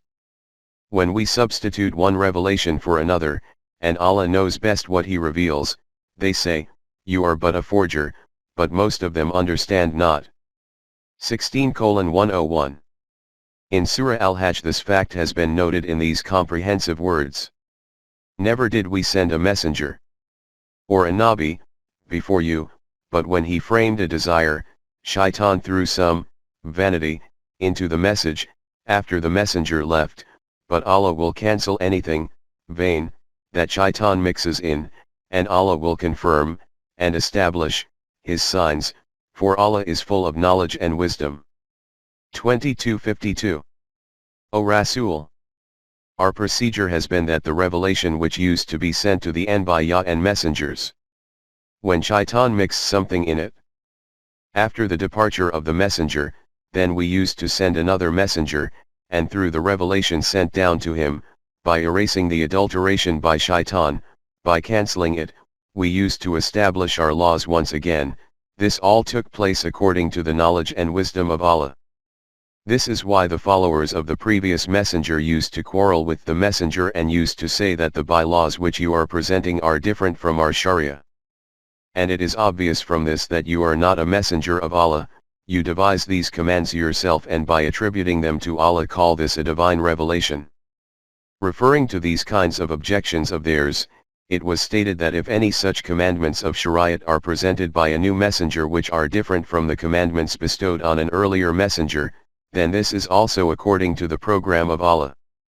These subclauses, constituents, are able to be changed and modified, whilst the essence of deen remains immutable. Therefore, disputes should not be created about the original deen on the basis of these changes in procedures and subclauses. To every people have we appointed procedures which they must follow, let them not then dispute with you on the matter. 22:67, see also, 548. We gave different procedures and subclauses of deen to every nation, according to their circumstances, but the essence of deen, al-amr, remained the same in every case. They should not fall into disputes regarding the essence of deen by presenting these changes in subclauses as a justification.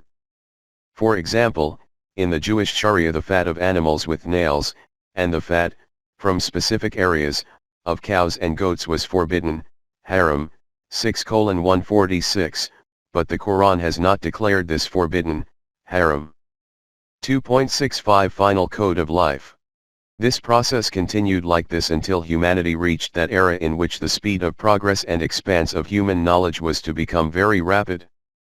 This is why according to His program of Mash'it, Allah sent a final messenger, and whatever guidance was to be provided to man until the last day was preserved and completed in the book sent down on this messenger. The crux of this book was that in it, 1. The principles of deen were the same as those which were continuing from the beginning. 2. As far as commandments were concerned, there were very few whose details were defined by Allah Himself. These were those details which were aimed to be kept immutable. 3. And other commandments were only given as principles, i.e., their subclauses were not defined by Allah Himself because these subclauses were not meant to remain immutable for all time. Changes were going to take place in these according to changing circumstances. The above 3 points are illustrated through the following examples. 1. Obedience can only be to Allah, not to any human being. This was an eternal principle of deen which was continuing as immutable from the beginning, and which was to remain immutable. 2. Under the commandments the Quran has itself explained all the details of those relationships which are declared haram for nikah, 423. Similarly, the shares of inheritance have also been defined by the Quran itself, 4:11-12, etc. 3. Crimes are of numerous types. The Quran has itself specified punishments for a few among these: theft, zina, slandering, treason, and has not laid down the punishment for the rest. 4. And some commandments are such which have only been given as principles, e.g. though the ruling for mutual consultation has been given, 42:38, the actual machinery for consultation has not been specified by it. From these examples you will have seen what the form of the principles and injunctions of the Quran is. As far as these principles and details which are given in the Quran are concerned, neither any deduction nor addition can be made in them, nor any change or modification. As far as the rest of the commandments are concerned, the details of which the Quran has not itself defined, a question arises about how these subclauses will be determined. In relation to this, Allah has clarified this matter, saying that do not think about these, that this has been an oversight on our part, that we have not defined their details, these have been left like this intentionally. It is declared, O you who have Iman! Ask not questions about things which, if made plain to you, may cause you trouble. But if you ask about things while the Quran is being revealed, they will be made plain to you. Allah has pardoned that which is past, for Allah is all-protecting and forbearing. Some people before you did ask such questions, and they became thereby kafir. 5:101-102. O Jamaat Imamanin! Do not insist on asking about those matters which we have not revealed, at this point in time, when the process of revelation is in progress. If, supposing, these matters are also included in the Quran, then you will end up in difficulties.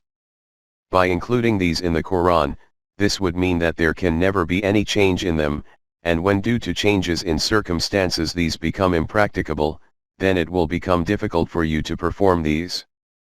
Before you, a nation acted exactly like this, then their condition became such that in order to rid themselves of these impracticable clauses, they cast off the mantle of deen itself. Hence, those subclauses which we have not defined have been kept like this intentionally. 2.66 The method to define subclauses. The question which arises is that this used to take place in the case of previous messengers, that these kinds of subclauses would be received via the new messenger. Now, when the process of wahi itself has been ended, and following Rasulullah no more messenger is ever coming, then what procedure has been given for the determination of subclauses, and any changes and modifications according to need? In the verse quoted above, this has also been stated that even during the revelation of the Quran it was not aimed to establish these subclauses according to wahi. Hence, for the determination and modification of these subclauses, the method which was proposed after the messenger was the same as was adopted during the life of Rasulullah. For this Rasulullah had been instructed, and consult them in affairs, 3:159. This means that the determination, alteration, and modification of these subclauses will be through mutual consultation, not via wahi. The instruction of the Quran, for mutual consultation, regarding this procedure for the determination of these subclauses had commenced during the time of Rasulullah. After this, the question which arises before us is what method has been suggested for this after the demise of Rasulullah.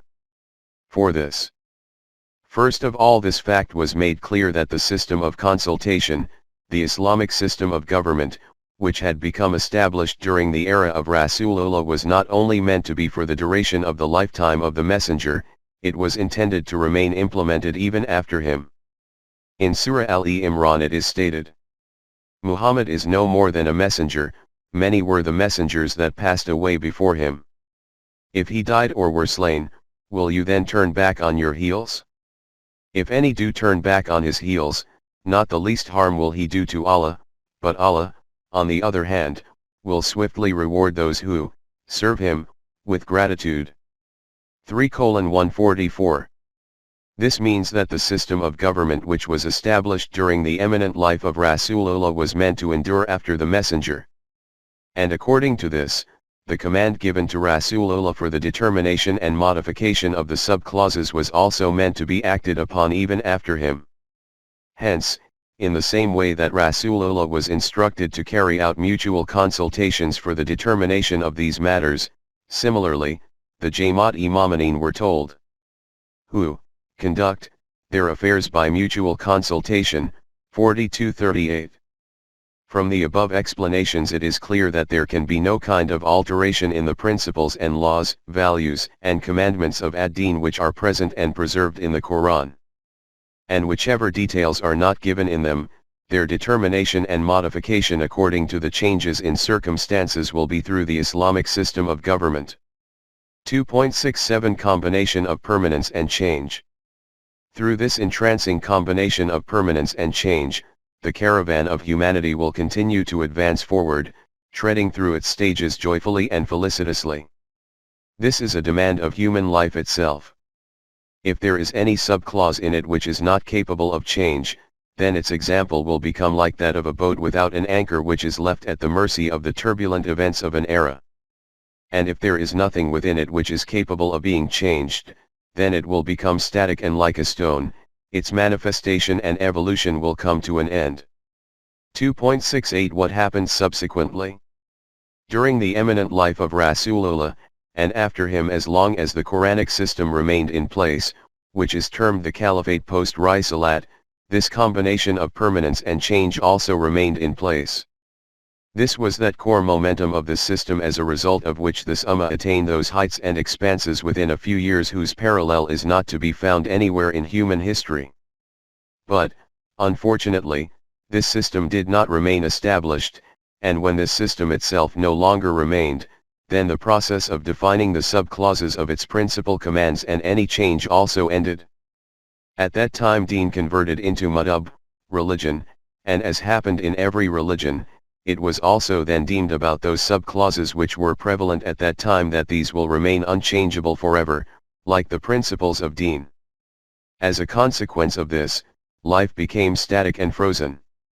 Because of this, not only did these clauses gradually become unworkable, it became impossible even to act on the principles of Deen itself.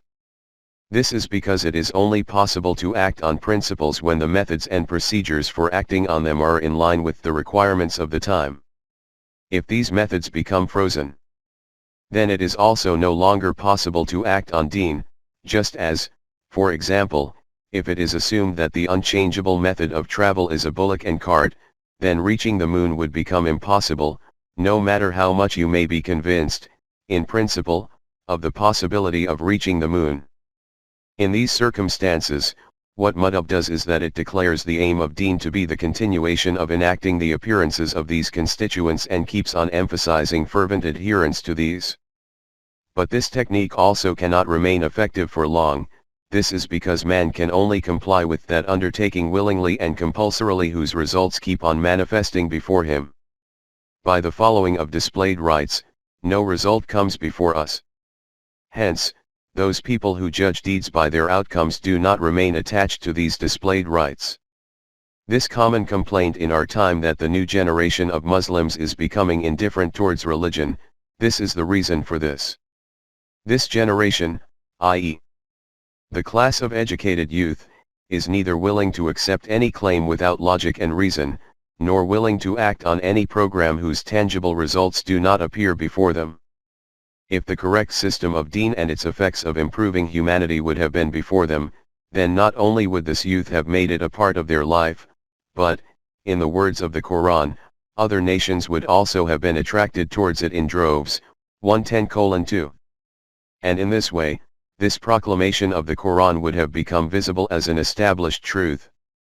It is He who has sent His messenger with guidance and the Deen of truth, to proclaim it over all Deen, even though the mushrikeen may detest it. 9:33. Allah is He who has sent His messenger with clear guidance and a system based on truth, so that this system overpowers all other systems, never mind how distasteful this may be to the mushrikeen. 2.69 The timings of Salat. From these explanations this fact has become clear why the Quran itself did not define the full details of all its commands. After this let us return to the topic being examined, i.e., towards the constituents and details of Salat, namaz. There simply cannot be two viewpoints about the importance that Salat holds in the system of Deen. But despite this, you will see that the Quran has not given definite details about its timings, rakat, movements, and recitations, etc. Some indications are to be found about some of these, in the Quran, and regarding the remainder, not even this much. First, let us consider the timings of Salat. There are pointers about these at the following places. Establish Salat at the sun's decline, Daluk-e Shams, till the darkness of the night, Gaza-chi Layl, and the morning recitation, for the reading in the morning carries its testimony. 17:78. 1. The common translation of this verse, 17:78, is that you should establish Salat from Daluk-e Shams to Gaza-chi Layl and Quran al-Fajr. Bear in mind that the Quran al-Fajr is very mashhud. In this the words Daluk-e Shams and Gaza-chi Layl require our attention. The word Daluk has a very broad meaning. Its basic meaning is that of movement.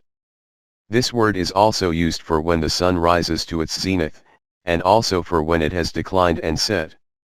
And the darkness at the beginning of the night is called Gaza-chi Layl. From this respect, from the rising of the sun to sunset, in fact, till some time after sunset, till gask, all of that time is included in it. So many long-winded but mutually contradicting accounts have been documented in the interpretation of this verse in the books of tafsir that it is not possible to present even a summary of them here. We have presented the verse and the literal meaning of these words as well. At least this much has become clear from the verse that timings have not been defined in it. Even though, as noted before, the technique of the Quran is that when it intends to present something precisely, then it does not make use of pointers and indicators, it explains it clearly, unambiguously, and in a specific manner. But in this verse that specific manner has not been employed. 2. In Surah Hud it is stated, "And establish Salat at the two ends of the day and at the approaches of the night." 11:114. The general meanings of this are that you should establish Salat at both ends of the day and in the first part of the night. Similarly, it is stated in Surah Taha, "And celebrate, constantly, the hamd of your Rabb, before the rising of the sun, and before its setting, yes, celebrate them for part of the hours of the night, and at the sides of the day." 20:130. In this verse the word Salat is not mentioned, the word tasbih has been used. But it is commonly averred that this is also intended to mean Salat. In this, both ends of the day are mentioned, before sunrise and before sunset, and the hours of the night. Even here nothing is stated specifically. Attempts are commonly made to prove from this verse, and a few other similar kinds of verses, that the prevalent 5 timings of namaz are specified by the Quran itself. But the general claim is that these timings were defined by Rasool. 3. It is stated in Surah An-Nur in relation to social manners that children working in your homes can roam about unchecked in the house, aside from these 3 timings. And the children among you who have not come of age ask your permission, before they come to your presence, on 3 occasions, before morning Salat, the while you doff your clothes for the noonday heat, and after the late night Salat. These are your 3 times of undress. 24:58. Before the Salat of Fajr, and after the Salat of Isha, and in the afternoon, because during these times you are sitting or lying in an informal state after disrobing. In this verse the names of Fajr and Isha are mentioned by name, from which it is evident that during the time of Rasulullah 2 names were known as such, although there is nothing in the Quran as a command regarding these either. 4. In Surah Al-Baqarah there is mention of matters related to talaq, divorce, first, and following this it is stated, "Guard strictly your Salat, especially the middle Salat, and stand before Allah in a devout frame of mind." 2:238. Protect your Salat, plural form, and the middle Salat. In this the meaning of middle Salat is taken to be that of the intermediary namas, and it is said that from this is meant the namas of Asr because this comes in between Fajr and Zuhr on one side and Maghrib and Isha on the other side. What the meaning is of this verse according to my understanding will be covered at its own place. 2.69.1 Rakat. As far as Rakat are concerned, the Quran has also not defined these specifically either. This much has been described in Surah An-Nisa that in the conditions of war, when you are faced with a threat from the enemy, then namaz should be performed in such a way that one group of mujahideen should stand with the imam, i.e. Rasulullah, and remain armed. Once they have performed prostration they should step back, and the other group which has not yet fulfilled salat should join the imam. They should also remain armed. 4:101-102. In Surah Al-Baqarah it is declared, if you fear an enemy, do so on foot, or riding, as may be most convenient, but when you are in security, do zikr of Allah in the manner He has taught you, which you knew not before. 2:239. In other words, when you are in a state of fear, then remind yourself of the laws of Allah either on foot or on horseback. And when you are in a state of felicity, then act as you have been taught. Regarding rakat, indicators are found only in these verses of the Quran. I do not wish to go into their details further because there are differences about these among the various sects, i.e. these differences play a prominent role regarding how many fard rakat and how many sunnat and how many nafil, etc. There are in every namaz. I will explain these verses according to my understanding at their own place. 2.70 Recitation in Salat. As far as reciting something in namaz is concerned, the Quran has not dealt with this either. In a verse of Surah Bani Israel it is stated, neither speak your salat aloud, nor speak it in a low tone, but seek a middle course between. 17:110. Adopt neither a loud voice nor absolute silence in your salat, instead adopt a middle course between the two. Some people view salat here to mean namaz, whereas others view it as a general supplication, because salat also means supplication. In Surah At-Tawbah, regarding the hypocrites, Rasulullah is informed, nor ever supplicate for any of them that dies, nor stand at his grave. 9:84. You should not even pray at the funeral of any one of them, nor stand at their gravesides. The meaning usually taken from this verse is the namaz-e janaza, funeral prayer. In Surah Bani Israel it is stated, and pray in the small watches of the morning, it would be an additional prayer for you. 17:79. O Rasool, you should also remain awake for some part of the night, but this command is only for you. The meaning usually taken from this is the namaz of tahajjud, and it is said that this was specified for Rasulullah, and even then not as a duty but as nafil, extra prayer. According to my understanding, this is all that is in the Quran regarding details about namaz. According to the principle which I referred to earlier regarding the definition of sub-clauses, I do not require to exert myself further in this matter, because my understanding is that the principal command about salat was passed on to Rasulullah through wahi, and he would have defined a complete program for this through mutual consultation according to the Quranic principle. These decrees of the Quran appear to be details of this program. In this regard, what the pattern is of the sub-clauses in the commandment which the Quran itself defines has already been illustrated through some examples. At this moment in time I have verses 2:282-283 of Surah Al-Baqarah before me. It has been described in this what procedure should be adopted when you are dealing in the matter of mutual loans. Just see in what great detail and emphasis the Quran has explained this program. When it has this style regarding sub-clauses in matters of transaction, then why did it not adopt a similar style for defining the sub-clauses in connection with a fundamental duty such as that of salat? It is strange that in the case of ablution it gave such detailed instruction: wash the face, wash the hands up to the elbows, wipe the head, wash the feet up to the ankles. Do this after a call of nature, do this when you are a wayfarer or a patient, and about what to do if water is not available. 5:6. Such detailed instructions have been provided about the preparation for salat, but regarding the procedure of salat itself no definitive command in this manner has been given. From this it is apparent that Allah wished to, deliberately, keep these sub-clauses undefined. From among the predecessors, those sects who defined the constituents of namaz, based these on a hadith or fiqh. But the extent of variation in these constituents is obvious from the namaz of different sects. Another fact is also worthy of our attention at this point. The Quran had declared as-salat to be a means to create unity among the Ummah. It is stated in Surah Al-Rum, "Establish salat and be not among those who join gods with Allah, those who split up their deen and become sects, each party rejoicing in that which is with itself."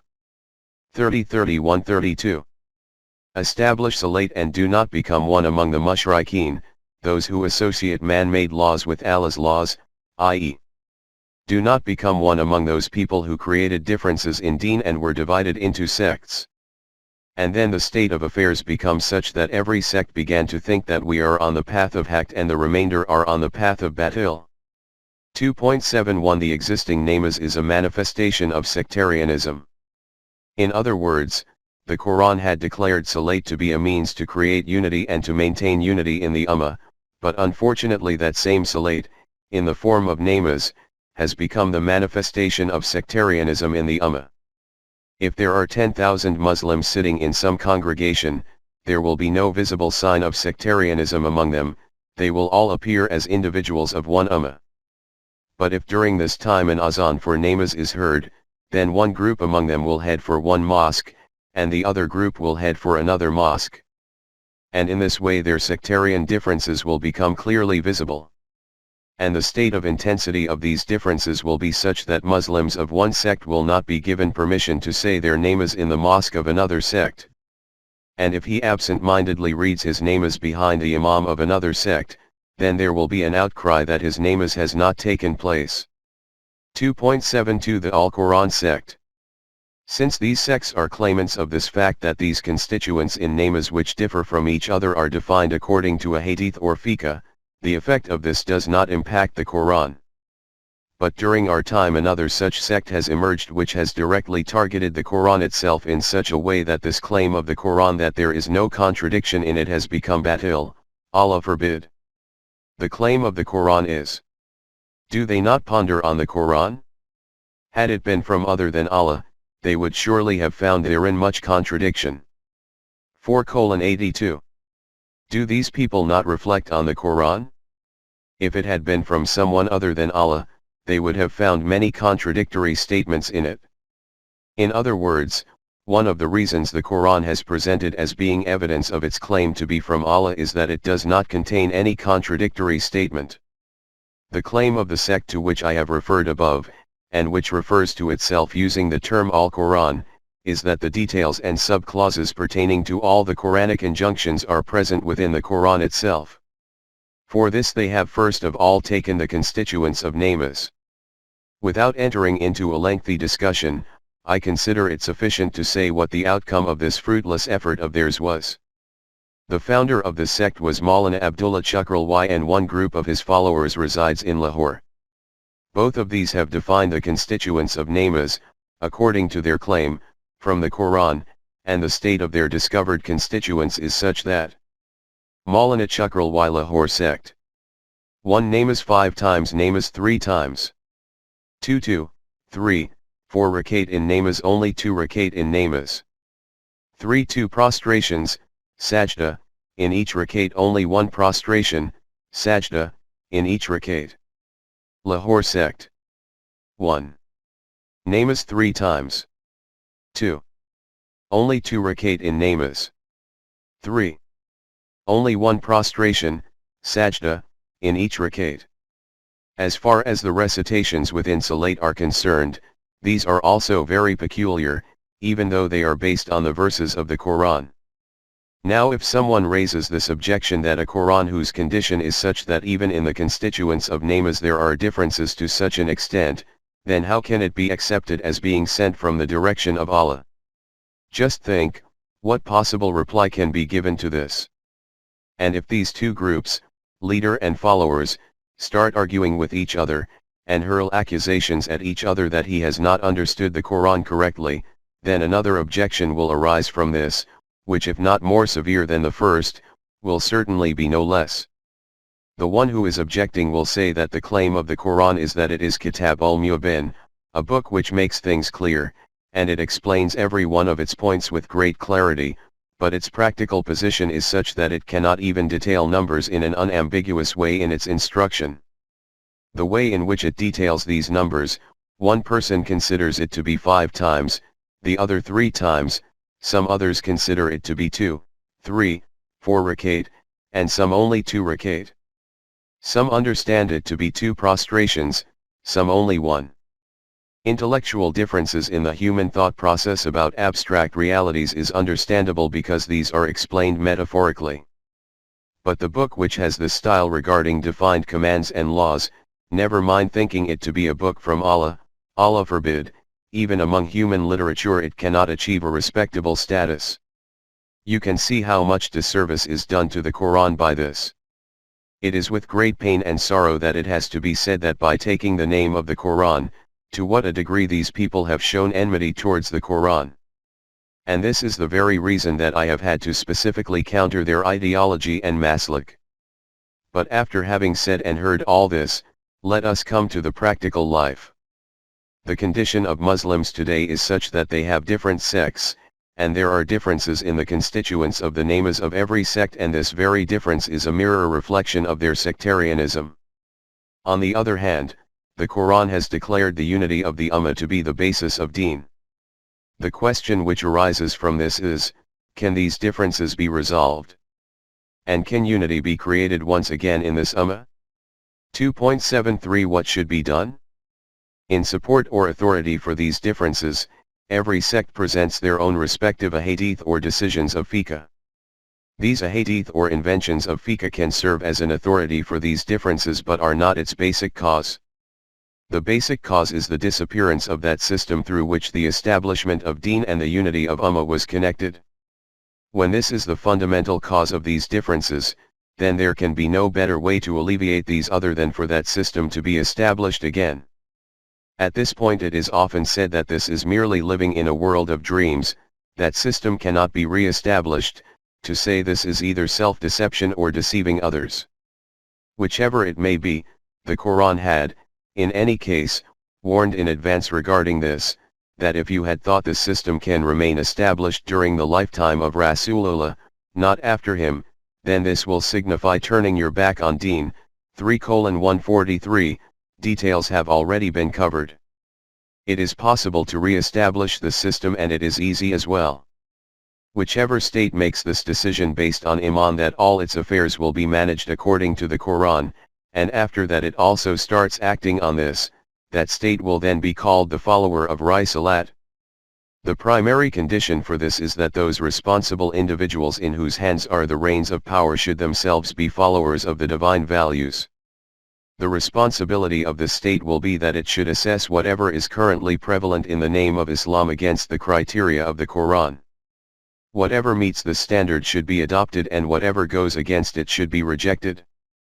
It should be made clear that the Quranic guidance is so clear that never mind this kind of evaluation being impossible, it is not at all difficult.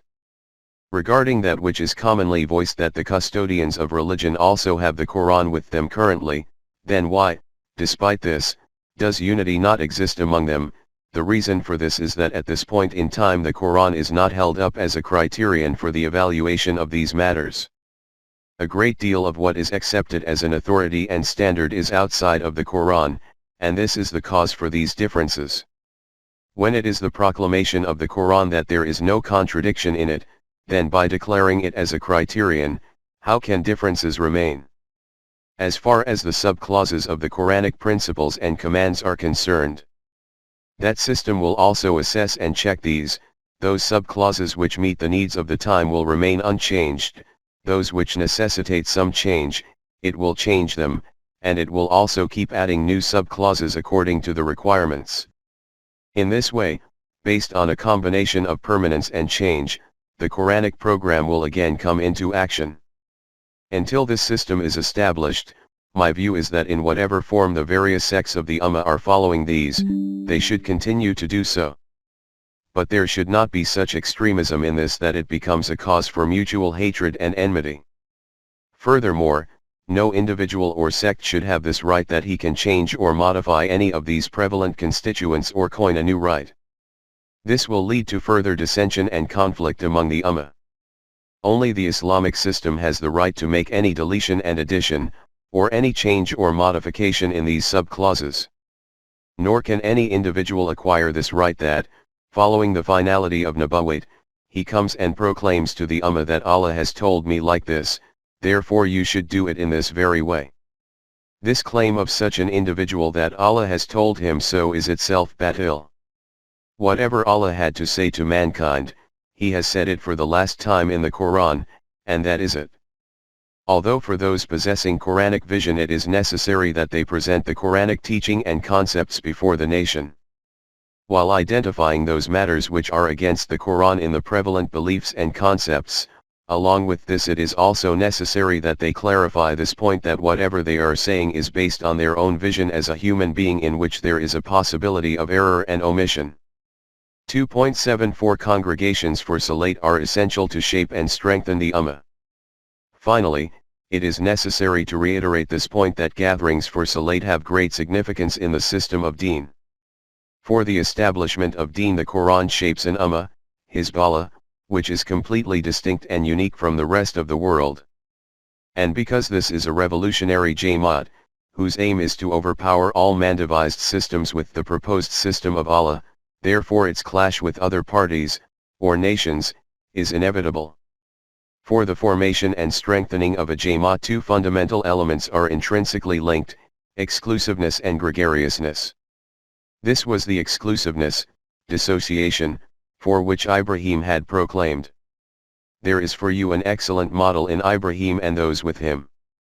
When they said to their people, we are clear of you and of whatever you follow besides Allah, we have rejected you, and there has arisen, between us and you, enmity and hatred forever, unless you have Iman in Allah and Him alone. 60:4. We dissociate ourselves from you, and from those whose obedience you have adopted by abandoning Allah, we abhor them. We simply do not accept your system, we totally reject it and do not wish to conceal this fact. We proclaim loudly and clearly that our revulsion and the wedge between us is openly manifest. And this state of affairs will continue until the time that you accept Iman in one Allah. They made this proclamation, and the Quran declared this maslak of theirs to be a balanced model for the Muslim Ummah. This is that emphasis and instruction for exclusiveness and dissociation which the whole Quran is full of. There is no allowance for compromise or flexibility in this principle, and this is the practical meaning of there is no God but Allah. As far as the other element for the basis of the Ummah is concerned, i.e., gregariousness, 48:29, the Congregation for Salat is the practical demonstration of this. At the call for this congregation, members of the Ummah hasten to the assembly point in line with the command of Allah, 62:9, saying, For me, I have set my face, firmly and truly, towards Him who created the heavens and the earth, and never shall I associate partners with Allah. 6:79. Having turned my face away from the whole world, I direct all my priorities to that Allah who brought the universe into existence from nothing, and I do not associate anyone in His sovereignty. Both elements of exclusiveness, from others, and gregariousness are included in this proclamation. In this gathering the principal aspects of the system appear in miniature form: one Ummah, its members, eliminating all kinds of differences, standing in one file, one Imam, center of the system, on whose command all bow down and rise in unison and in one color. And all of this is a manifestation of what reality? It is of this truth that we follow you. 1:4. Other than you, we do not accept the sovereignty of anyone else, we do not accept the rule of anyone else. After the declaration and practical demonstration of the fundamental principles of the divine system in this way, the proceedings for consultation about the matter for which this gathering was organized will commence. 2.75 It is also necessary to retain these soulless forms. There is no doubt, as has previously been stated, that these congregations have now become mere showcases without aim, now that that system is no longer in place and Deen has been converted into religion in this way, and have become soulless entities. Nevertheless, it is necessary to retain their existence.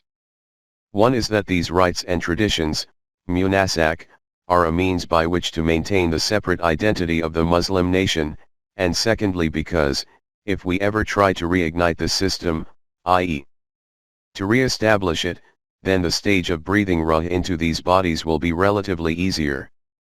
For the re-establishment of the the metaphorical meaning of breathing divine energy into the human forms could be taken to mean this.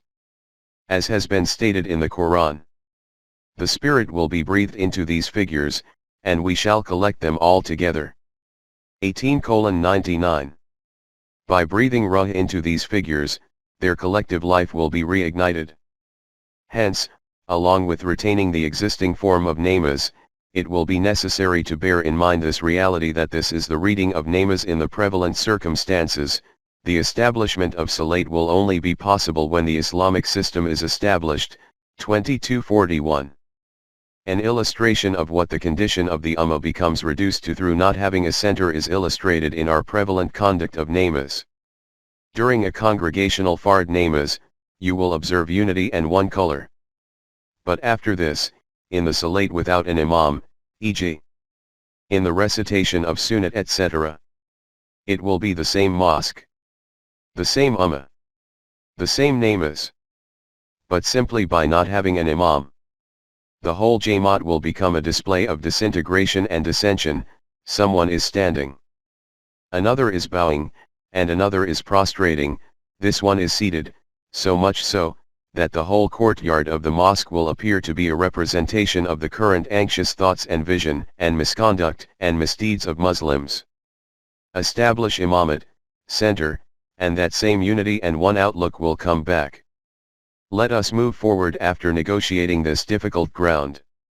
We are discussing the traits of the muttaqin. The Quran has declared their next characteristic to be, and who have iman in the revelation sent down, nazil, to you, 2:4. O Rasool! These are those people who have iman in what we have sent down to you. As has been noted before, Wahi is the name of that special and unique knowledge which the messengers used to receive directly from Allah. 2.76 The distinctiveness of Wahi. By selecting the word nazul for this, Allah has explained this reality in a very comprehensive way. The basic meaning of its root, anzil, is to descend from a height. Regarding its various aspects and usage, we will discuss these at their relevant places. We will confine ourselves here to that meaning which signifies wahi. It is declared about knowledge which is the outcome of human intellect, that it exists within man and emerges from there. In other words, you can view it as this knowledge rising up from below. In contrast to this, knowledge which is bestowed from Allah should be understood as coming downwards from above. This is the objectivity of this knowledge for which the word anzil or tanzil has been used. There is no kind of human knowledge which does not emerge from the inside to the outside of any individual, i.e., in which there is no interference from his intellect and emotions. Until a short time ago it was considered about wajdan, intuition, that it was not the product of human intellect, it is received externally from somewhere. Research in the modern era has demonstrated that there is no intervention of any external voice in it, it is the voice of the subconscious itself. Iqbal has quoted Bergson, who is considered the imam of modern-day research in intuition, stating intuition is only a higher kind of intellect. We cannot know, and no human being other than a Nabi can know, what is the state of receiving wahi.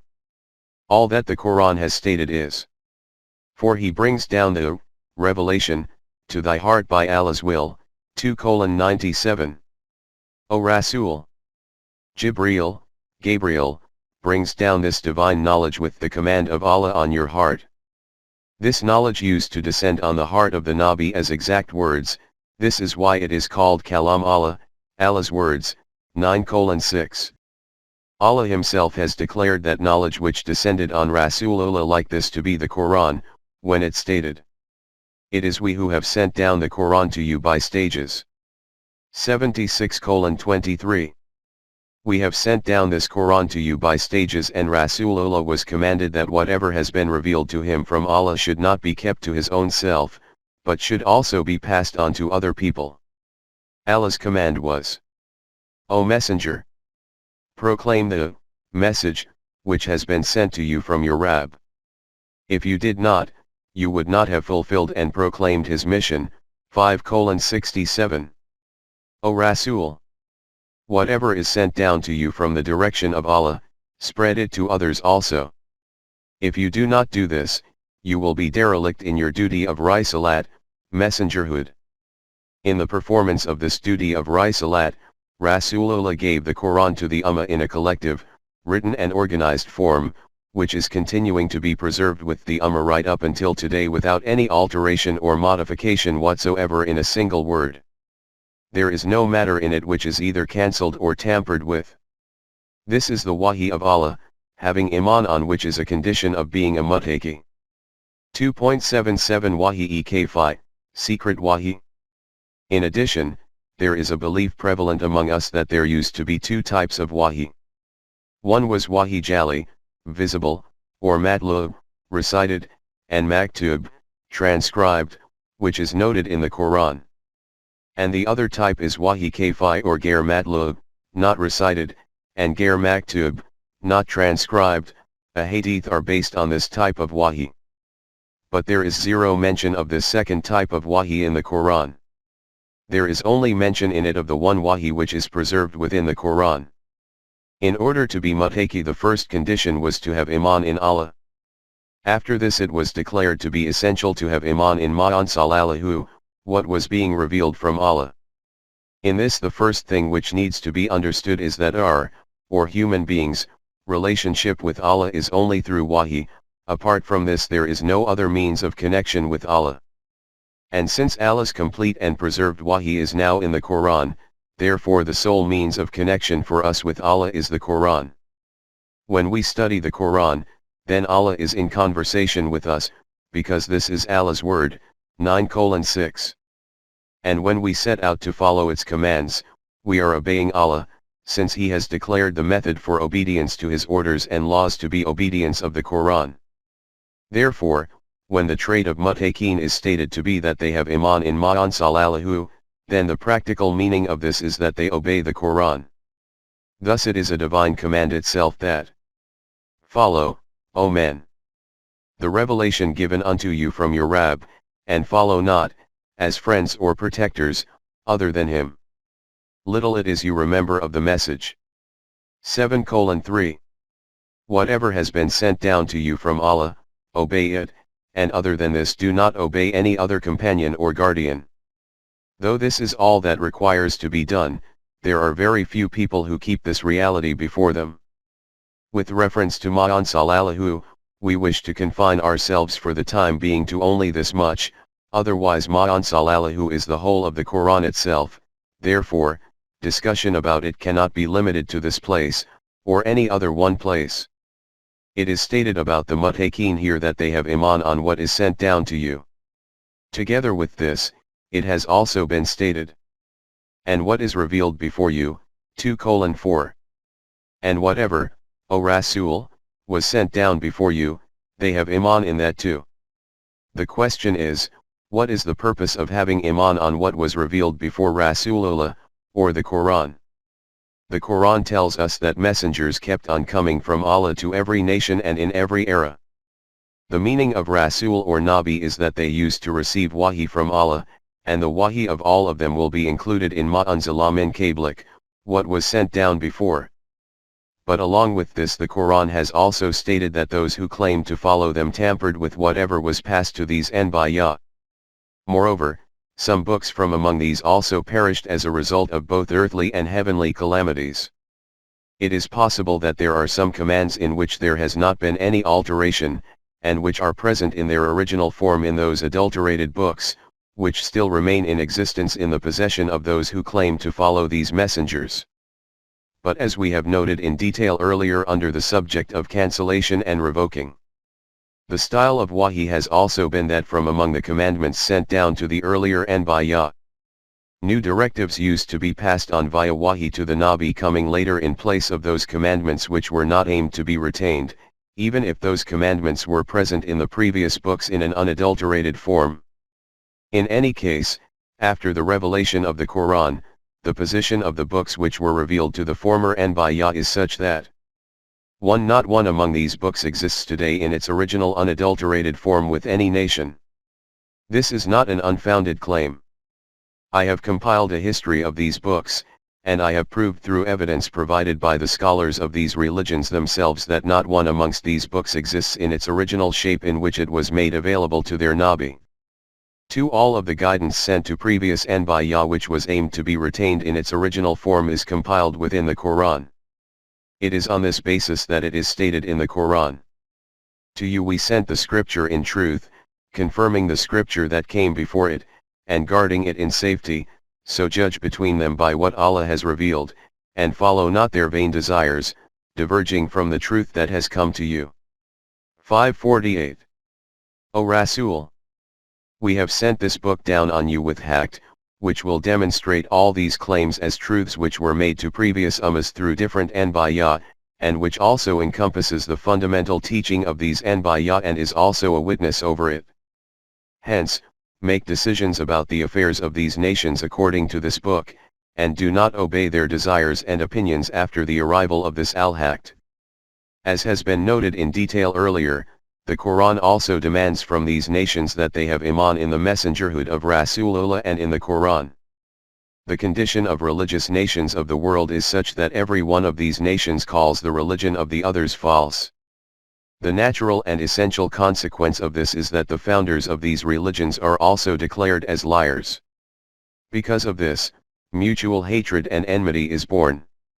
This is the basic cause of the perpetual discord and conflict among the followers of religions. The Quran provides teaching of large-heartedness and broad vision. It states to its followers that they should announce that we have iman in all these founders of various religions, that they were true messengers of Allah. They came in their respective times with the true message from Allah. Although that message does not exist anywhere in its original form, except the Quran, we respect all those Anbiya in the same way that we respect Muhammad, Rasulullah. This respect is a part of our iman because we make no distinction, they say, between one and another of his messengers, 2:285. As far as their being a messenger is concerned, we do not draw any distinction among any of them.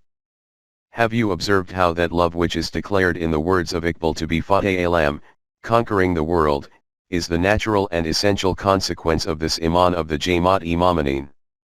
The Quran has mentioned the names of some Anbiya specifically and has stated about the rest that we have not named them, 40:78, 4:164. But when our iman happens to be this, that messengers came to every nation of the world, then whether the name of any of them has been referred to in the Quran or not, respect for those who are called the founders of their religions by religious nations will become incumbent on us. We cannot even be disrespectful regarding the eminence of any among them. This will be counter to our iman, although if someone claims nubuwwat after Rasulullah, then we will call him a liar and will not count him among these Anbiya on whom we have been made duty bound to have iman.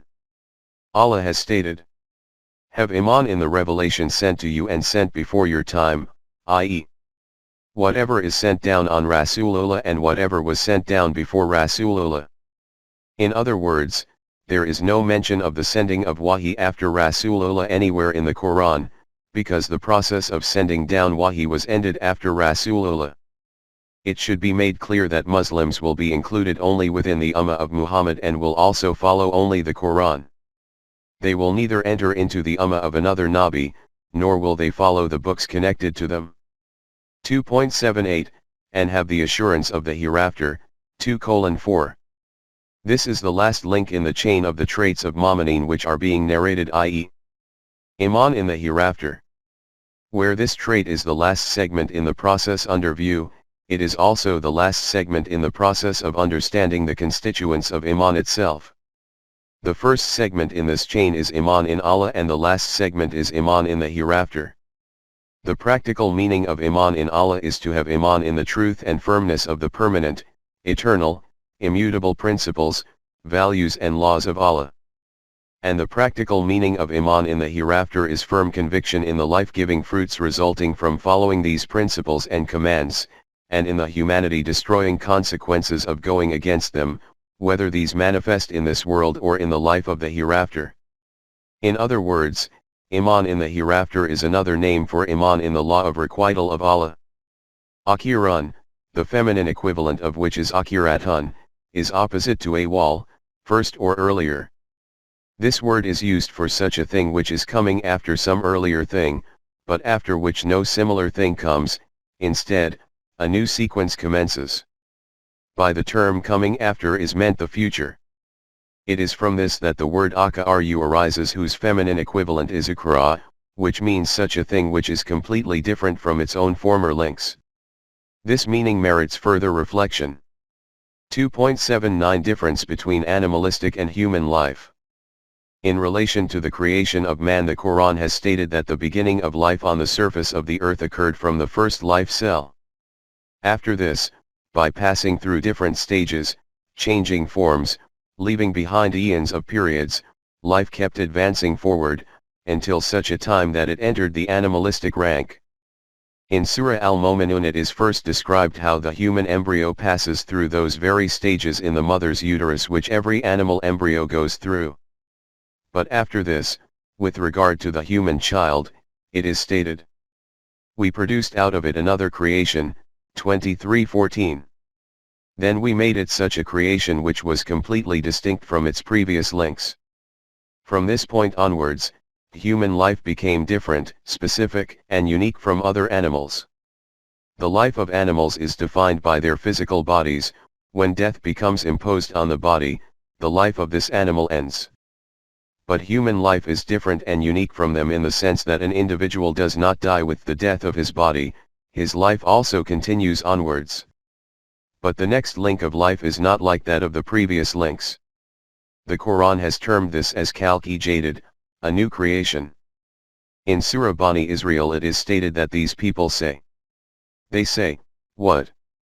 When we are reduced to bones and dust, should we really be raised up to be a new creation?" 1749, see also, 17:98, 32:10. So when we are ground into dust after decay and disintegration following death, what? Will we come alive after this, having acquired a new birth? At other places, by terming it as "bring you out once again," 20:55, and promising a second creation, 53:47, the Quran has made it clear that that life will be different from the present earthly life. This life after death is called the life in the hereafter, Hayat-e Akhira. If there is no iman in this, then an individual can neither be a Muslim, nor be called a Muslim.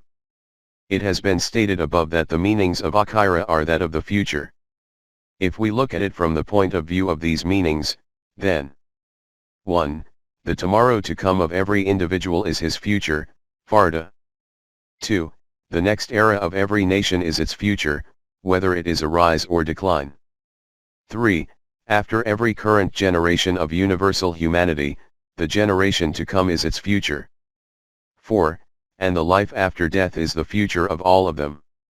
Two kinds of doctrines of life and systems of life based on them are to be found in the world. One doctrine of life neither accepts the eternal and immutable laws of Allah, Wahi, nor acknowledges the life of the hereafter. This doctrine is called atheism, or a materialistic ideology of life, and the system based on this as being secular. 2.80 Secular doctrine of life. Under secularism, society has the authority to formulate laws, and the consequences of disobedience to these laws is also based on the justice system established by that society. For example, an accused is arrested by the police, and if the court declares him to be a criminal, he receives punishment for that crime. The first basic fault of this system is that it is society itself which formulates the laws, and whenever it wishes, it can also make changes and modifications in these laws. Hence, no one can have any certainty and assurance about how long the laws of today will remain in force and when they will be changed. The second basic limitation is that if someone's crime does not come to the notice of the police, or if he makes such an arrangement that the court cannot prove him to be a criminal, then he simply cannot receive the punishment for this crime. Contrary to this, the law of requital of Allah is free and far above these fundamental flaws. 2.81 Allah's law of requital. In this, every deed of man is bound to produce its consequences according to the eternal laws of Allah. and it is not only visible deeds which fall within its grasp, even the deceptions of the eyes and the thoughts passing through the hearts are encompassed. In Surah Al-Mu'min it is stated, Allah knows of the tricks that deceive with the eyes, and all that the hearts of men conceal. 40:19. As far as the consequences of these deeds are concerned, we could say that the whole of the Quran is an exposition of this very point. At one place it states in comprehensive terms that, and, of a surety, to all will your Rabb pay back, in full the recompense, of their deeds, for he knows well all that they do. 11:111. At another place it states in individual terms, it receives every good that it earns, and it suffers every ill that it earns. 2:286. This is so because the effect of every deed of man affects his self, according to the Quranic philosophy of life, and carrying these imprints, this self remains in place both in this life and following this, also goes forward. Hence, there is no question of any deed remaining unaccounted for.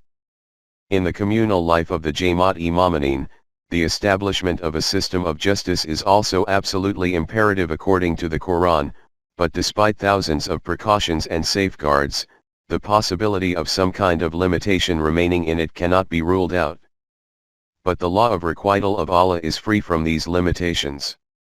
Regarding this system, it is stated at another place, every self draws the consequences of its acts on none but itself, no bearer of burdens can bear the burden of another. 6:164. At another place it is stated, then guard yourselves against a day when oneself shall not avail another, nor shall intercession be accepted for him, nor shall compensation be taken from him, nor shall anyone be helped. 2:48. So much so, that in connection with this it was also caused to be announced via the lips of Rasulullah himself that, say, I would, if I disobeyed my Rabb, indeed have fear of the penalty of a mighty day. 6:15. As has been stated above, the effect of every deed of man becomes imprinted on his self. This is called his individuality. Referring to this individuality in a concise but extremely comprehensive manner, the Quran has proclaimed, and behold, you come to us bare and alone as we created you for the first time. 6:94. 2.82 The marks imprinted on the human self. Whatever is yours, whether it is your wealth and possessions, or relatives and close ones, friends and companions, or supporters and helpers, you will leave all of them behind and will only bring your individuality, self, to us, and the marks imprinted on it will themselves proclaim aloud all that you have done. Today these imprints are concealed from the eyes. At that time these will become visible just like the letters of words written in lime juice keep on appearing automatically when the paper is placed in front of a fire. It is these very imprints which are called the scroll of deeds of a human being. In Surah Bani Israel it is stated, every man's record we have fastened on his own neck, on the day of judgment we shall bring out for him a scroll which he will see spread open. It will be said to him, read your own record, sufficient is yourself this day to make out an account against you. 17:13-14. What kind of state, form, and shape the life of the hereafter will be, and what the framework of paradise and hell will be, we cannot comprehend this at the existing level of our consciousness. About paradise it is stated, now, no person knows what delights of the eye are kept hidden, in reserve, for them, as a reward for their deeds. 32:17. Like every abstract reality, it has explained this metaphorically. It is stated in Surah Arra that, the parable of the garden which the righteous are promised. Beneath it flow rivers, 13:35, see also, 47:15. Similarly, it is stated about hell that, the fire of, the wrath of, Allah kindled, to a blaze, the which does mount, right, to the hearts. 104:6-7. The fire kindled by Allah whose flames engulf the hearts. This is not the place to go into the details of these metaphysical realities. Their details are dispersed throughout the Quran and will be dealt with at their respective places. It is enough to mention here that Jannat is the name for traversing further, next and higher, elevated, evolutionary stages of human life. And Jahannam is the name for the ceasing of this evolution. Though there is one particular point which I do not wish to leave by moving on ahead. It is given in the Quran about the life in the hereafter that they will recognize each other, 1045. 2.83 They will recognize each other. Over there, all will recognize each other. And we think that there cannot be a more painful hell than this. The way we live our life in the world is that outwardly we remain as something other, whereas in reality we are something else. We appear as empathetic and sympathetic towards our friends, but within ourselves we intrigue against them. And form such arrangements that these friends and companions, and relatives of ours, never find out a word of these intentions and intrigues, and we continue to remain very trustworthy in their sight. We make ourselves appear as very saintly, pious, virtuous, and devout and true mu'min in the eyes of people, but behind the cloak our life is highly deplorable. We do all this so skillfully that our secret is never exposed during a whole lifetime, and we depart from this world in the same state. But just imagine this scene, that all our relatives and near ones, friends and acquaintances, our admirers and followers are present, and by becoming unveiled, our true life appears clearly before them such that we cannot possibly refute anything. Just think, what will our state be at this point? Can there possibly be a greater punishment than this? From this respect, it is stated about that life. The day that, all, things secret will come out, 86:9. But the time of manifestation of the results of deeds is not only in the hereafter, if not all, then most consequences appear right in this world, especially the consequences of the collective system of nations. The Quran has used both the word Ijla in opposition to Akhira, 1718, as well as ad-dunya, 2:200. Ijla means that which appears before us very quickly, and dunya means immediately in front or close by. 2.84 Consequences of deeds in worldly life. Let us once again examine the example of a farmer which we had quoted in relation to Iman in the unseen. We had said that there is hunger in his home and he has one sack of wheat which he has held back as seed for his next crop. If he ignores his future and leaps forward for Ijla benefits, then he will grind this wheat. From this there will certainly be freshly baked bread in his home, but at the time of harvesting the crop, he will not even receive a single grain as his share. This is because he had given preference to immediate benefits as opposed to the future, akhira. The Quran has described three types of outlook. One is of those people who view life as being the life of this world only, in front of whom there are only the benefits of this world, nothing more than this. It is stated about them. There are people who say, "Our Rabb, give us, your bounties, in this world." But they will have no portion in the hereafter. 2:200. There are also some such people who declare the acquisition of immediate and readily available benefits of life as being the very aim of life. Though they attain these benefits, they have no share in the hereafter. At another place it is stated about these same people that when they will be taken towards hell, they will say, "We should certainly be in receipt of some kind of pleasant reward here for our deeds." They will be told, "You received your good things in the life of the world, and you took your pleasure out of them," 46:20. You had already taken your full share of bounties in the life of the world, and having consumed them there, finished them. Hence, you have no share in the bounties of this life. This is the condition of adherents of the secular system, by whatever name they may be known. 2.85 Only the hereafter. The second point of view is that of people who follow religions, who say that this world and its pleasures are worthy of contempt. Men of God have no share in it, they will receive the reward of their deeds in the hereafter. The Quran declares that this doctrine is also in opposition to deen. Poverty and deprivation, humiliation and disgrace in this world is Allah's punishment. But whosoever turns away from my message, verily for him is a life narrowed down, and we shall raise him up blind on the day of judgment. 20:124. Whoever goes against our laws, his sustenance will become restricted, and on the day of judgment we will raise him up still blind, i.e. these are those people who do not attain the immediate benefits of this life, nor the bounties of the life of the hereafter. They spend all their life in the deluded dreams of self-deception and complacency. 2.86 Both this world and the hereafter. And the third group is of those people whose ideology of life is this.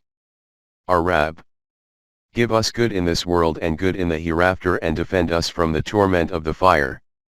To these will be allotted what they have earned, and Allah is quick in account.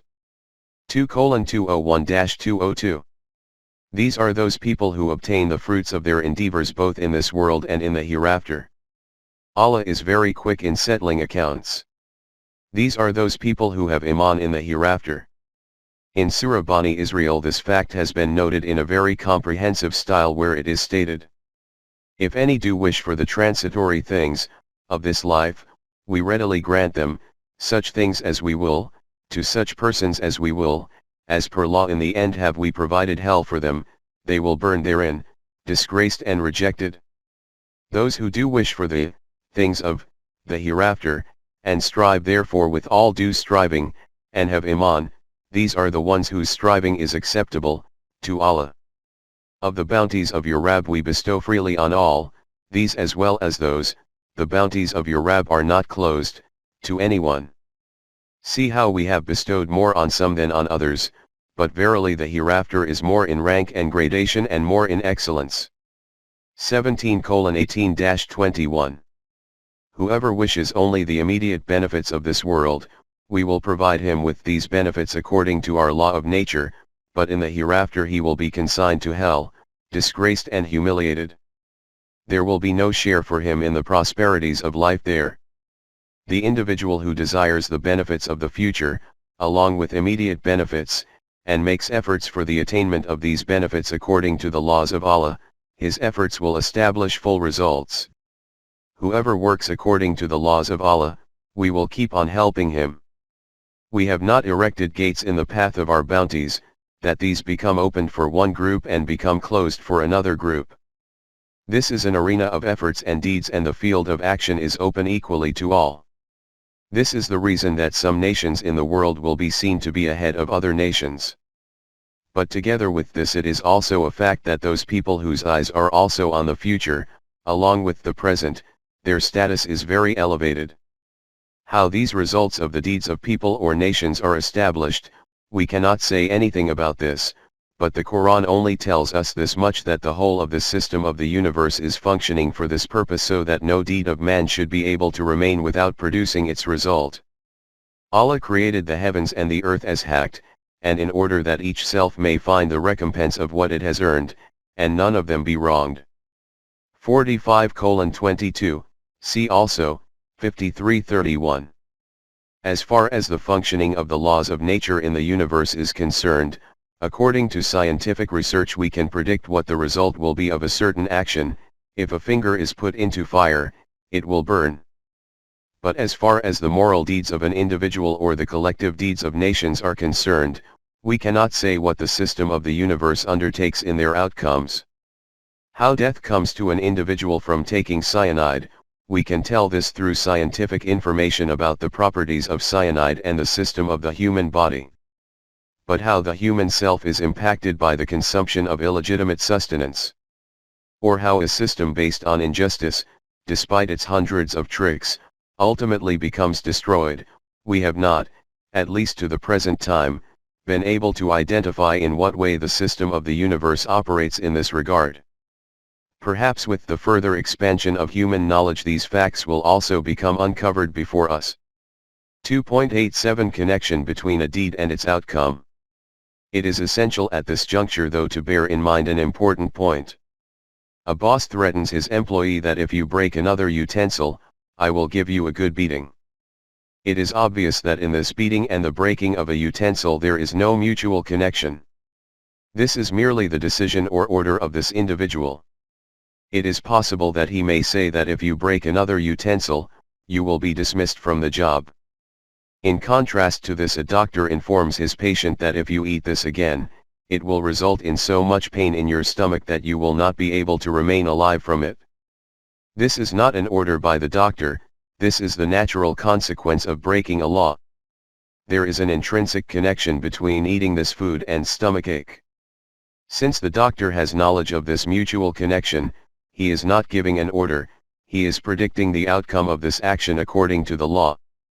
Wherever it is stated in the Quran that, for example, there is a chastising punishment for them, this is not an order, this is a prediction of the natural consequence of their breaking the law, i.e., a description of the immutable, mutual connection between if and then. In any case, this is that hereafter, the law of requital, in which muttaqin have iman, rather, have conviction. Conviction means to reach the stage of proof in some matter by the use of knowledge and research, after the removal of every kind of doubt and suspicion. Have you observed that according to the Quran, iman in the hereafter is also not a label given to some blind faith, it is the acceptance of that truth which has reached the stage of proof after knowledge and research. This is why it has emphasized the use of intellect and reason in both this world and the hereafter, 2:220.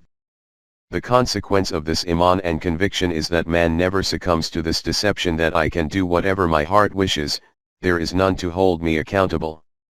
It is stated in Sura Anbiya that those whom you consider sovereign in the world, ilah i.e., deities, are also not exempt from answering for their deeds, they will also be questioned.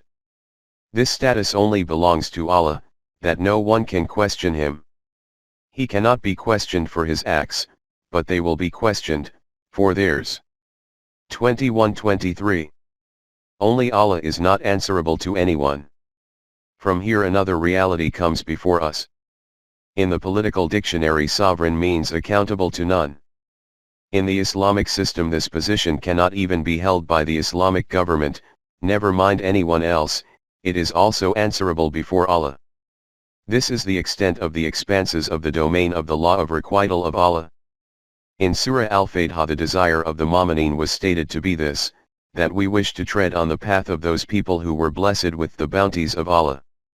Allah declared that by following our book, you will achieve all these blessings, but in this process you will always have to bear in mind this fact. Then, shall you be questioned that day about the bounties of life.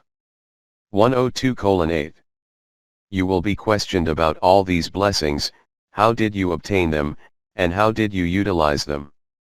Conviction and awareness of being accountable for your every deed, and having to answer for them, is the natural consequence of iman in the hereafter, and is the fundamental trait of the mu'mineen and muttaqin. We started the discussion with the desire of the Jamaat-e-Mu'mineen arising on their lips that we wish to be guided towards the straight and balanced path of life, 1:5. In response to this wish of theirs, it was declared that you will be able to obtain this guidance from this book of ours. But for this the first step is to become muttaqin, 2:2. What those traits and signs of the muttaqin are is described after this. After stating this, the Quran declared, they are on true guidance from their Rabb, and it is these who will prosper, muflihun. 2:5. These people are the ones who remain steadfast on the path defined by Allah, and these are the very people whose orchards bear fruits. Muflihun is commonly translated as successful, but its meaning is far more profound and broader than this. In the Arabic language, agriculture or farming is called falaha and falahun is the farmer. From this respect, muflihun are those farmers whose orchards successfully bear fruit. 2.88 The meanings of muflihun. The Quran has explained the outcome and fruition of righteous deeds by generally using orchards as a metaphor.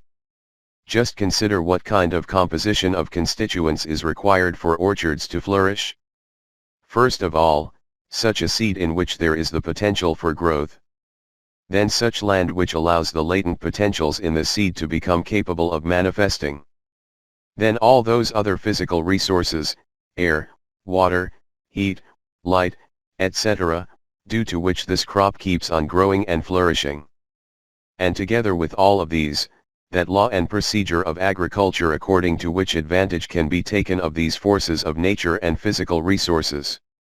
If there is a deficiency in even any one of these things, then this field will not reach fruition. And if this effort meets all these requirements, then, in the words of the Quran, every single seed will become 700 grains and will reach the farmer's abode. But these grains will be of the same type as the seed which was sown, about which it is said, what you sow, so shall you reap, i.e. that law of requital on which the whole structure of deen is raised. This is that tangible example through which human deeds generating their results, i.e. Allah's law of requital, has been explained. Another great fact is implicit in this example. The results of farming keep on appearing in practical terms, because of which man never remains in any doubt as to whether his efforts are in the right direction or not, and also whether these will even come to fruition, or will go to waste.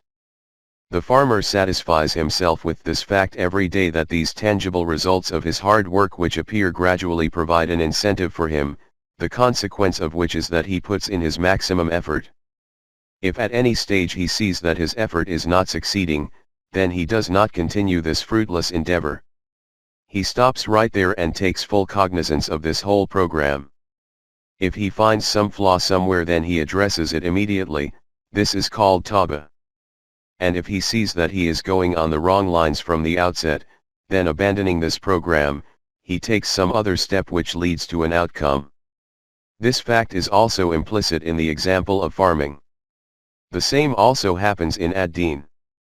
Contrary to this, in madhab, religion, the results of human deeds do not appear like this in a tangible and visible form. Only the satisfaction is provided about them that these are definitely bearing results, based on veneration, but their outcomes will come in front in the hereafter. This kind of blind veneration cannot face concrete facts, therefore it cannot progress in the light of knowledge and vision. By stating fid dunya hasanatun, the good of this world, and by explaining it using the example of a farm, the Quran has turned the blind faith engendered by religion into the true reality presented by deen. 2.89 Tangible results. It was Rasool and his companions who were the first to act on and demonstrate the program of ad-din. The Quran has explained this practical program of theirs and its glowing results through this example and simile, where it states, like a seed which sends forth its blade, then makes it strong, it then becomes thick, and it stands on its own stem, filling the sowers with wonder and delight. As a result, it fills the kufr with rage at them. 48:29.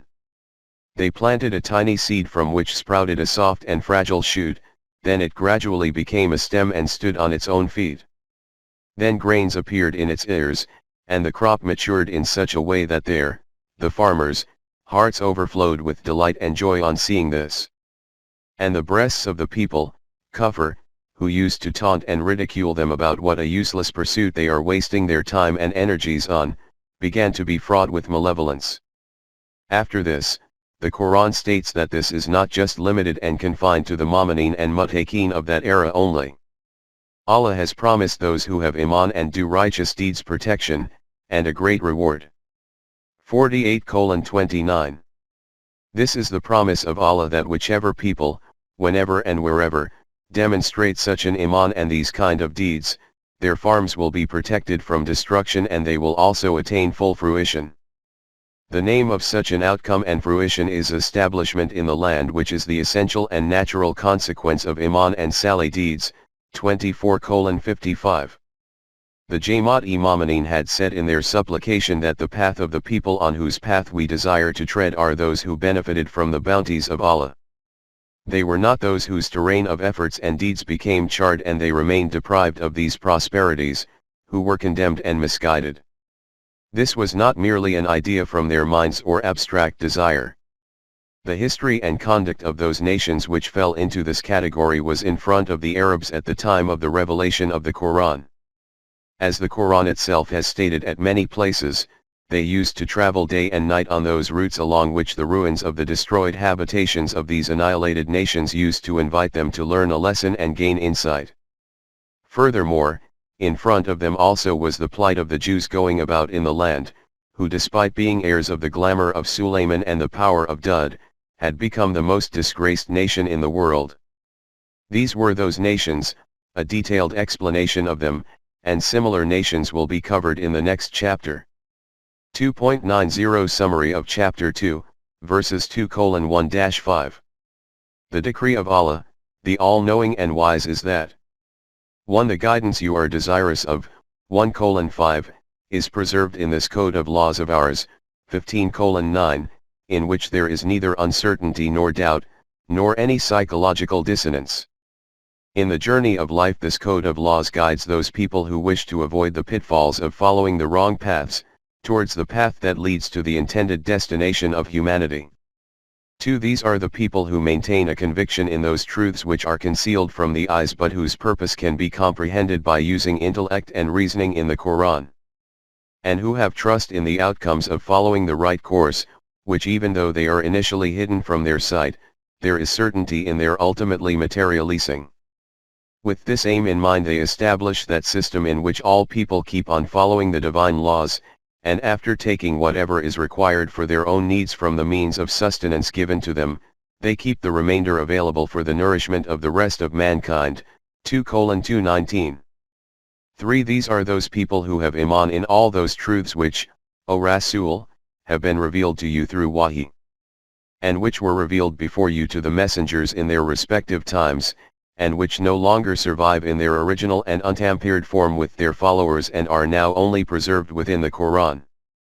Having iman in these truths means that through accurate historical evidences they reach this conclusion that this program has already been acted upon many times previously, and every time those same outcomes have been produced from this which are now being promised.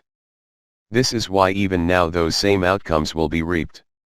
In this way they have conviction in this reality that by following this divine code, a new life emerges, and in this way through the exertions of the present, the future of man becomes bright, that future whose continuity is confined not to this world alone, but which also continues to advance even after death. For these are those righteous people, muttaqin, who continue to traverse the journey of life under the guidance of the law of Rabi'at bestowed by their Rabb, and these are the very people whose fields ultimately achieve fruition. 23:1-11, 31:2-5.